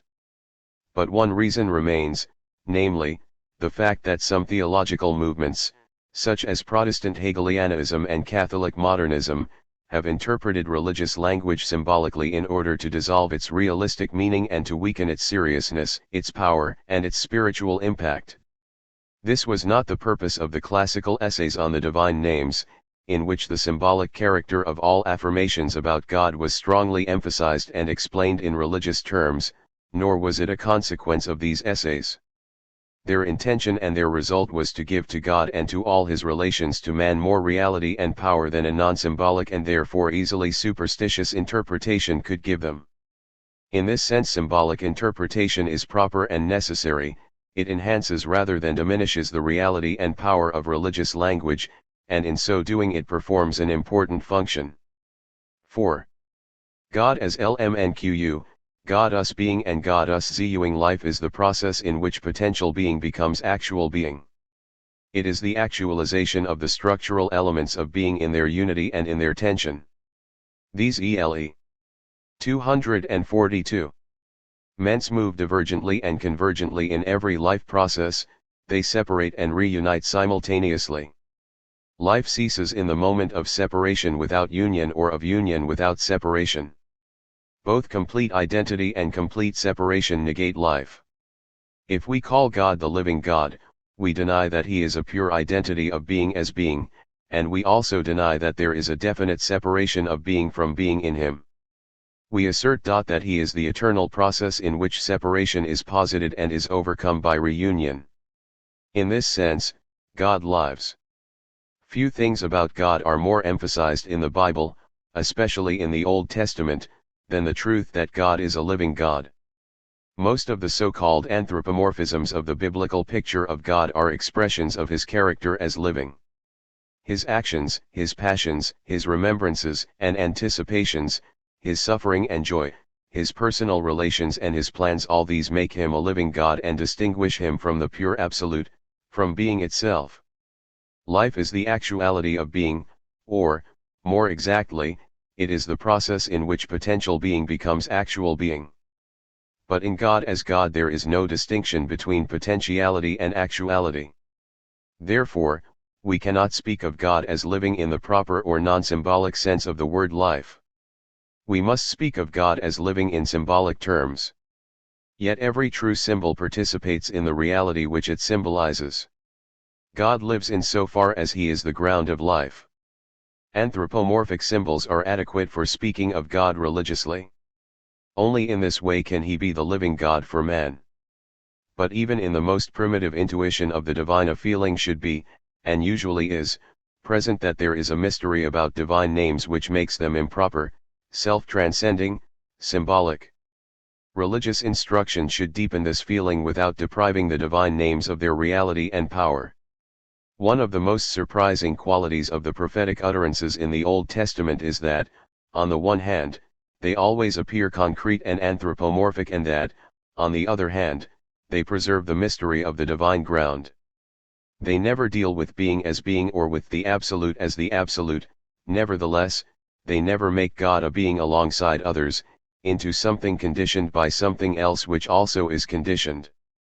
Nothing is more inadequate and disgusting than the attempt to translate the concrete symbols of the Bible into less concrete and less powerful symbols. Theology should not weaken the concrete symbols, but it must analyze them and interpret them in abstract ontological terms. Nothing is more 5. He that formed the eye, shall he not see? PS 94:9. A 43. Inadequate and confusing than the attempt to restrict theological work to half abstract, half concrete terms which do justice neither to existential intuition nor to cognitive analysis. The ontological structure of being supplies the material for the symbols which point to the divine life. However, this does not mean that a doctrine of God can be derived from an ontological system. The character of the divine life is made manifest in revelation. Theology can only explain and systematize the existential knowledge of revelation in theoretical terms, interpreting the symbolic significance of the ontological elements and categories. While the symbolic power of the categories appears in the relation of God to the creature, the elements give symbolic expression to the nature of the divine life itself. The polar character of the ontological elements is rooted in the divine life, but the divine life is not subject to this polarity. Within the divine life, every ontological element includes its polar element completely, without tension and without the threat of dissolution, for God is being itself. However, there is a difference between the first and the second elements in each polarity with regard to their power of symbolizing the divine life. The elements of individualization, dynamics, and freedom represent the self or subject side of the basic ontological structure within the polarity to which they belong. The elements of participation, form, and destiny represent the world or object side of the basic ontological structure within the polarity to which they belong. Both sides are rooted in the divine life. But the first side determines the existential relationship between God and man, which is the source of all symbolization. Man is a self who has a world. As a self he is an individual person who participates universally, he is a dynamic self-transcending agent within a special and a general form, and he is freedom which has a special destiny and which participates in a general destiny. Therefore, man symbolizes that which is his ultimate concern in terms taken from his own being. From the subjective side of the polarities he takes, or more exactly, receives the material with which he symbolizes the divine life. He sees the divine life as personal, dynamic, and free. He cannot see it in any other way, for God is man's ultimate concern, and therefore he stands in analogy to that which man himself is. But the religious mind, theologically speaking, man in the correlation of revelation always realizes implicitly, if not explicitly, that the other side of the polarities also is completely present in the side he uses as symbolic material. God is called a person, but he is a person not infinite. 244. Separation but in an absolute and unconditional participation in everything. God is called dynamic, but he is dynamic not in tension with form but in an absolute and unconditional unity with form, so that his self-transcendence never is in tension with his self-preservation, so that he always remains God. God is called free, but he is free not in arbitrariness but in an absolute and unconditional identity with his destiny, so that he himself is his destiny, so that the essential structures of being are not strange to his freedom but are the actuality of his freedom. In this way, although the symbols used for the divine life are taken from the concrete situation of man's relationship to God, they imply God's ultimacy, the ultimacy in which the polarities of being disappear in the ground of being, in being itself. The basic ontological structure of self and world is transcended in the divine life without providing symbolic material. God cannot be called a self, because the concept self implies separation from and contrast to everything which is not self. God cannot be called the world even by implication. Both self and world are rooted in the divine life, but they cannot become symbols for it. But the elements which constitute the basic ontological structure can become symbols because they do not speak of kinds of being, self and world, but of qualities of being which are valid in their proper sense when applied to all beings and which are valid in their symbolic sense when applied to being itself. 6. The divine life and the ontological elements. The symbols provided by the ontological elements present a great number of problems for the doctrine of God. In every special case it is necessary to distinguish between the proper sense of the concepts and their symbolic sense. And it is equally necessary to balance one side of the ontological polarity against the other without reducing the symbolic power of either of them. The history of theological thought is a continuous proof of the difficulty, the creativeness, and the danger of this situation. This is obvious if we consider the symbolic power of the polarity of individualization and participation. The symbol personal God is absolutely fundamental because an existential relation is a person-to-person relation. Man cannot be ultimately concerned about anything that is less than personal, but since personality, persona, prosopon, includes individuality, the question arises in what sense God can be called an individual. Is it meaningful to call him the absolute individual? The answer must be that it is meaningful only in the sense that he can be called the absolute participant. The one term cannot be applied without the other. This can only 245 mean that both individualization and participation are rooted in the ground of the divine life and that God is equally near to each of them while transcending them both. The solution of the difficulties in the phrase personal God follows from this. Personal God does not mean that God is a person. It means that God is the ground of everything personal and that he carries within himself the ontological power of personality. He is not a person, but he is not less than personal. It should not be forgotten that classical theology employed the term persona for the Trinitarian hypostasis but not for God himself. God became a person only in the 19th century, in connection with the Kantian separation of nature ruled by physical law from personality ruled by moral law. Ordinary theism has made God a heavenly, completely perfect person who resides above the world and mankind.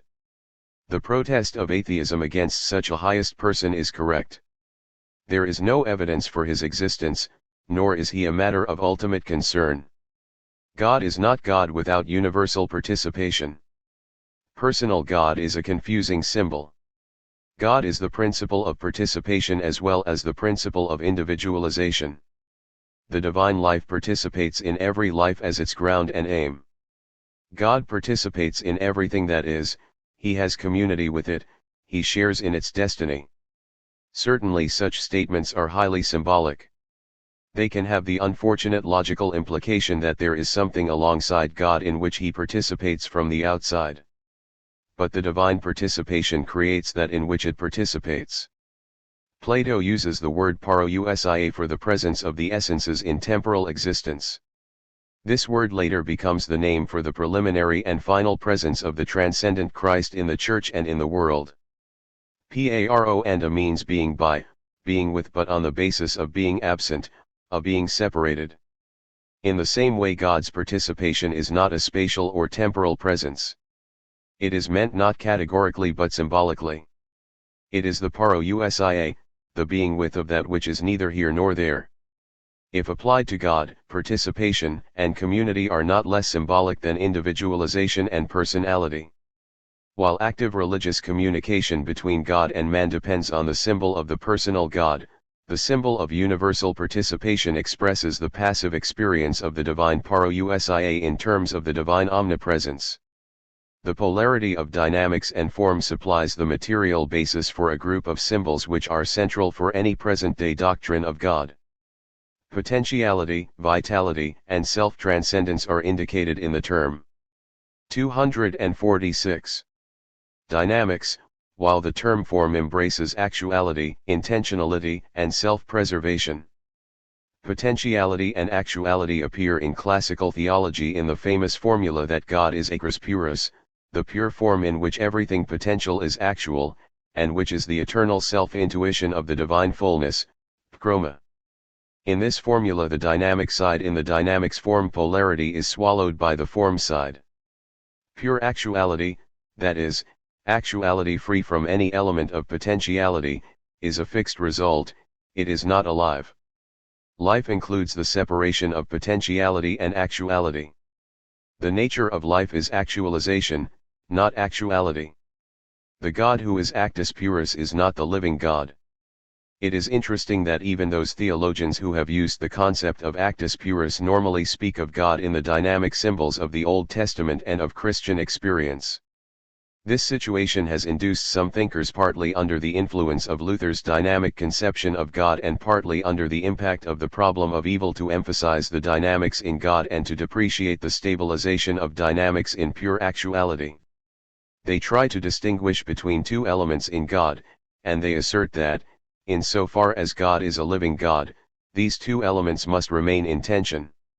Whether the first element is called the Ungrund or the nature in God, William, or the first potency, Schelling, or the will, Schopenhauer, or the given in God, Brightman, or messianic freedom, Berdiev, or the contingent, Hartzholm, in all these cases it is an expression of what we have called dynamics, and it is an attempt to prevent the dynamics in God from being transformed into pure actuality. Theological criticism of these attempts is easy if the concepts are taken in their proper sense, for then they make God finite, dependent on a fate or an accident which is not himself. The finite God, if taken literally, is a finite God, a polytheistic God. But this is not the way in which these concepts should be interpreted. They point symbolically to a quality of the divine life which is analogous to what appears as dynamics in the ontological structure. The divine creativity, God's participation in history, his outgoing character, are based on this dynamic element. It includes a not yet which is, however, always balanced by an already within the divine life. It is not an absolute not yet, which would make it a divine demonic power, nor is the already an absolute already. It also can be expressed as the negative element in the ground of being which is overcome as negative in the process of being itself. As such it is the basis of the negative element in the creature. 247. In which it is not overcome but is effective as a threat and a potential disruption. These assertions include a rejection of a non-symbolic, ontological doctrine of God as becoming. If we say that being is actual as life, the element of self-transcendence is obviously and emphatically included. But it is included as a symbolic element in balance with form. Being is not in balance with becoming. Being comprises becoming and rest, becoming as an implication of dynamics and rest as an implication of form. If we say that God is being itself, this includes both rest and becoming, both the static and the dynamic elements. However, to speak of a becoming God disrupts the balance between dynamics and form and subjects God to a process which has the character of a fate or which is completely open to the future and has the character of an absolute accident. In both cases the divinity of God is undercut. The basic error of these doctrines is their metaphysical constructive character. They apply the ontological elements to God in a non-symbolic manner and are driven to religiously offensive and theologically untenable consequences. If the element of form in the dynamics form polarity is applied symbolically to the divine life, it expresses the actualization of its potentialities. The divine life inescapably unites possibility with fulfillment. Neither side threatens the other, nor is there a threat of disruption. In terms of self-preservation one could say that God cannot cease to be God. His going out from himself does not diminish or destroy his divinity. It is united with the eternal resting in himself. The divine form must be conceived in analogy with what we have called intentionality on the human level. It is balanced with vitality, the dynamic side on the human level. The polarity in this formulation appears in classical theology as the polarity of will and intellect in God. It is consistent that Thomas Aquinas had to subordinate the will in God to the intellect when he accepted the Aristotelian actus purus as the basic character of God. And it must be remembered that the line of theological thought which tries to preserve the element of dynamics in God actually begins with Duns Scotus, who elevated the will in God over the intellect. Of course, both will and intellect in their application to God express infinitely more than the mental acts of willing and understanding as these appear in human experience. they are symbols for dynamics in all its ramifications and for form as the meaningful structure of being itself. Therefore, it is not a question of metaphysical psychology whether Aquinas or Duns Scotus is right. It is a question of the 248th way in which psychological concepts should be employed as symbols for the divine life. And with respect to this question, it is obvious that for more than a century a decision has been made in favor of the dynamic element. The philosophy of life, existential philosophy, and process philosophy agree on this point. Protestantism has contributed strong motives for this decision, but theology must balance the new with the old, predominantly Catholic, emphasis on the form character of the divine life. If we consider the polarity of freedom and destiny in its symbolic value, we find that there hardly is a word said about God in the Bible which does not point directly or indirectly to his freedom. In freedom he creates, in freedom he deals with the world and man, in freedom he saves and fulfills. His freedom is freedom from anything prior to him or alongside him. Chaos cannot prevent him from speaking the word which makes light out of darkness, the evil deeds of men cannot prevent him from carrying through his plans, the good deeds of men cannot force him to reward them, the structure of being cannot prevent him from revealing himself, etc. Classical theology has spoken in more abstract terms of the aseity of God, of his being a esse, self-derived. There is no ground prior to him which could condition his freedom, neither chaos nor non-being has power to limit or resist him. But aseity also means that there is nothing given in God which is not at the same time affirmed by his freedom. If taken non-symbolically, this naturally leads to an unanswerable question, whether the structure of freedom, because it constitutes his freedom, is not itself something given in relation to which God has no freedom. The answer can only be that freedom, like the other ontological concepts, must be understood symbolically and in terms of the existential correlation of man and God. If taken in this way, freedom means that that which is man's ultimate concern is in no way dependent on man or on any finite being or on any finite concern. Only that which is unconditional can be the expression of unconditional concern. A conditioned God is no God. Can the term destiny be applied symbolically to the divine life? The gods of polytheism have a destiny or, more correctly, a fate because they are not ultimate. But can one say that he who is unconditional and absolute has a destiny in the same manner in which he has freedom? Is it possible to attribute destiny to being itself? It is possible, provided the connotation of a destiny determining power above God is avoided and provided one adds that God is his own destiny and that in God. 549. Freedom and destiny are one. It may be argued that this truth is more adequately expressed if destiny is replaced by necessity, not mechanical necessity, but structural necessity, of course, or if God is spoken of as being his own law.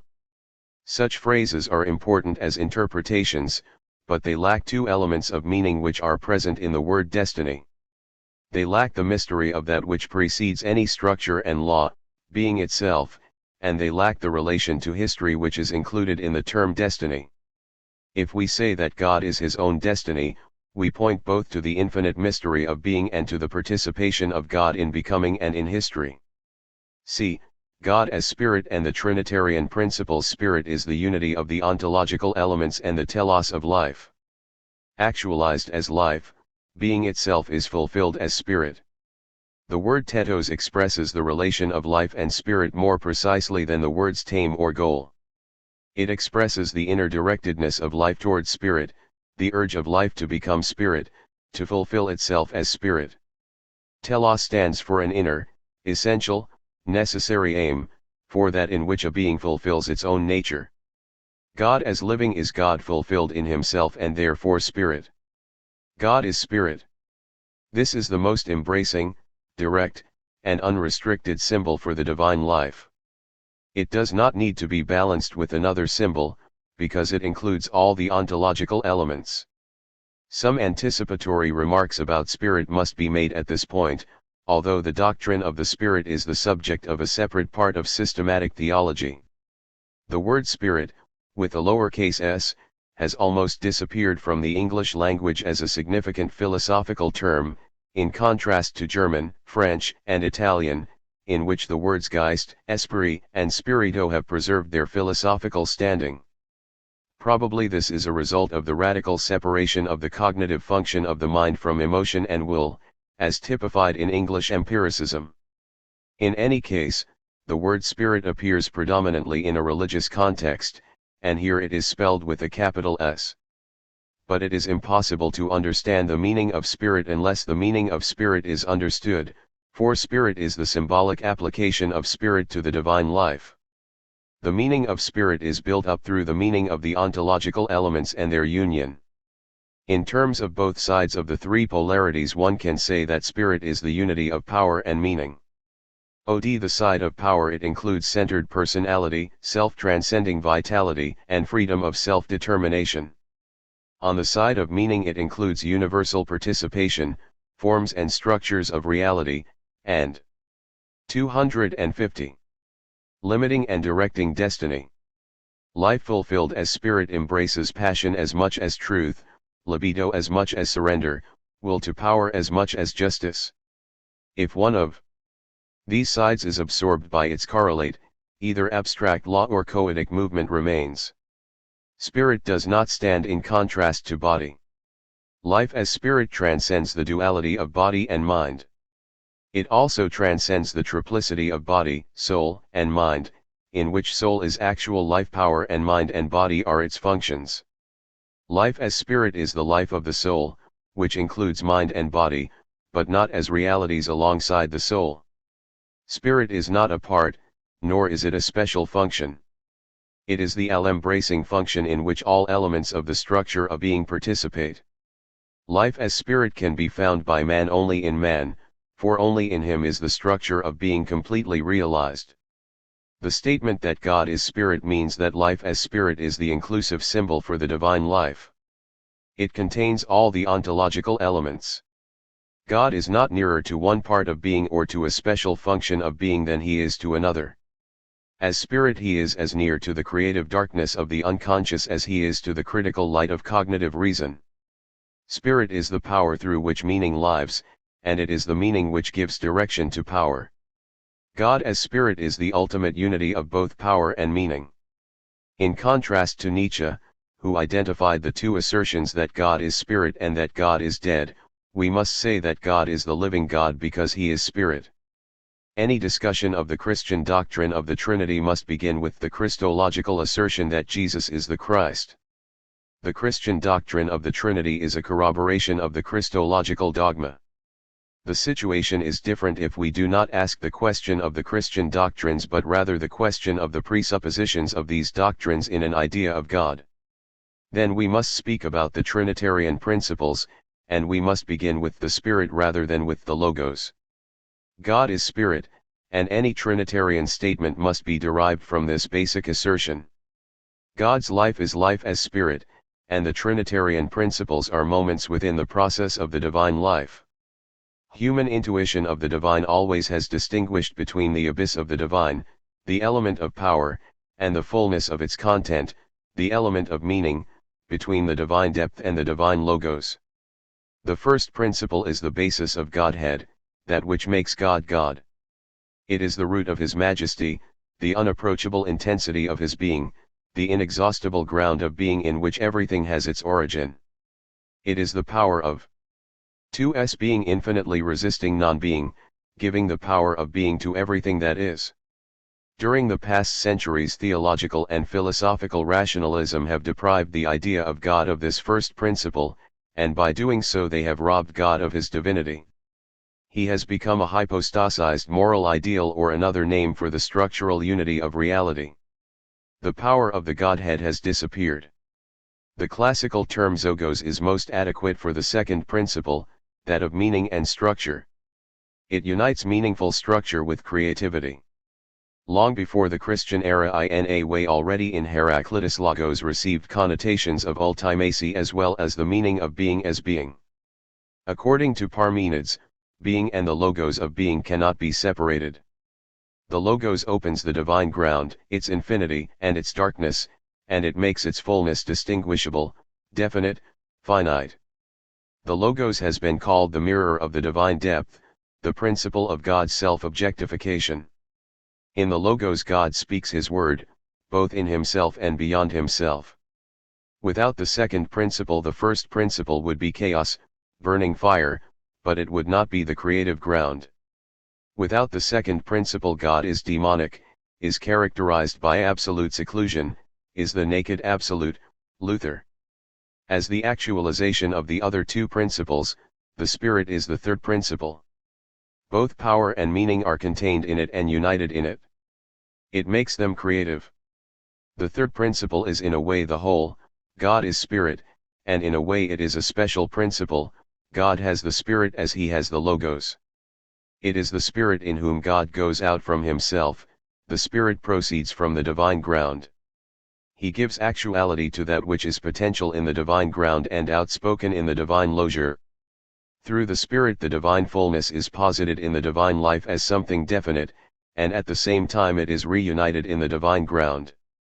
The finite is posited as finite within the process of the divine life, but it is reunited with the infinite within the same process. It is distinguished from the infinite, but it is not separated from it. The divine life is infinite mystery, but it is not infinite emptiness. It is the ground of all abundance, and it is abundant itself. The consideration of the Trinitarian principles is not the Christian doctrine of the Trinity. It is a preparation for it, nothing more. The dogma of the Trinity can be discussed only after the Christological dogma has been elaborated. But the Trinitarian principles appear whenever one speaks meaningfully of the living God. The divine life is infinite, but in such a way that the finite is posited. 252. In it in a manner which transcends potentiality and actuality. Therefore, it is not precise to identify God with them finite. This can be done on some levels of analysis. If man and his world are described as finite, God is infinite in contrast to them. But the analysis must go beyond this level in both directions. Man is aware of his finitude because he has the power of transcending it and of looking at it. Without this awareness he could not call himself mortal.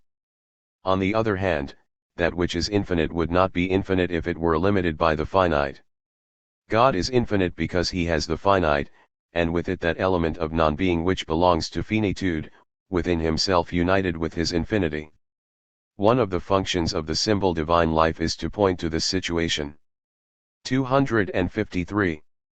Ation of creatureliness and to its correlate, the divine creativity. Since the divine life is essentially creative, all three modes of time must be used in symbolizing it. God has created the world, He is creative in the present moment, and He will creatively FNL His end OS. Therefore, we must speak of originating creation, sustaining creation, and directing creation. This means that not only the preservation of the world but also providence is subsumed under the doctrine of the divine creativity. A. God's originating creativity L. Creation and non-being. The classical Christian doctrine of creation uses the phrase creatio ex nihilo. The first task of theology is an interpretation of these words. Their obvious meaning is a critical negation. God finds nothing given to Him which influences Him in His creativity or which resists His creative telos. The doctrine of creatio ex nihilo is Christianity's protection against any type of ultimate dualism. That which concerns man ultimately can only be that on which he ultimately depends. Two ultimates destroy the ultimacy of concern. This negative meaning of creatio ex nihilo is clear and decisive for every Christian experience and assertion. It is the mark of distinction between paganism, even in its most refined form, and Christianity, even in its most primitive form. The question arises, however, whether the term ex nihilo points to more than the rejection of dualism.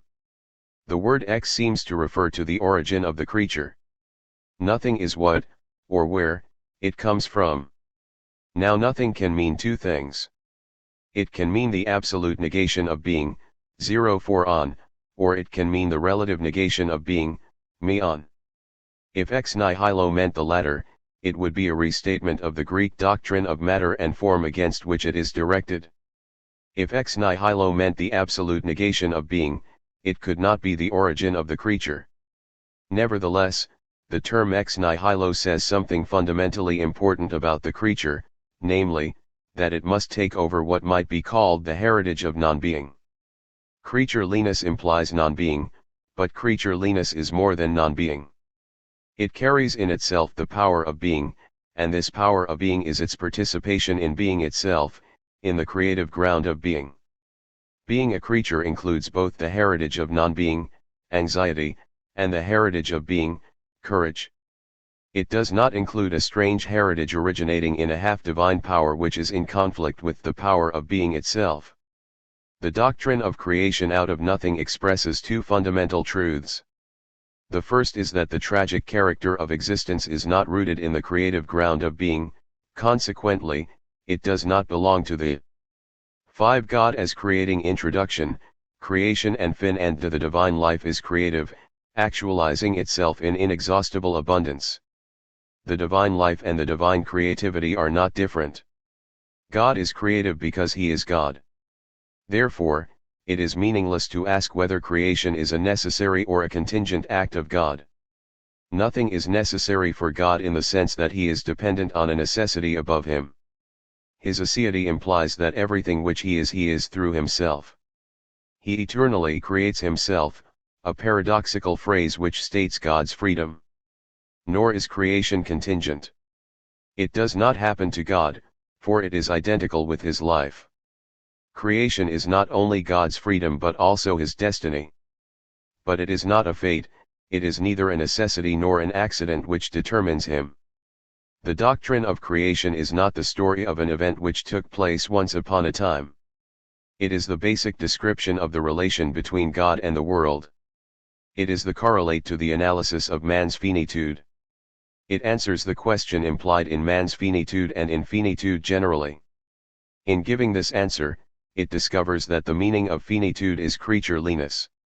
The doctrine of creation is the answer to the question implied in the creature as creature. This question is asked continually and is always answered in man's essential nature. The question and the answer are beyond potentiality and actuality, as all things are in the process of the divine life. But actually the question is asked and is not answered in man's existential situation. The character of existence is that man asks the question of his finitude without receiving an answer. It follows that even if there were such a thing as natural theology, it could not reach the truth of God's creativity and man's creatureliness. The doctrine of creation does not describe an event. It points to the situ. 254. Essential nature of things. In itself finitude is not tragic, that is, it is not doomed to self-destruction by its very greatness. Therefore, the tragic is not conquered by avoiding the finite as much as possible, that is, by ontological asceticism. The tragic is conquered by the presence of being itself within the finite. 6. The second truth expressed in this doctrine is that there is an element of non-being in creatureliness. This gives insight into the natural necessity of death and into the potentiality but not necessity of the tragic. 255. Duplicate of reality. This is radically carried through in the view which the later Platonists taught, that there is an idea of every individual thing in the divine mind. Here the ideas lose the function they had in the original conception, which was to describe the eternally true within the flux of reality. It is understandable that nominalism abolished this duplication of the world and attributed being only to individual things, but nominalism cannot deny the power of the universals which reappear in every individual exemplar and which determine its nature and its growth. And even in the individual, notably in the individual man, there is an inner telos which transcends the various moments of the process of his life. The creative process of the divine life precedes the differentiation between essences and existence. In the creative vision of God, the individual is present as a whole in his essential being and inner telos and, at the same time, in the infinity of the special moments of his life process. Of course, this is said symbolically, since we are unable to have a perception or even an imagination of that which belongs to the divine life. The mystery of being beyond essence and existence is hidden in the mystery of the creativity of the divine life. But man's being is not only hidden in the creative ground of the divine life, it also is manifest to itself and to other life within the whole of reality. Man does exist, and his existence is different from his essence. Man and the rest of reality are not only inside the process of the divine life but also outside it. Man is grounded in it, but he is not kept within the ground. Man has left the ground in order to stand upon himself, to actualize what he essentially is, in order to be finite freedom. This is the point at which the doctrine of creation and the doctrine of the fall join. It is the most difficult and the most dialectical point in the doctrine of creation. And, as every existential analysis of the human situation shows, it is the most mysterious point in human experience. Fully developed creatureliness is fallen creatureliness. The creature has actualized its freedom in so far as it is outside the creative ground of the divine life. This is the difference between being inside and being outside the divine life. Inside and outside are spatial symbols, but what they say is not spatial. They refer to something qualitative rather than quantitative. To be outside the divine life means to stand in actualized freedom, in an existence which is no longer united with essence. Seen from one side, this is the end of creation. Seen from the other side, it is the beginning of the fall. Freedom and destiny are correlates. The point. Two central theological doctrines are based on the doctrine of creation, namely, incarnation and eschatology. God can appear within finitude only if the finite as such is not in conflict with him. And history can be fulfilled in the eschatology only if salvation does not presuppose elevation above finitude. The formula creatio ex nihilo is not the title of a story. It is the classical formula which expresses the relation between God and the world. 2. Creation, essence, and existence. In the Nicene Creed, God is called the creator of everything visible and invisible. Like the formula just discussed, this phrase also has, first of all, a protective function. It is directed against the Platonic doctrine that the Creator God is dependent on the eternal essences or ideas, the powers of being which make a thing what it is. These eternal powers of being could receive a kind of divine honor in opposition to, or at least in distinction from, the adoration due God alone. They could be identified with the angels of Middle Eastern tradition, who often are dispossessed gods, and made the objects of a cult. This occurred even within Christianity, as the New Testament shows.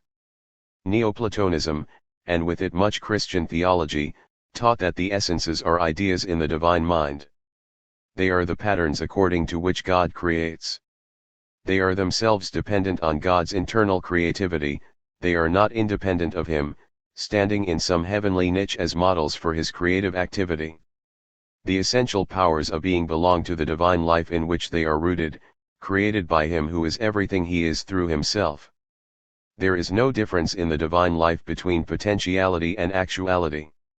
This solves one of the most difficult problems connected with the ontology of essences, namely, how essences are related to universals, on the one hand, and to individuals, on the other hand.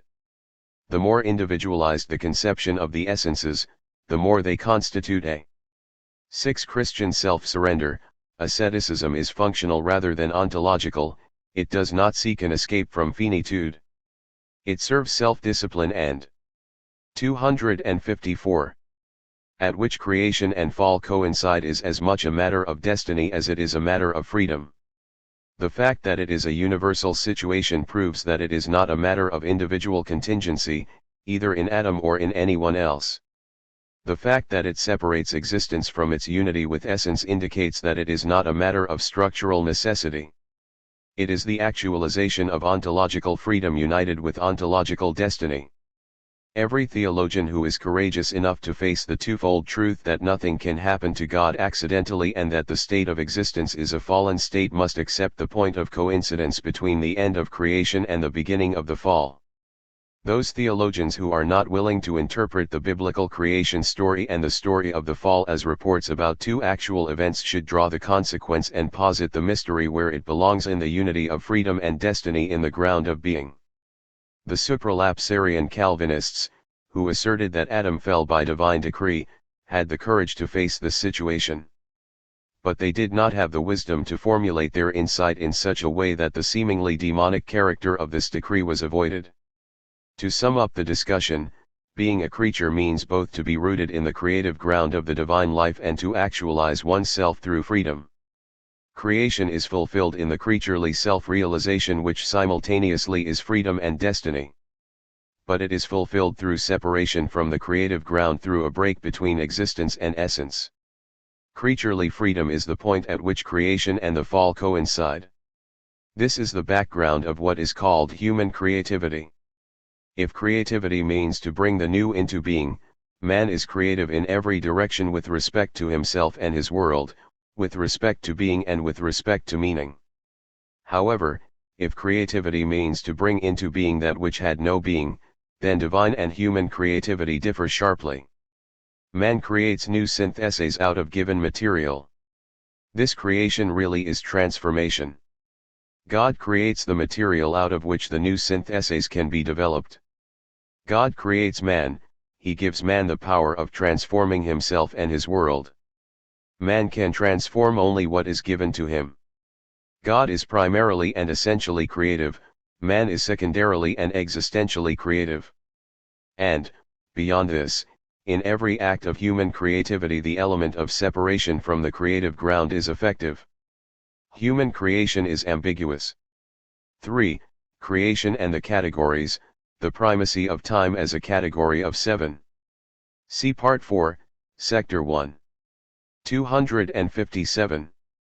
Finitude is expressed in the fact that the question of creation and the categories usually is discussed as the question of the relation between creation and time. If creation is symbolized as a past event, it is natural to ask what happened before this event took place. Certainly the question is absurd. It has been rejected on philosophical as well as on religious grounds, with arguments as well as with holy wrath, Luther. But the absurdity does not lie in the question as such, it lies in its presupposition: creation is an event in the past. This presupposition subjects creation to time, and time inescapably implies before and after. The traditional theological formula since Augustine has been that time was created znh the world, of which it is the basic categorical form. Sometimes, however, theologians have suspected that this formula implies an eternal creation, that creation is co-eternal with God although temporal in its content. They assert creation in time while rejecting a pre-creation time. Karl Barth is a contemporary example. Yet this position seems to differ from the Augustinian only in vocabulary, not in substance. The answer to the question of creation and time must be derived from the creative character of the divine life. If the finite is posited within the process of the divine life, the forms of finitude, the categories, also are present in it. The divine life includes temporality, but it is not subject to it. The divine eternity includes time and transcends it. The time of the divine life is determined not by the negative element of creaturely time but by the present, not by the no longer and the not yet of our time. Our time, the time which is determined by non-being, is the time of existence. It presupposes the separation of existence from essence and the existential disruption of the moments of time which are essentially united within the divine life. Time, then, has a double character with respect to creation. It belongs to the creative process of the divine life as well as to the point of creation which coincides with the fall. Time participates in the destiny of everything created to be rooted in the divine ground beyond essence and existence and to be separated from the divine ground through creaturely freedom and creaturely destiny. Therefore, if one speaks of time before creation, this can only mean the divine time which is not before in any sense of temporal existence. And if one speaks of creation in time, this can only mean the transformation of the time which belongs to the divine life into the time which belongs to creaturely existence. It is more adequate to speak of creation U/and H time, for time is the form of finitude in the creative ground of the divine life as well as in creaturely existence. 258. Analogous statements can be made with regard to the other categories. All of them are present within the creative ground of the divine life in a manner which must be indicated symbolically. And all of them are present in the way we experience them in the existence of actualized freedom, in the fulfillment and the self-estrangement of creaturely being. For, the creature, in maintaining that the fulfillment of creation is the actualization of finite freedom, we annm implicitly that man is the telos of creation. Of no other being that is known can it be said that finite freedom is actualized within it. In other beings there are preformations of freedom, such as gestalt and spontaneity, but the power of transcending the chain of stimulus and response by deliberation and decision is absent. No other being has a complete self and a complete world, no other being is aware of finitude on the basis of an awareness of potential infinity. If another being were found which, in spite of biological differences, had these qualities, it would be human. And if among men a being were found of a like biological nature, but without the previously mentioned qualities, it would not be called man. But both cases are imaginary, since biological structure and ontological character cannot be separated. Man as creature has been called the image of God. This biblical phrase is interpreted as differently as the Christian doctrine of man. The discussion is complicated by the fact that the biblical report uses two terms for this idea, which were translated as image and similitude. These were distinguished in their meaning, ironos. Zimago was supposed to point to the natural equipment of man, similitude, to the special divine gift, the donum superadditum, which gave Adam the power of adhering to God. Protestantism, denying the ontological dualism between nature and supernature, rejected the donum superadditum and with it the distinction between imago and similitude. Man in his pure nature is not only the image of God, he has also the power of communion with God and therefore of righteousness toward other creatures and himself, justitia originalis. With the fall this power has been lost. Man is separated from God, and he has no freedom of return. For the Roman Catholic doctrine the power of communion with God is only weakened, and some freedom of turning toward God remains. The difference between Protestantism and Roman Catholicism here is dependent on a whole group of decisions, basically on the interpretation of grace. If grace is supernatural substance, the Catholic position is consistent. If it is forgiveness received in the center of one's personality, the Protestant position 259 is necessary.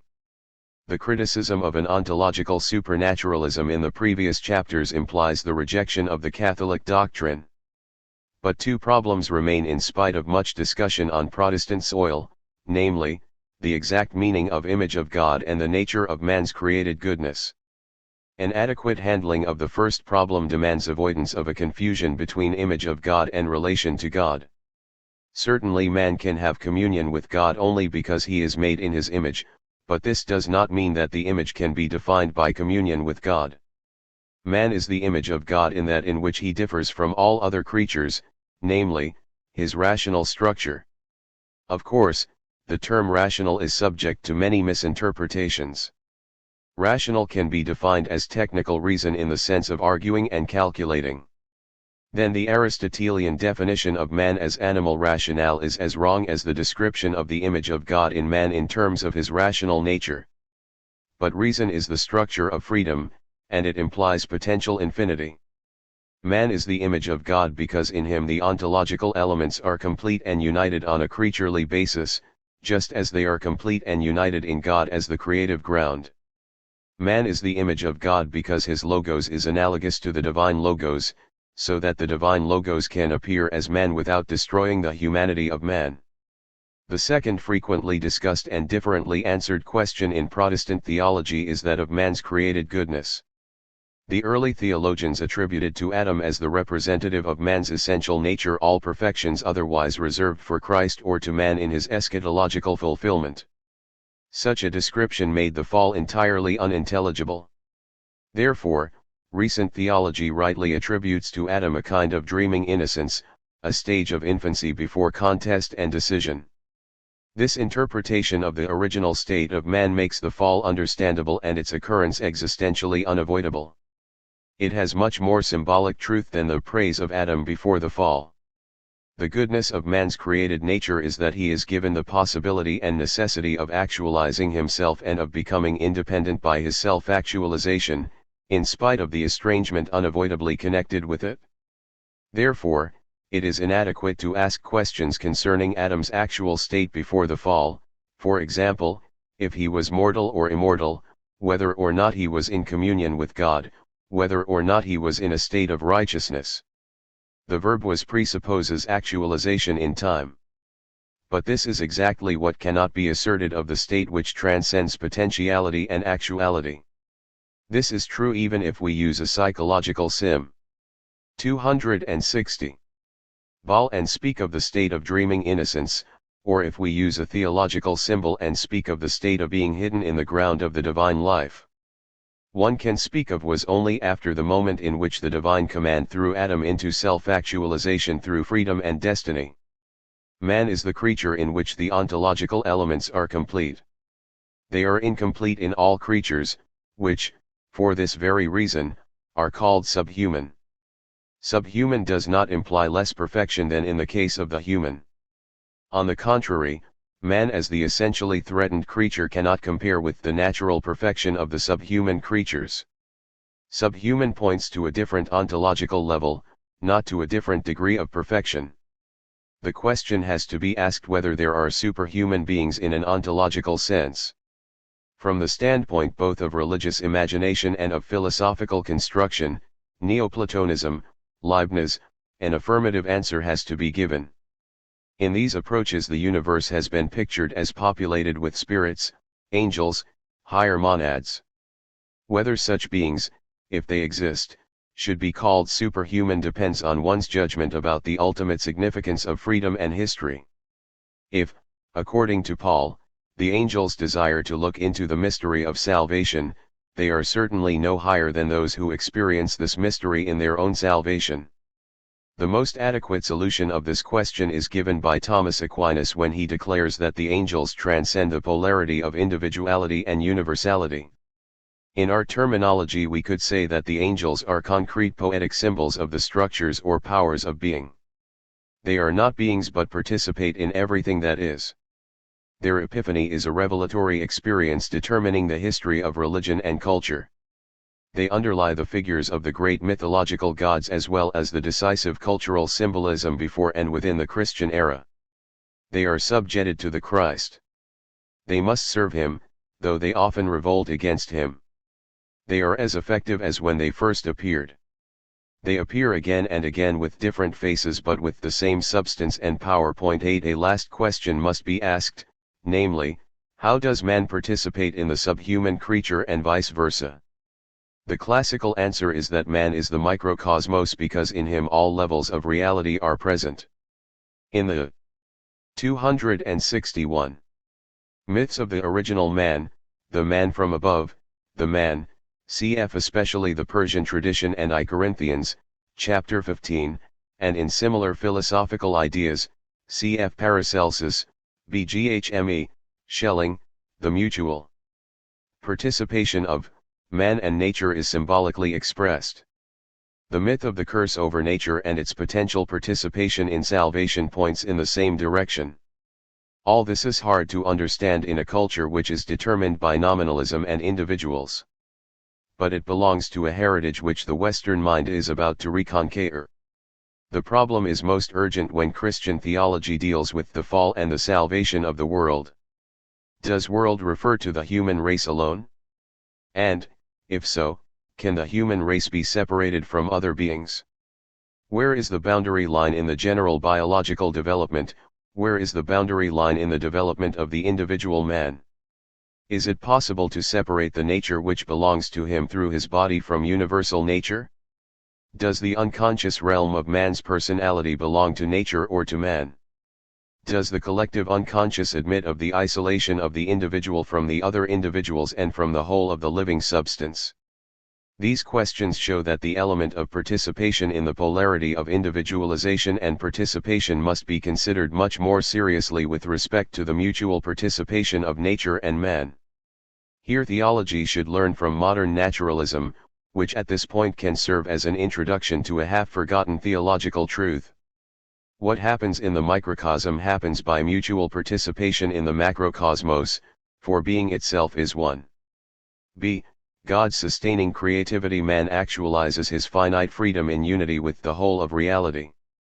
This actualization includes structural independence, the power of standing upon one's self, and the possibility of resisting the return to the ground of being. At the same time, actualized freedom remains continuously dependent on its creative ground. Only in the power of being itself is the creature able to resist non-being. Creaturely existence includes a double resistance, that is, resistance against non-being as well as resistance against the ground of being in which it is rooted and upon which it is dependent. Traditionally, the relation of God to the creature in its actualized freedom is called the preservation of the world. The symbol of preservation implies the independent existence of that which is preserved as well as the necessity of protection against threats of destruction. The doctrine of the preservation of the world is the door through which deistic concepts easily creep into the theological system. The world is conceived as an independent 262 structure which moves according to its own laws. God certainly created the world in the beginning and gave it the laws of nature. But after its beginning he either does not interfere at all, consistent deism, or only occasionally through miracles and revelation, theistic deism, or he acts in a continual interrelationship, consistent deism.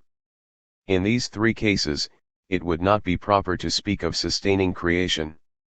Since the time of Augustine, another interpretation of the preservation of the world is given. Preservation is continuous creativity, in that God out of eternity creates things and time together. Here is the only adequate understanding of preservation. It was accepted by the Reformers, it was powerfully expressed by Luther and radically worked out by Calvin, who added a warning against the deistic danger which he anticipated. This line of thought must be followed and made into a line of defense against the contemporary half-deistic, half-theistic way of conceiving God as a being alongside the world. God is essentially creative, and therefore he is creative in every moment of temporal existence, giving the power of being to everything that has being out of the creative ground of the divine life. There is, however, a decisive difference between originating and sustaining creativity. The latter refers to the given structures of reality, to that which continues within the change, to the regular and calculable in things. Without the static element, finite being would not be able to identify itself with itself or anything with anything. Without it, neither expectation, nor action for the future, nor a place to stand upon would be possible, and therefore being would not be possible. The faith in God's sustaining creativity is the faith in the continuity of the structure of reality as the basis for being and acting. The main current of the modern worldview completely excluded the awareness of God's sustaining creativity. Nature was considered a system of measurable and calculable laws resting in themselves without beginning or end. The well-founded earth was a safe place within a safe universe. Although no one would deny that every special thing was threatened by non-being, the structure of the whole seemed beyond such a threat. Consequently, one could speak of and us of nature, a phrase which indicates that the name God does not add anything to what is already involved in the name nature. One may call such ideas pantheistic, but, if one does, one must realize that they are not much different from a deism which consigns God to the fringe of reality and relegates to the world the same independence which it has in naturalistic pantheism. The symbol of God's sustaining creativity has disappeared in a 63 both cases. Today the main trend of the modern worldview has been reversed.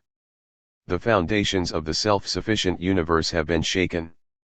The questions of its beginning and end have become theoretically significant, pointing to the element of non-being in the universe as a whole. At the same time, the feeling of living in an ultimately secure world has been destroyed through the catastrophes of the 20th century and the corresponding existentialist philosophy and literature. The symbol of God's sustaining creativity received a new significance and power.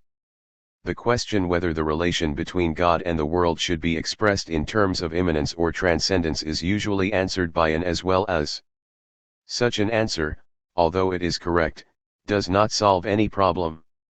Immanence and transcendence are spatial symbols. God is in or above the world or both. The question is, what does this mean in non-spatial terms? Certainly, God is neither in another nor in the same space as the world.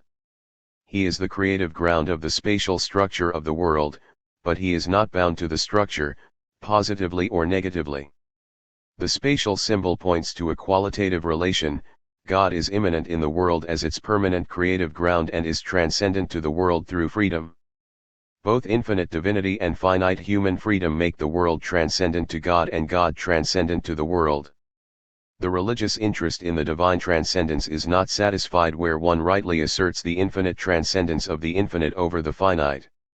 This transcendence does not contradict but rather confirms the coincidence of the opposites. The infinite is present in everything finite, in the stone as well as in the genius. Transcendence demanded by religious experience is the freedom-to-freedom relationship which is actual in every personal encounter.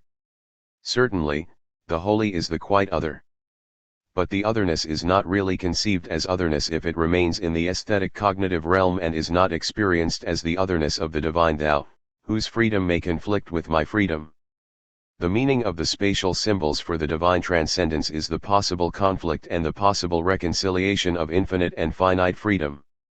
See, God's directing creativity. 1. Creation and purpose.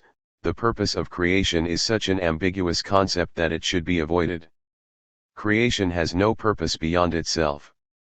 From the point of view of the creature, the purpose of creation is the creature itself and the actualization of its potentialities. From the point of view of the Creator, the purpose of creation is the exercise of his creativity, which has no purpose. 244. Beyond itself, because the divine life is essentially creative.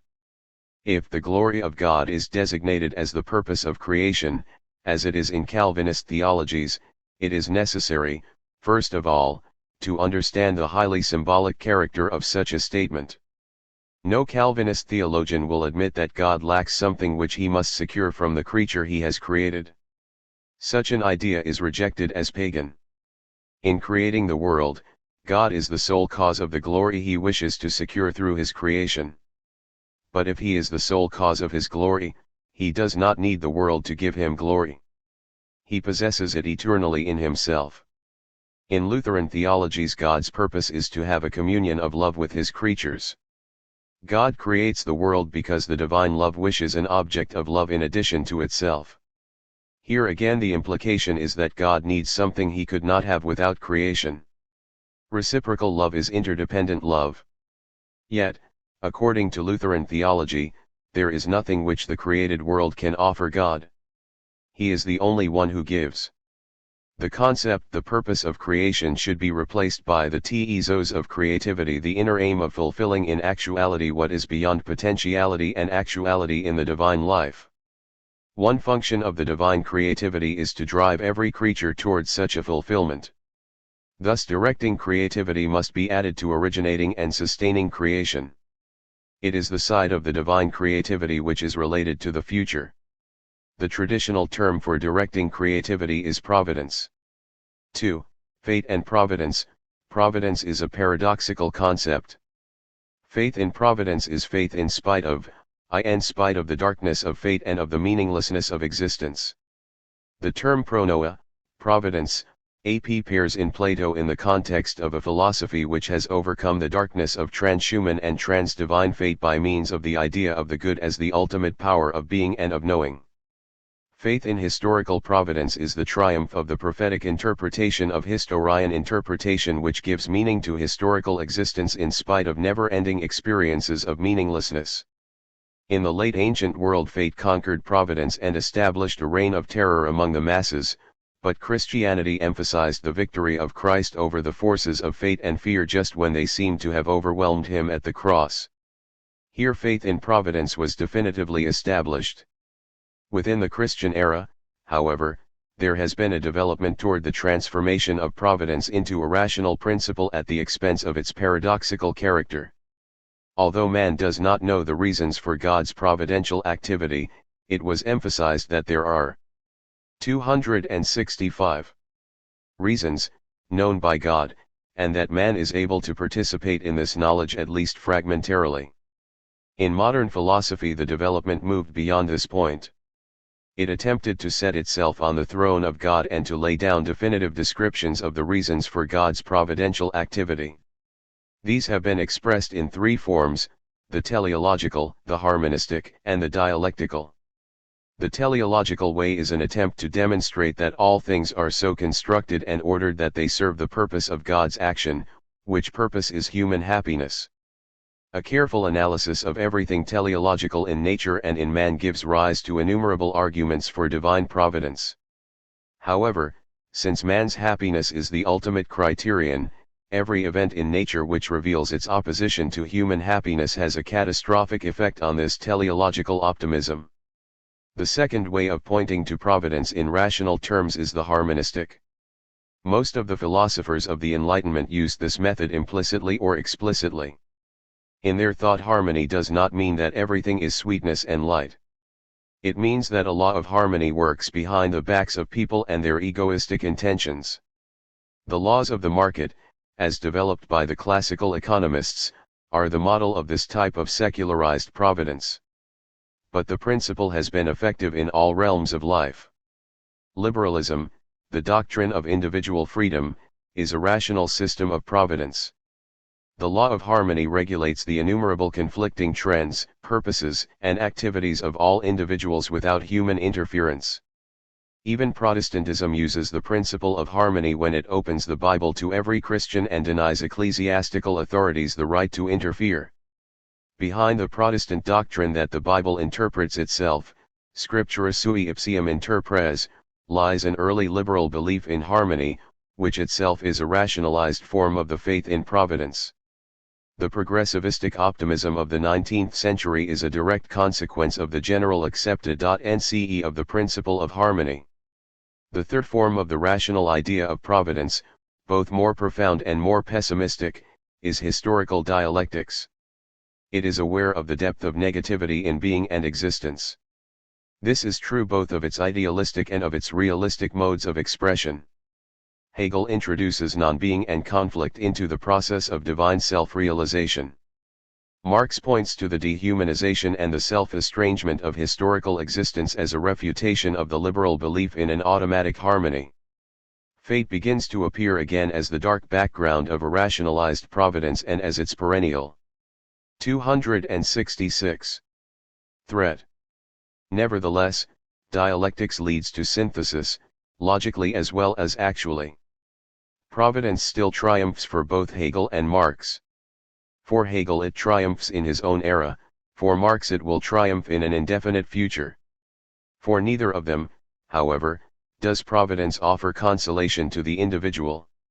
Marx sees no fulfillment of individual destiny except in the collective fulfillment, while Hegel does not look upon history as the locus for individual happiness in the past, present, or future. The catastrophes of the 20th century have shattered even this limited belief in rational providence. Fate overshadows the Christian world, as it overshadowed the ancient world 2,000 years ago. The individual man passionately asks that he be allowed the possibility of believing in a personal fulfillment in spite of the negativity of his historical existence. And the question of historical existence again has become a struggle with the darkness of fate. It is the same struggle in which originally the Christian victory was won. 3. The meaning of providence. Providence means a foreseeing, prosix which is a foreordering, seeing to it. This ambiguity of meaning expresses an ambiguous feeling toward providence, and it corresponds to different interpretations of the concept. If the element of foreseeing is emphasized, God becomes the omniscient spectator who knows what will happen but who does not interfere with the freedom of his creatures. If the element of foreordering is emphasized, God becomes a planner who has ordered everything that will happen before the foundations of the world. All natural and historical processes are nothing more than the execution of this supertemporal divine plan. In the first interpretation the creatures make their world, and God remains a spectator. In the second interpretation the creatures are cogs in a universal mechanism, and God is the only active agent. Both interpretations of providence must be rejected. Providence is a permanent activity of God. He never is a spectator, he always directs everything toward its fulfillment. Yet God's directing creativity always creates through the freedom of man and through the spontaneity and structural wholeness of all creatures. Providence works through the polar elements of being. It works through the conditions of individual, social, and universal existence, through finitude, non-being, and anxiety, through the interdependence of all finite things, through their resistance against the divine activity and through the destructive consequences of this resistance. All existential conditions are included in God's directing creativity. They are not increased or decreased in their power, nor are they cancelled. 267. Providence is not interference, it is creation. It uses all factors, both those given by freedom and those given by destiny, in creatively directing everything toward its fulfillment.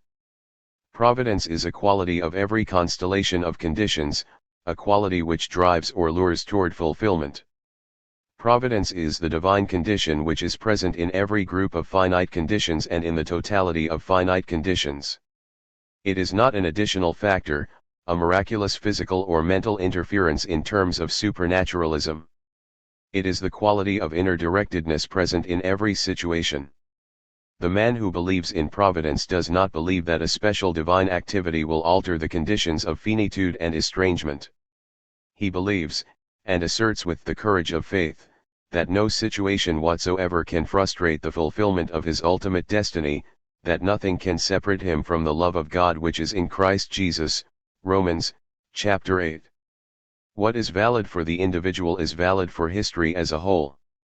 Faith in historical providence means the certainty that history in each of its moments, in eras of progress and eras of catastrophe, contributes to the ultimate fulfillment of creaturely existence, although this fulfillment does not lies in an eventual time and space future. God's directing creativity is the answer to the question of the meaning of prayer, especially prayers of supplication and prayers of intercession. Neither type of prayer can mean that God is expected to acquiesce in interfering with existential conditions. Both mean that God is asked to direct the given situation toward fulfillment. The prayers are an element in the situation, a most powerful factor if they are true prayers. As an element in the situation, a prayer is a condition of God's directing creativity, but the form of this creativity may be the complete rejection of manifest content of the prayer. Nevertheless, the prayer may have been heard according to its hidden content, which is the surrender of a fragment of existence to God. This hidden content is always decisive. It is the element in the situation which is used by God's directing creativity. Every serious prayer contains power, not because of the intensity of desire expressed in it, but because of the faith the person has in God's directing activity, a faith which transforms the existential situation. 4. Individual and historical providence. Providence refers to the individual as well as to history. Special providence, providentia speciosij, gives the individual the certainty that under any circumstances, under any set of conditions, the divine factor is active and that therefore the road to his ultimate fulfillment is open. In the late ancient world, special. 268. Providence was the practical meaning of providence.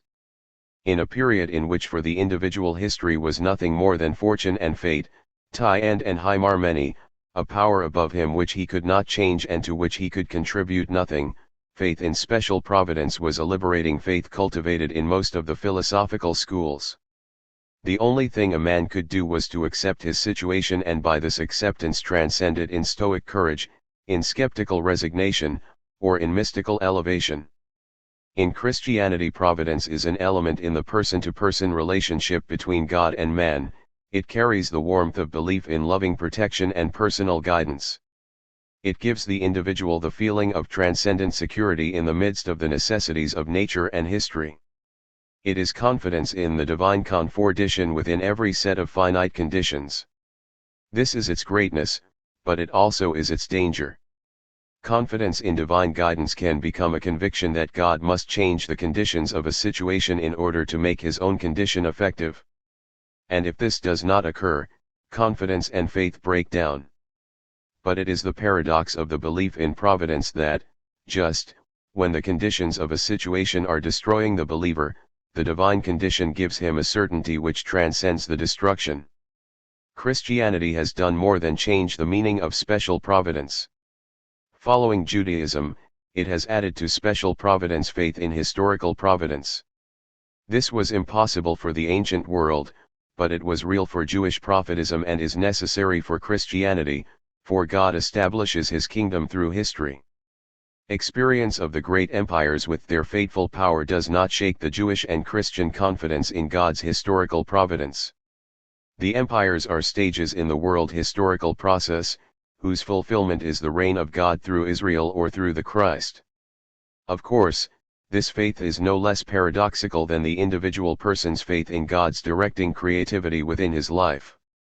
And whenever the paradoxical character of historical providence is forgotten, whenever historical providence is tied to special events or special expectations, whether in religious or in secular terms, disappointment follows as inescapably as it does in the life of the individual. The misunderstanding of historical providence which looks for the fulfillment of history in history itself is utopian. But that which fulfills history transcends it, just as that which fulfills the life of the individual transcends him.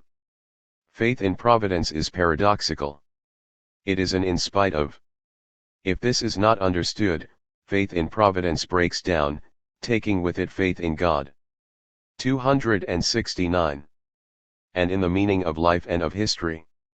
Much cynicism is the result of an erroneous and therefore disappointed confidence in individual or historical providence.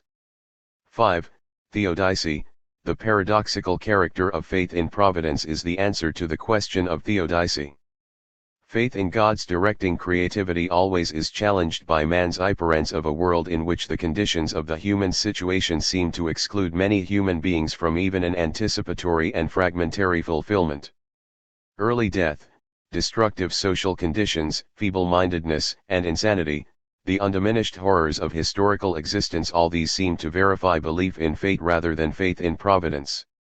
How can an almighty God be justified, theosty, and, in view of realities in which no meaning whatsoever can be discovered? Theodicy is not a question of physical evil, pain, death, etc., nor is it a question of moral evil, sin, self-destruction, etc. Physical evil is the natural implication of creaturely finitude. Moral evil is the tragic implication of creaturely freedom. Creation is the creation of finite freedom, it is the creation of life with its greatness and its danger. God lives, and his life is creative. If God is creative in himself, he cannot create what is opposite to himself, he cannot create the dead, the object which is merely object. He must create that which unites subjectivity and objectivity, life, that which includes freedom and with it the dangers of freedom. The creation of finite freedom is the risk which the divine creativity accepts. This is the first step in arriving at an answer to the question of theodicy. However, this does not answer the question why it seems that some beings are excluded from any kind of fulfillment, even from free resistance against their fulfillment. Let us first inquire by whom and under what conditions this central question of theodicy can be asked. All theological statements are existential, they imply the man who makes the statement or who asks the question. The creaturely existence of which theology speaks is my creaturely existence, and only on this basis is the consideration of creatureliness in general meaningful. This existential correlation is abandoned if the question of theodicy is raised with respect to persons other than the questioner. The situation here is the same as that encountered when the question of predestination is applied to persons other than the questioner. This question also breaks out of the existential correlation, which makes any theological assertion on the subject questionable. A man can say with the paradoxical confidence. 270. Of faith, nothing can separate me from the love of God, Romans, chapter s, but he cannot say with any degree. of confidence that other persons are or are not separated from the love of God or from ultimate fulfillment.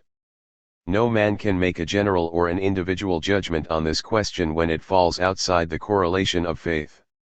If we wish to answer the question of the fulfillment of other persons, and with it the questions of theodicy and predestination, we must seek the point at which the destiny of others becomes our own destiny. And this point is not hard to find. It is the participation of their being in our being.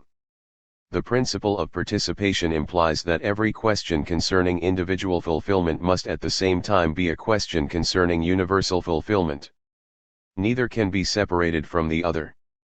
The destiny of the individual cannot be separated from the destiny of the whole in which it participates.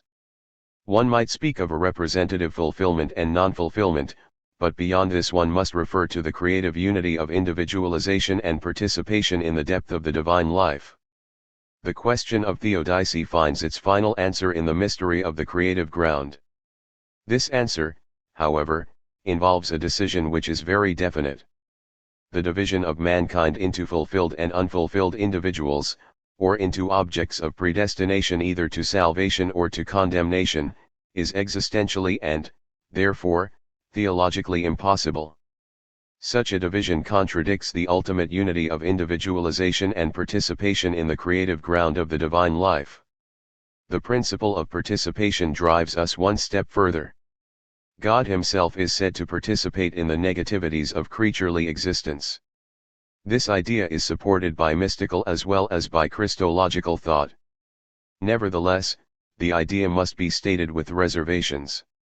Genuine patripassionism, the doctrine that God the Father has suffered in Christ, rightly was rejected by the early Church.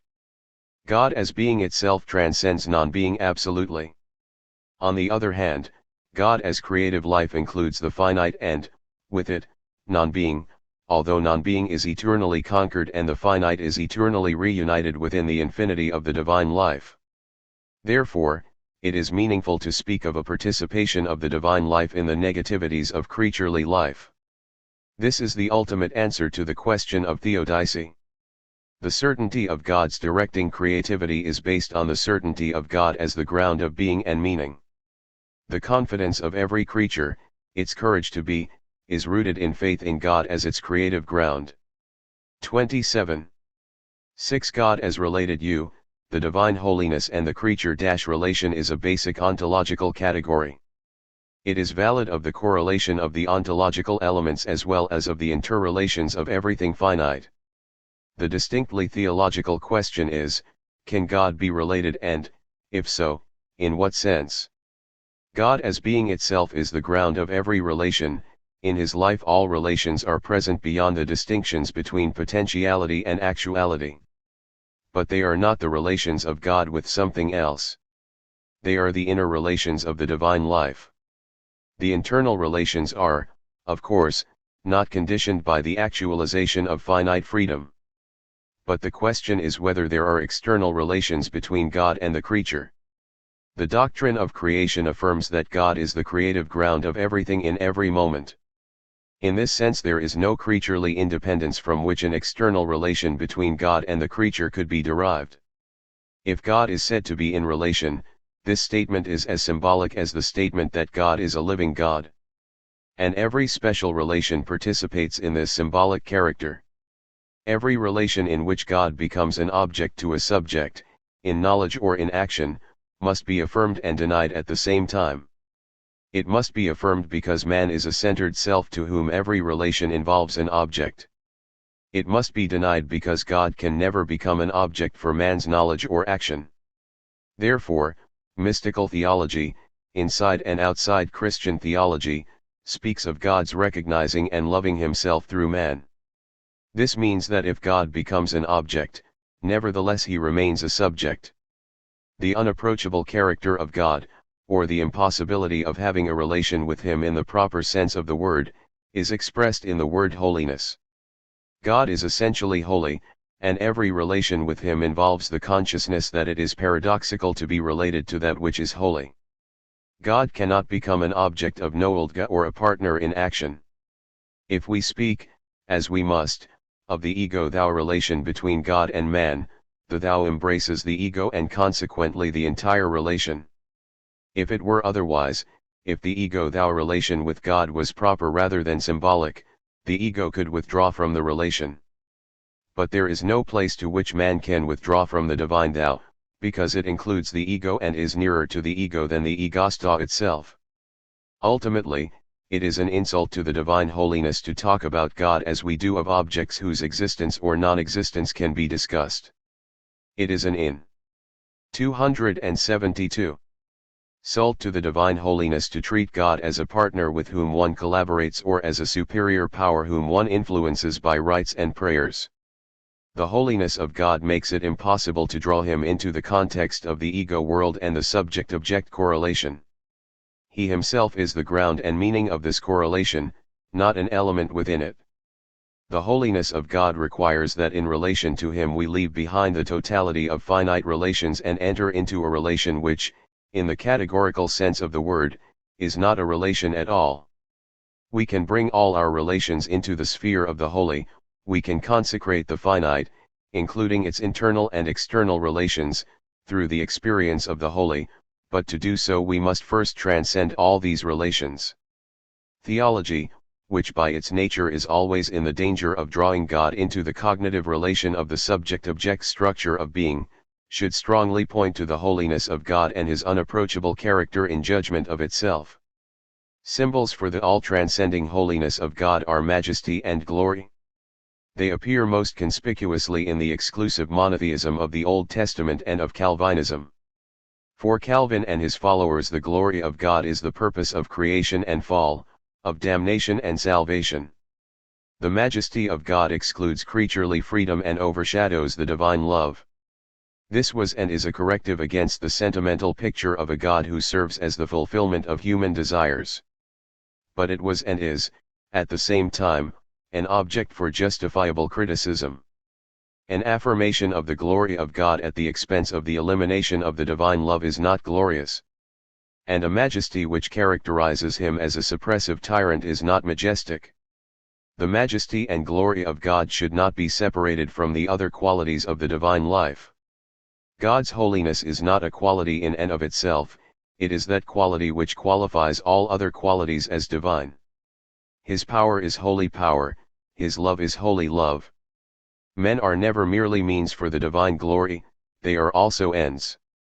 Since men are rooted in the divine life and are supposed to return to it, they participate in its glory. In the praise of the divine majesty, praise of creaturely destiny is included. This is why the praise of God plays such a decisive role in all liturgies, hymns, and prayers. Certainly, man does not praise himself when he praises God's majesty, but he praises the glory in which he participates through his praise. B. The divine power and T/ZC Creator - 1. The meaning of omnipotence, God is the power of being, resisting, and conquering non-being. In relation to the creature, the divine power is expressed in the 273. Symbol of omnipotence. The Almighty God is the first subject of the Christian Credo. It separates exclusive monotheism from all religion in which God is less than being itself or the power of being. Only the Almighty God can be man's ultimate concern. A very mighty God may claim to be of ultimate concern, but the is not, and his claim comes to naught, because he cannot resist non-being and therefore he cannot supply the ultimate courage which conquers anxiety. The Confession of the Creed concerning God the Father Almighty expresses the Christian consciousness that the anxiety of non-being is eternally overcome in the divine life. The symbol of omnipotence gives the first and basic answer to the question implied in finitude. Therefore, most liturgical and free prayers begin with the invocation Almighty God. This is the religious meaning of omnipotence, but how can it be expressed theologically? In popular parlance, the concept omnipotence implies a highest being who is able to do whatever he wants. This notion must be rejected, religiously as well as theologically. It makes God into a being alongside others, a being who asks himself which of innumerable possibilities he shall actualize. It subjects God to the split between potentiality and actuality, a split which is actually the heritage of finitude. It leads to absurd questions about God's power in terms of logically contradictory possibilities. Opposing such a caricature of God's omnipotence, Luther, Calvin, and others interpreted omnipotence to mean the divine power through which God is creative in and through everything in every moment. The Almighty God is the omniactive God. There is, however, a difficulty in such an interpretation. It tends to identify the divine power with actual happenings in time and space, and thereby it suppresses the transcendent element in God's omnipotence. It is more adequate to define divine omnipotence as the power of being which resists non-being in all its expressions and which is manifest in the creative process in all its forms. Faith in the Almighty God is the answer to the quest for a courage which is sufficient to conquer the anxiety of finitude. Ultimate courage is based upon participation in the ultimate power of being. When the invocation Almighty God is seriously pronounced, a victory over the threat of non-being is experienced, and an ultimate, courageous affirmation of existence is expressed. Neither finitude nor anxiety disappears, but they are taken into infinity and courage. Only in this correlation should the symbol of omnipotence be interpreted.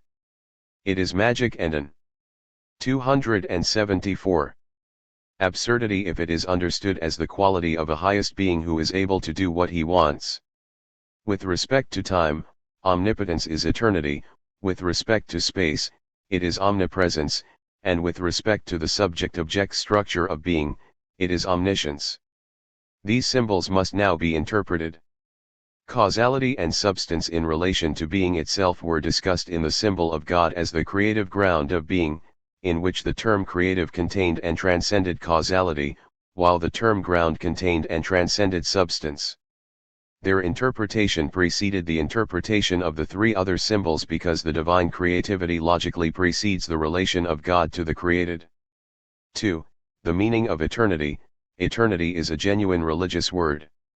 It takes the place of something like omni or all temporality, which would be the analogy to omnipotence, omnipresence, etc. This may be a consequence of the outstanding character of time as a category of finitude. Only that is divine which gives the courage to endure the anxiety of temporal existence.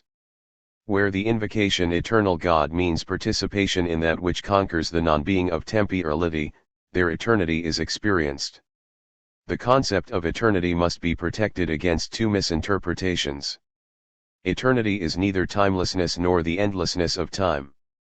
The meaning of olam in Hebrew and of ions in Greek does not indicate timelessness, rather it means the power of embracing all periods of time. Since time is created in the ground of the divine life, God is essentially related to it. Insofar as everything divine transcends the split between potentiality and actuality, the same must be said of time as an element of the divine life. Special moments of time are not separated from each other, presence is not swallowed by past and future, yet the eternal keeps the temporal within itself. Eternity is the transcendent unity of the dissected moments of existential time.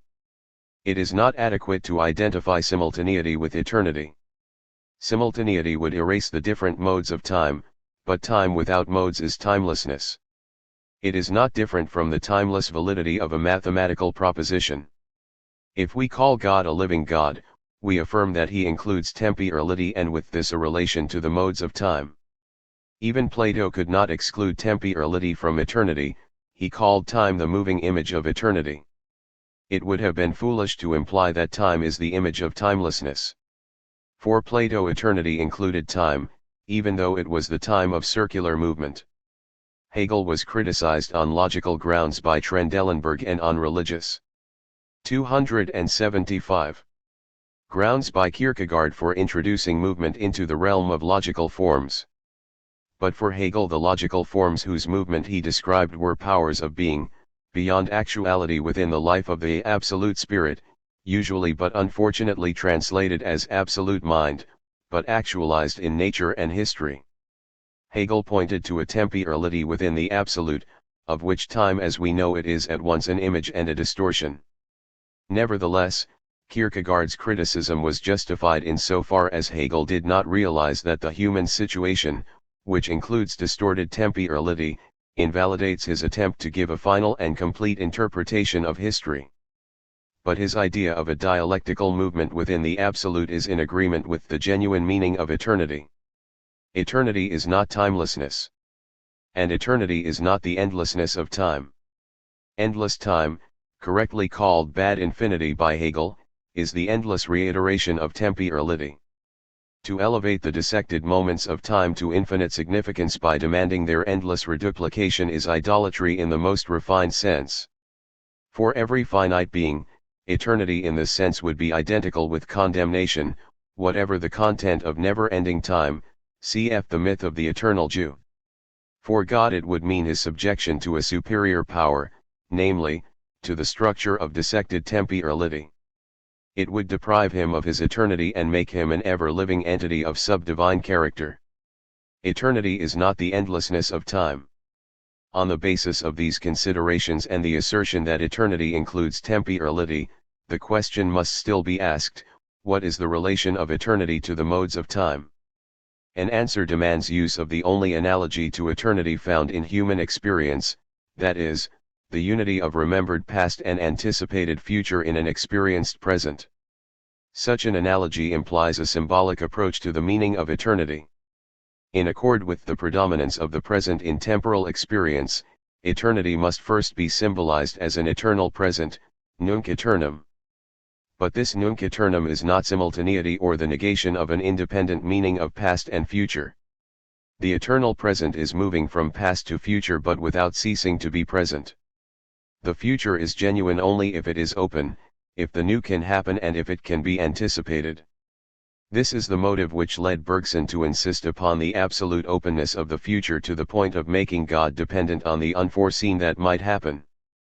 But in teaching the absolute openness of the future, Bergson devaluated the present by denying the possibility of its anticipation.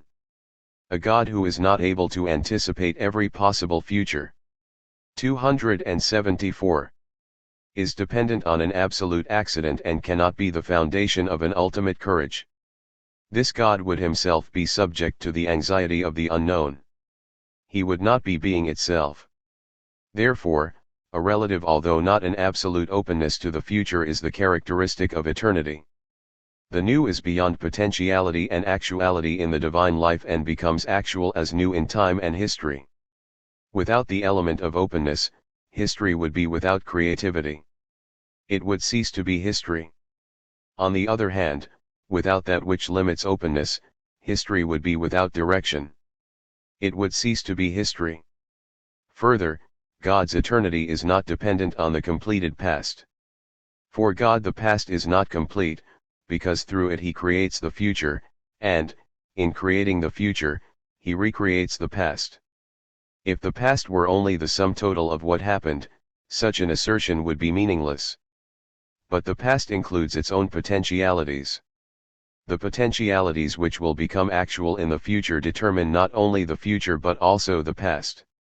The past becomes something different through everything new which happens. Its aspects change, a fact upon which the significance of the historical interpretation of the past is based. The potentialities included in the past, however, are not manifest before they determine the future. They may determine it through a new interpretation given by historical remembrance. Or they may determine it by developments which make effective some hidden potentialities. From the point of view of eternity, both past and future are open. The creativity which leads into the future also transforms the past. If eternity is conceived in terms of creativity, the eternal includes past and future without absorbing their special character as modes of time.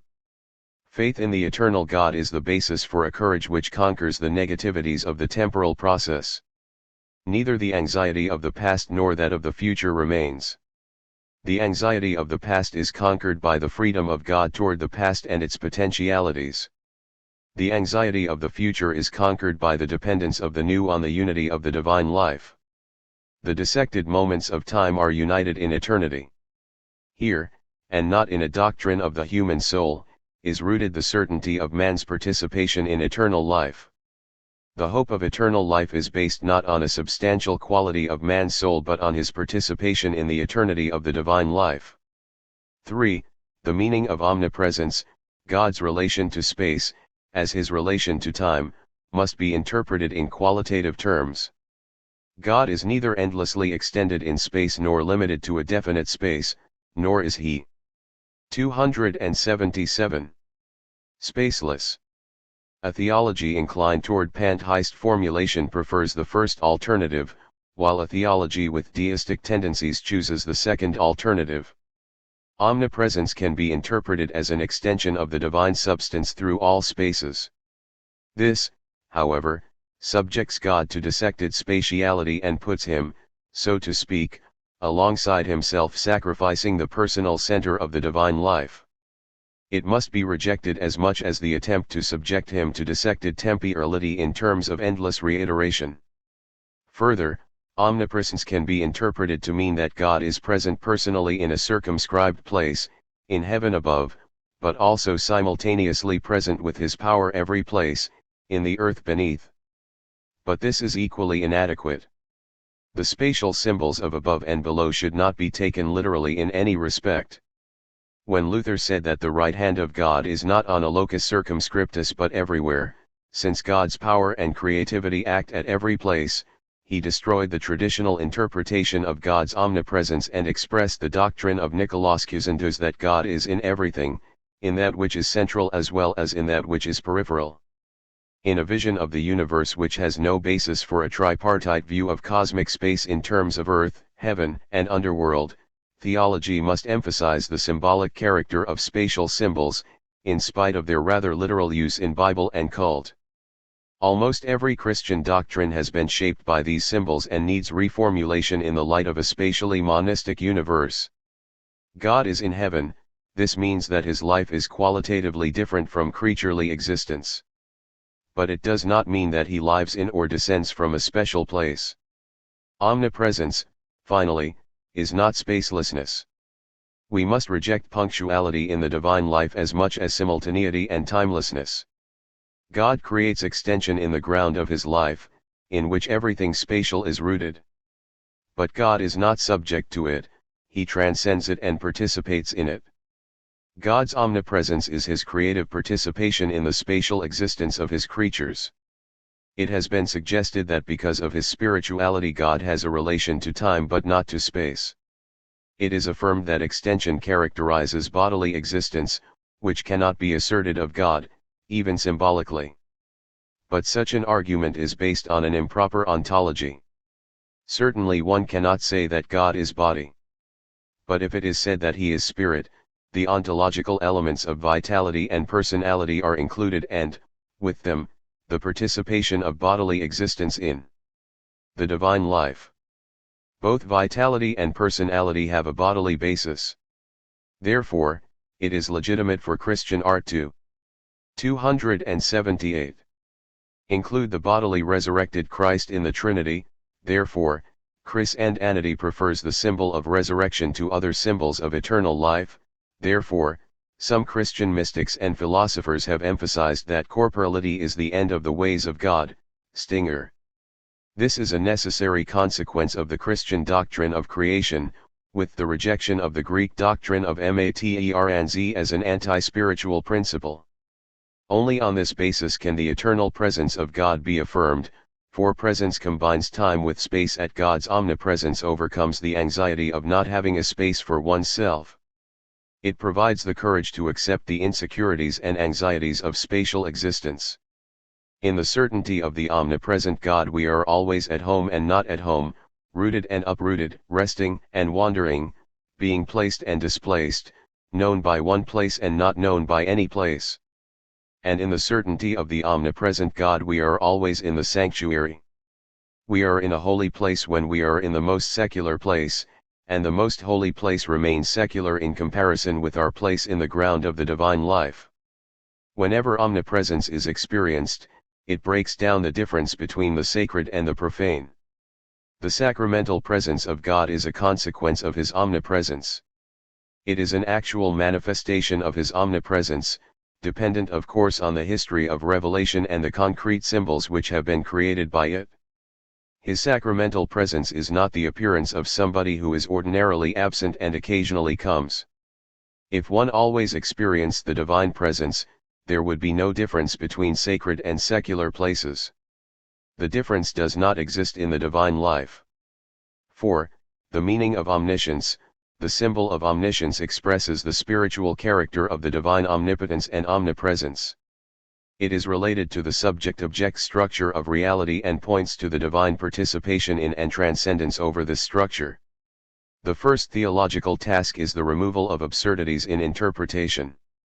Omniscience is not the faculty of a highest being who is supposed to know all objects, past, present, and future, and, beyond this, everything that might have happened if what has happened had not happened. The absurdity of such an image is due to the impossibility of subsuming God under the subject-object scheme, although this structure is grounded in the divine life. If one speaks, therefore, of divine knowledge and of the 279 unconditional character of the divine knowledge, one speaks symbolically, indicating that God is not present in an all-permeating manner but that he is present spiritually. Nothing is outside the centered unity of his life, nothing is strange, dark, hidden, isolated, unapproachable. Nothing falls outside the logos structure of being. The dynamic element cannot break the unity of the form, the abysmal quality cannot swallow the rational quality of the divine life. This certainty has implications for man's personal and cultural existence. In personal life it means that there is no absolute darkness in one's being. There is nothing absolutely hidden within it. The hidden, the dark, the unconscious, is present in God's spiritual life. There is no escape from it. And, on the other hand, the anxiety of the dark and the hidden is overcome in the faith of the divine omniscience. It excludes ultimate duality. It does not exclude pluralism of powers and forms, but it does exclude a split of being which makes things strange and unrelated to each other. Therefore, the divine omniscience is the logical, though not always conscious, foundation of the belief in the openness of reality to human knowledge. We anzab because we participate in the divine knowledge. Truth is not absolutely removed from the outreach of our finite minds, since the divine life in which we are rooted embodies all truth. In the light of the symbol of divine omniscience we experience the fragmentary character of all finite knowledge, but not as a threat against our participation in truth, and we experience the broken character of every finite meaning, but not as a cause for ultimate meaninglessness. The doubt about truth and meaning which is the heritage of finitude is incorporated in faith through the symbol of the divine omniscience. See, the divine love and the creature. 1. The meaning of the divine love. Love is an ontological concept. Its emotional element is a consequence of its ontological nature. It is false to define love by its emotional side. This leads necessarily to sentimental misinterpretations of the meaning of love and calls into question its symbolic application to the divine life. But God is love. And, since God is being itself, one must say that being itself is love. This, however, is understandable only because the actuality of being is life. The process of the divine life has the character of love. According to the ontological polarity of individualization and participation, every life process unites a trend toward separation with a trend toward reunion. The unbroken unity of these two trends is the ontological nature of love. Its awareness as fulfillment of life. 281. Other because of the ultimate unity of being within the divine ground. From what has been said about God's providential creativity, it is obvious that this type of love is the basis for the assertion that God is love. God works toward the fulfillment of every creature and toward the bringing together into the unity of his life all who are separated and disrupted. Since agape is usually, though not always and not necessarily, connected with the other types of love, it is natural that Christian symbolism has used these types in order to make the divine love concrete.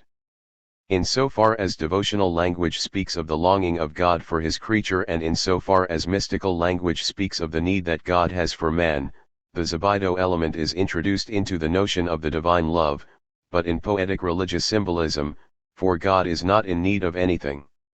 When biblical and devotional language suggest that the disciples are the friends of God, or Christ, the filio element is introduced into the notion the divine love, although in a metaphorical symbolic way, for there is no equality between God and man. If God is described in religious and theological language as driving toward the es and ton, i.e., the ultimate fulfillment in which he is all in all, it can be compared with the eros type of love, the striving for the summum bonum, but it can only be compared, not equated, with er6s, for God in his eternity transcends the fulfillment and non-fulfillment of reality. The three types of love contribute to the symbolization of the divine love, but the basic and only adequate symbol is agape. Agape, between men and the agape of God toward man correspond with each other, since the one is the ground of the other. But the agape of man toward God falls outside this strict correlation. Affirming God's ultimate meaning and longing for his ultimate fulfillment is not love in the same way as agape. Here one does not love God in spite of, or in forgiveness, as in agape toward man. Therefore, the word can be used here only in the general sense of love, with an emphasis on voluntary union with the divine will. The Latin word dectio, which points to the element of choice in the act of love, is more descriptive of this situation. Basically, however, one's love to God is of the nature of E6s. It involves elevation from the lower to the higher, from lower goods to the summum bonum. An affirmation concerning the irreconcilable conflict between us and agape will not keep theologians from asserting that man reaches his highest good in God and that he longs for his fulfillment in God. If er6s and agape cannot be united, agape toward God is impossible. 280. Is the emotional nature of love. Reunion presupposes separation, love is absent where there is no individualization, and love can be fully realized only where there is full individualization, in man. But the individual also longs to return to the unity to which he belongs, in which he participates by his ontological nature. This longing for reunion is an element in every love, and its realization, however fragmentary, is experienced as bliss.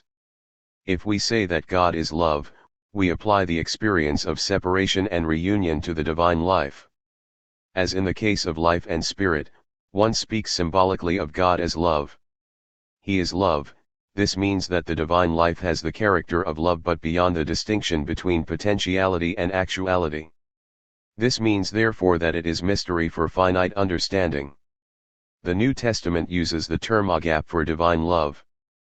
But it uses the same term also for man's love to man and man's love to God. There must be something in common in the three love relations. In order to discover it, one must compare the agape type of love with the other types. One can say in abbreviated form, love as libido is the movement of the needy toward that which fulfills the need. Love as philia is the movement of the equal toward union with the equal. Love as end is the movement of that which is lower in power and meaning to that which is higher. It is obvious that in all three the element of desire is present. This does not contradict the created goodness of being, since separation and the longing for reunion belong to the essential nature of creaturely life. But there is a form of love which transcends these, namely, the desire for the fulfillment of the longing of the other being, the longing for his ultimate fulfillment. All love, except agape's, is dependent on contingent characteristics which change and are partial. It is dependent on repulsion and attraction, on passion and sympathy. Agape is independent of these states. It affirms the other unconditionally, that is, apart from higher or lower, pleasant or unpleasant qualities. Agape unites the lover and the beloved because of the image of fulfillment which God has of both. Therefore, agape is universal, no one with whom a concrete relation is technically possible, the neighbor, is excluded, nor is anyone preferred. Agape accepts the other in spite of resistance. It suffers and forgives. It seeks the personal fulfillment of the other. Caritas is the Latin translation of agape, from it comes the English word charity, which has deteriorated to the level of charitable enterprises. But, even in this dubious meaning, it points to the agape type of love which seeks the 282. It has been said that man's love of God is the love with which God loves himself. This is an expression of the truth that God is a subject even where he seems to be an object. It points directly to a divine self-love and indirectly, by analogy, to a divinely demanded human self-love. Where the relation of the Trinitarian personae is described in terms of love, amans, amatus, amor Augustine, it is a statement about God loving himself. The Trinitarian distinctions, separation and reunion, make it possible to speak of divine self-love. Without separation from one's self, self-love is impossible. This is even more obvious, if the distinction within God includes the infinity of finite forms, which are separated and reunited in the eternal process of the divine life. The divine life is the divine self-love. Through the separation and in himself God loves himself. And through separation from himself, in creaturely freedom, God fulfills his love of himself primarily because he loves that which is estranged from himself. This makes it possible also to apply the term agape to the love wherein man loves himself, that is, himself as the eternal image in the divine life. Man can have the other forms of love toward himself, such as simple self-affirmation, libido, friendship, and er6s. None of these forms is evil as such. But they become evil where they are not under the criterion of self-love in the sense of agaps. Where this criterion is lacking, proper self-love becomes false self-love, namely, a selfishness which is always connected with self-contempt and self-hate. The distinction between these two contradictory forms of self-love is extremely important. The one is an image of the divine self-love, the other contradicts the divine self-love. The divine self-love includes all creatures, and proper human self-love includes everything with which man is existentially united. 2. The divine love and the divine justice. Justice is that side of love which affirms the independent right of object and subject within the love relation. Love does not destroy the freedom of the beloved and does not violate the structures of the beloved's individual and social existence. Neither does love surrender the freedom of him who loves, and it does not violate the structures of his individual and social existence. Love as the reunion of those who are separate does not distort or destroy in its union. There is a love, however, which is chaotic self-surrender or chaotic self-imposition. It is not a real love but a symbiotic love. Erich Fromm. Much romantic love has this character. Nietzsche was right when he emphasized that a love relation is creative only if an independent self enters the relation from both sides. Divine love includes the Jews. 283. Ties which acknowledges and preserves the freedom and the unique character of the beloved. It does justice to man while it drives him toward fulfillment. It neither forces him nor leaves him, it attracts him and lures him toward reunion. But in this process justice not only affirms and lures, it also resists and condemns. This fact has led to the theory of the conflict between love and justice in God.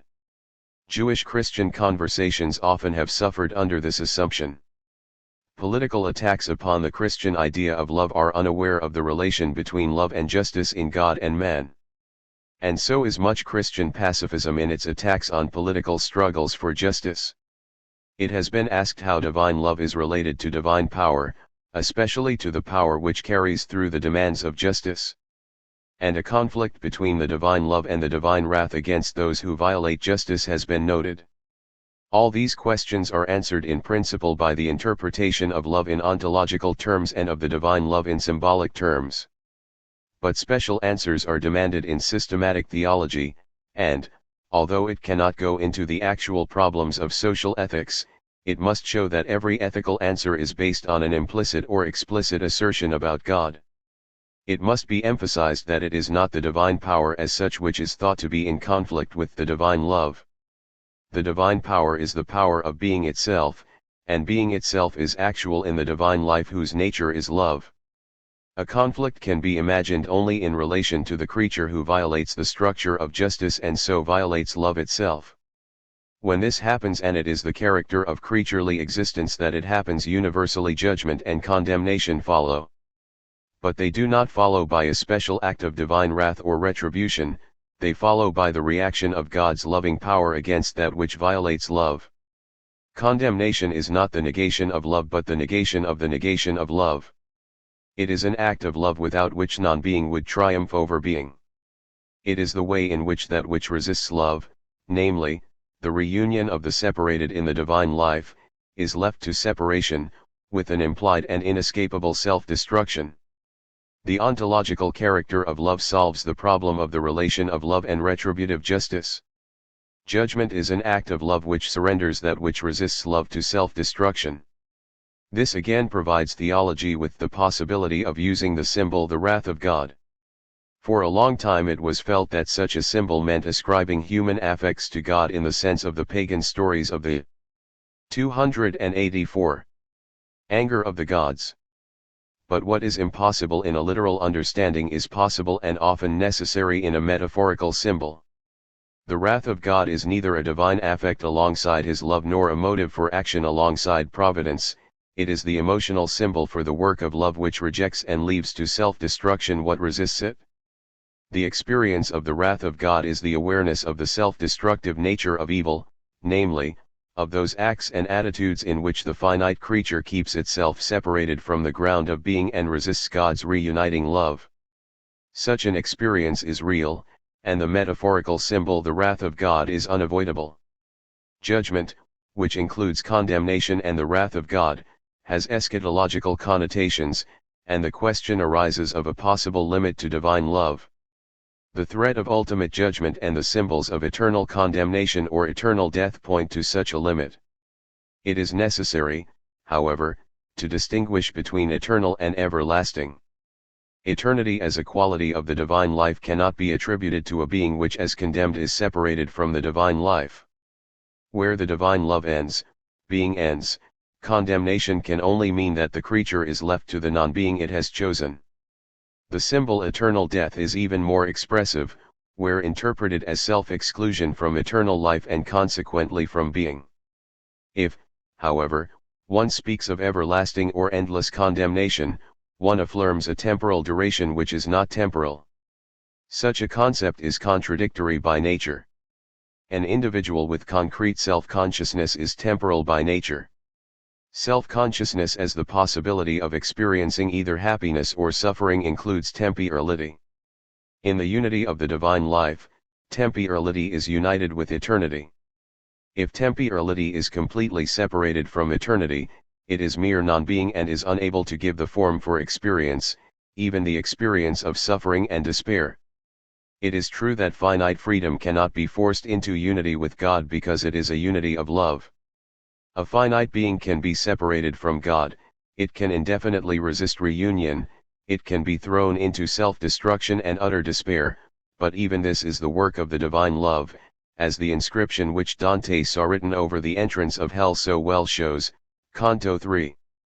Hell has being only in so far as it stands in the unity of the divine love. It is not the limit of the divine love. The only preliminary limit is the resistance of the finite creature. The final expression of the unity of love and justice in God is the symbol of justification. It points to the unconditional validity of the stroke. 285.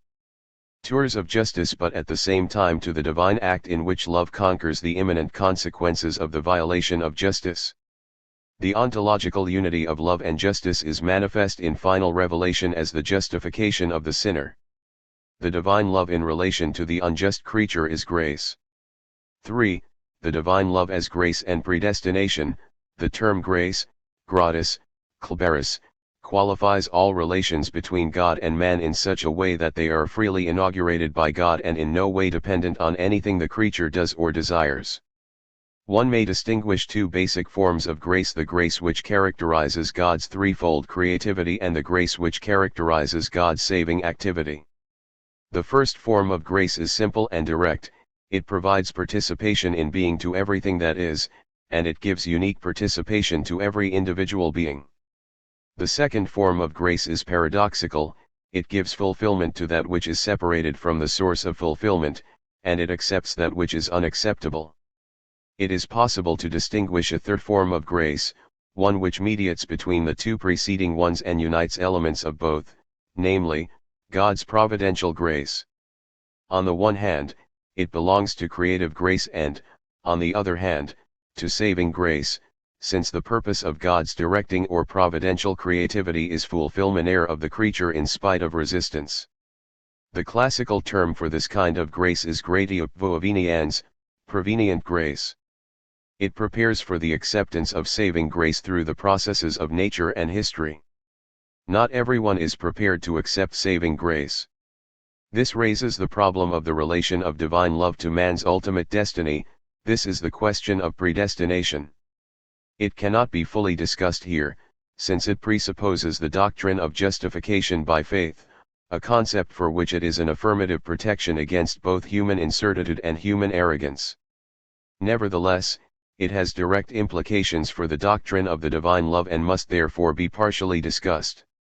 First of all, it cannot be understood as double predestination, since that violates both the divine love and the divine power. Ontologically, eternal condemnation is a contradiction in terms. It establishes an eternal split within being itself. The demonic, whose characteristic is exactly this split, has then reached co-eternity with God, then non-being has entered the very heart of being and of love. Double predestination is not a genuine religious symbol, it is a logical consequence drawn from the religious idea of predestination.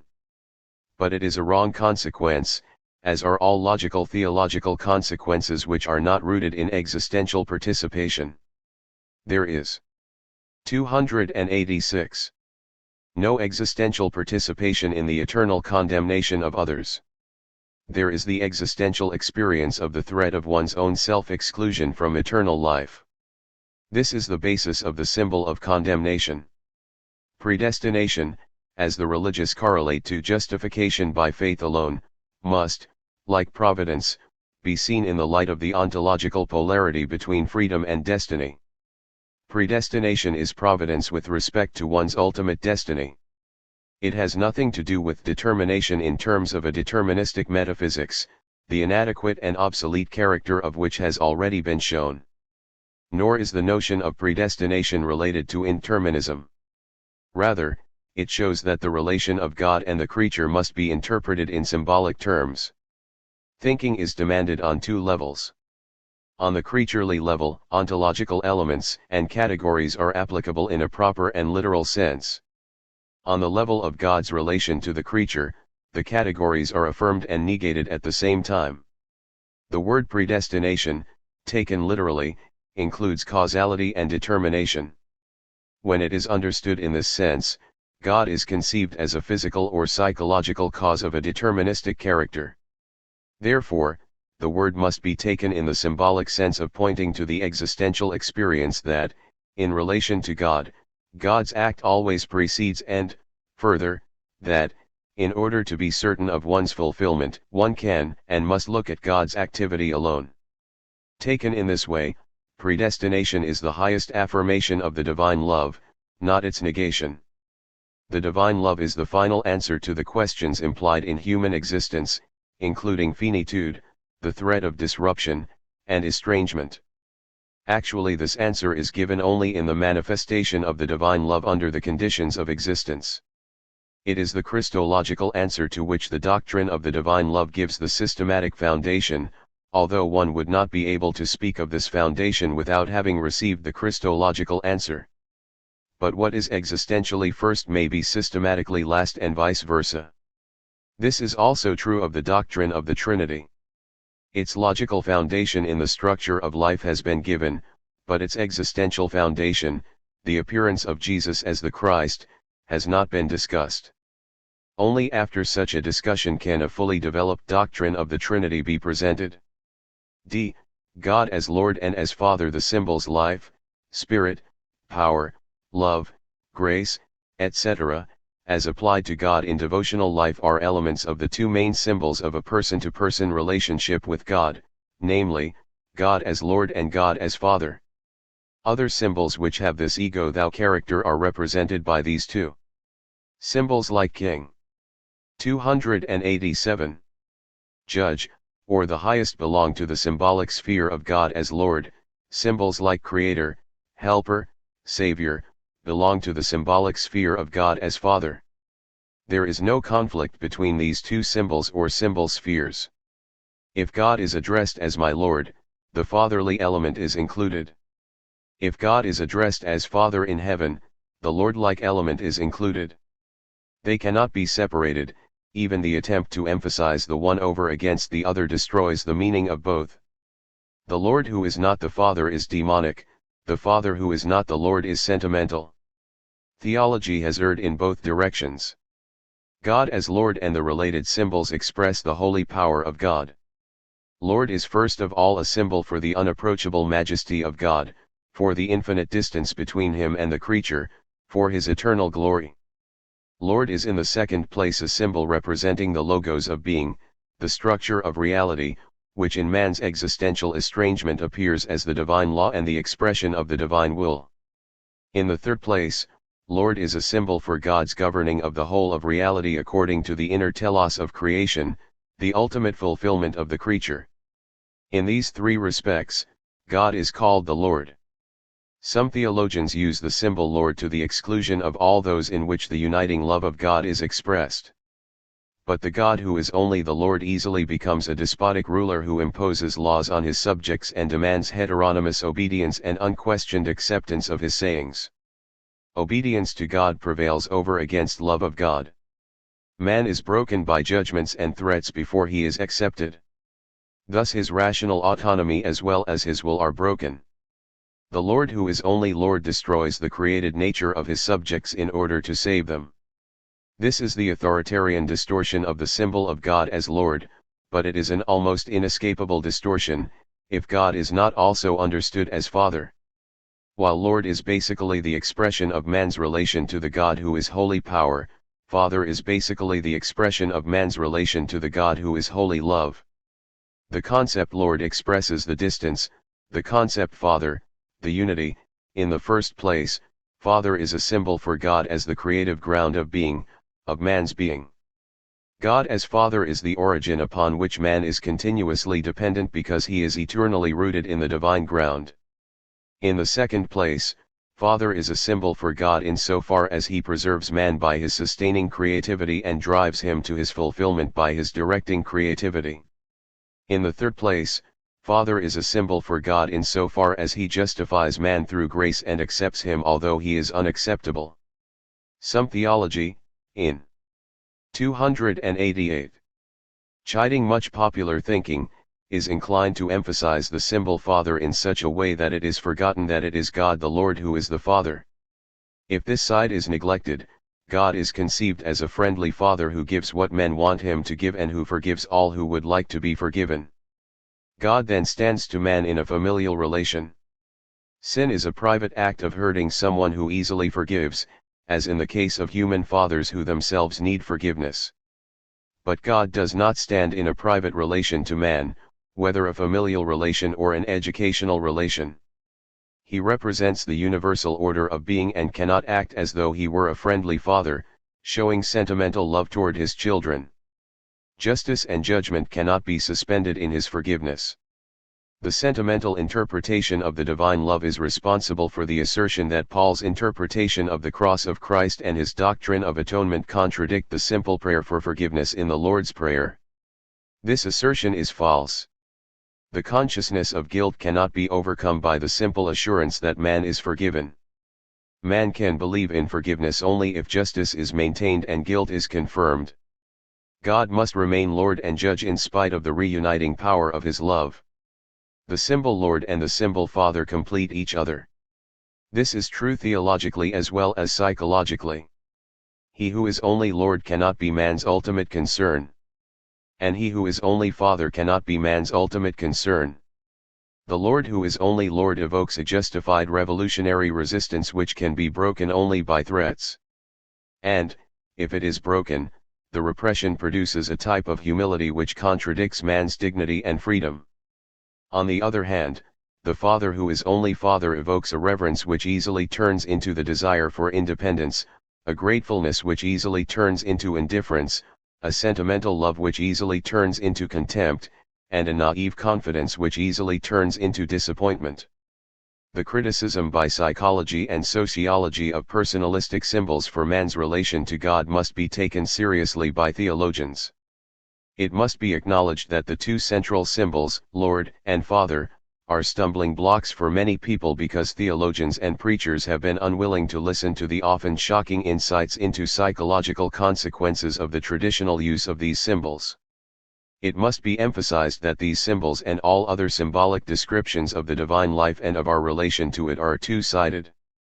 On one side, they are determined by the transcendent reality they express; on the other side, they are influenced by the situation of those for whom they point to this reality. Theology must. 289. Look at both sides and interpret the symbols in such a way that a creative correlation can be established between them. Lord and Father are the central symbols for the ego-thou relationship to God. But the ego-thou relation, although it is the central and most dynamic relation, is not the only one, for God is being itself. In appellations like Almighty God, the irresistible power of God's creativity is felt; in Eternal God, the unchangeable ground of all life is indicated. In addition to such appellative symbols, there are symbols used in meditation in which the ego-thou relation is less explicit, although it always is implicit. Contemplating the mystery of the divine ground, considering the infinity of the divine life, intuiting the marvel of the divine creativity, adoring the inexhaustible meaning of the divine self-manifestation, all these experiences are related to God without involving an explicit ego-thou relation. Often a prayer which starts with addressing itself to God as Lord or Father moves over into a contemplation of the mystery of the divine ground. Conversely, a meditation about the divine mystery may end in a prayer to God as Lord or Father. Here again we must stress that the possibility of using the symbols Lord and Father without rebellion or submissiveness, without ideological deception or wishful sentimentality, is provided for us by the manifestation of the Lord and Father as Son and Brother under the conditions of existence. The question with which the doctrine of God concludes is the quest for a doctrine of existence and the Christ.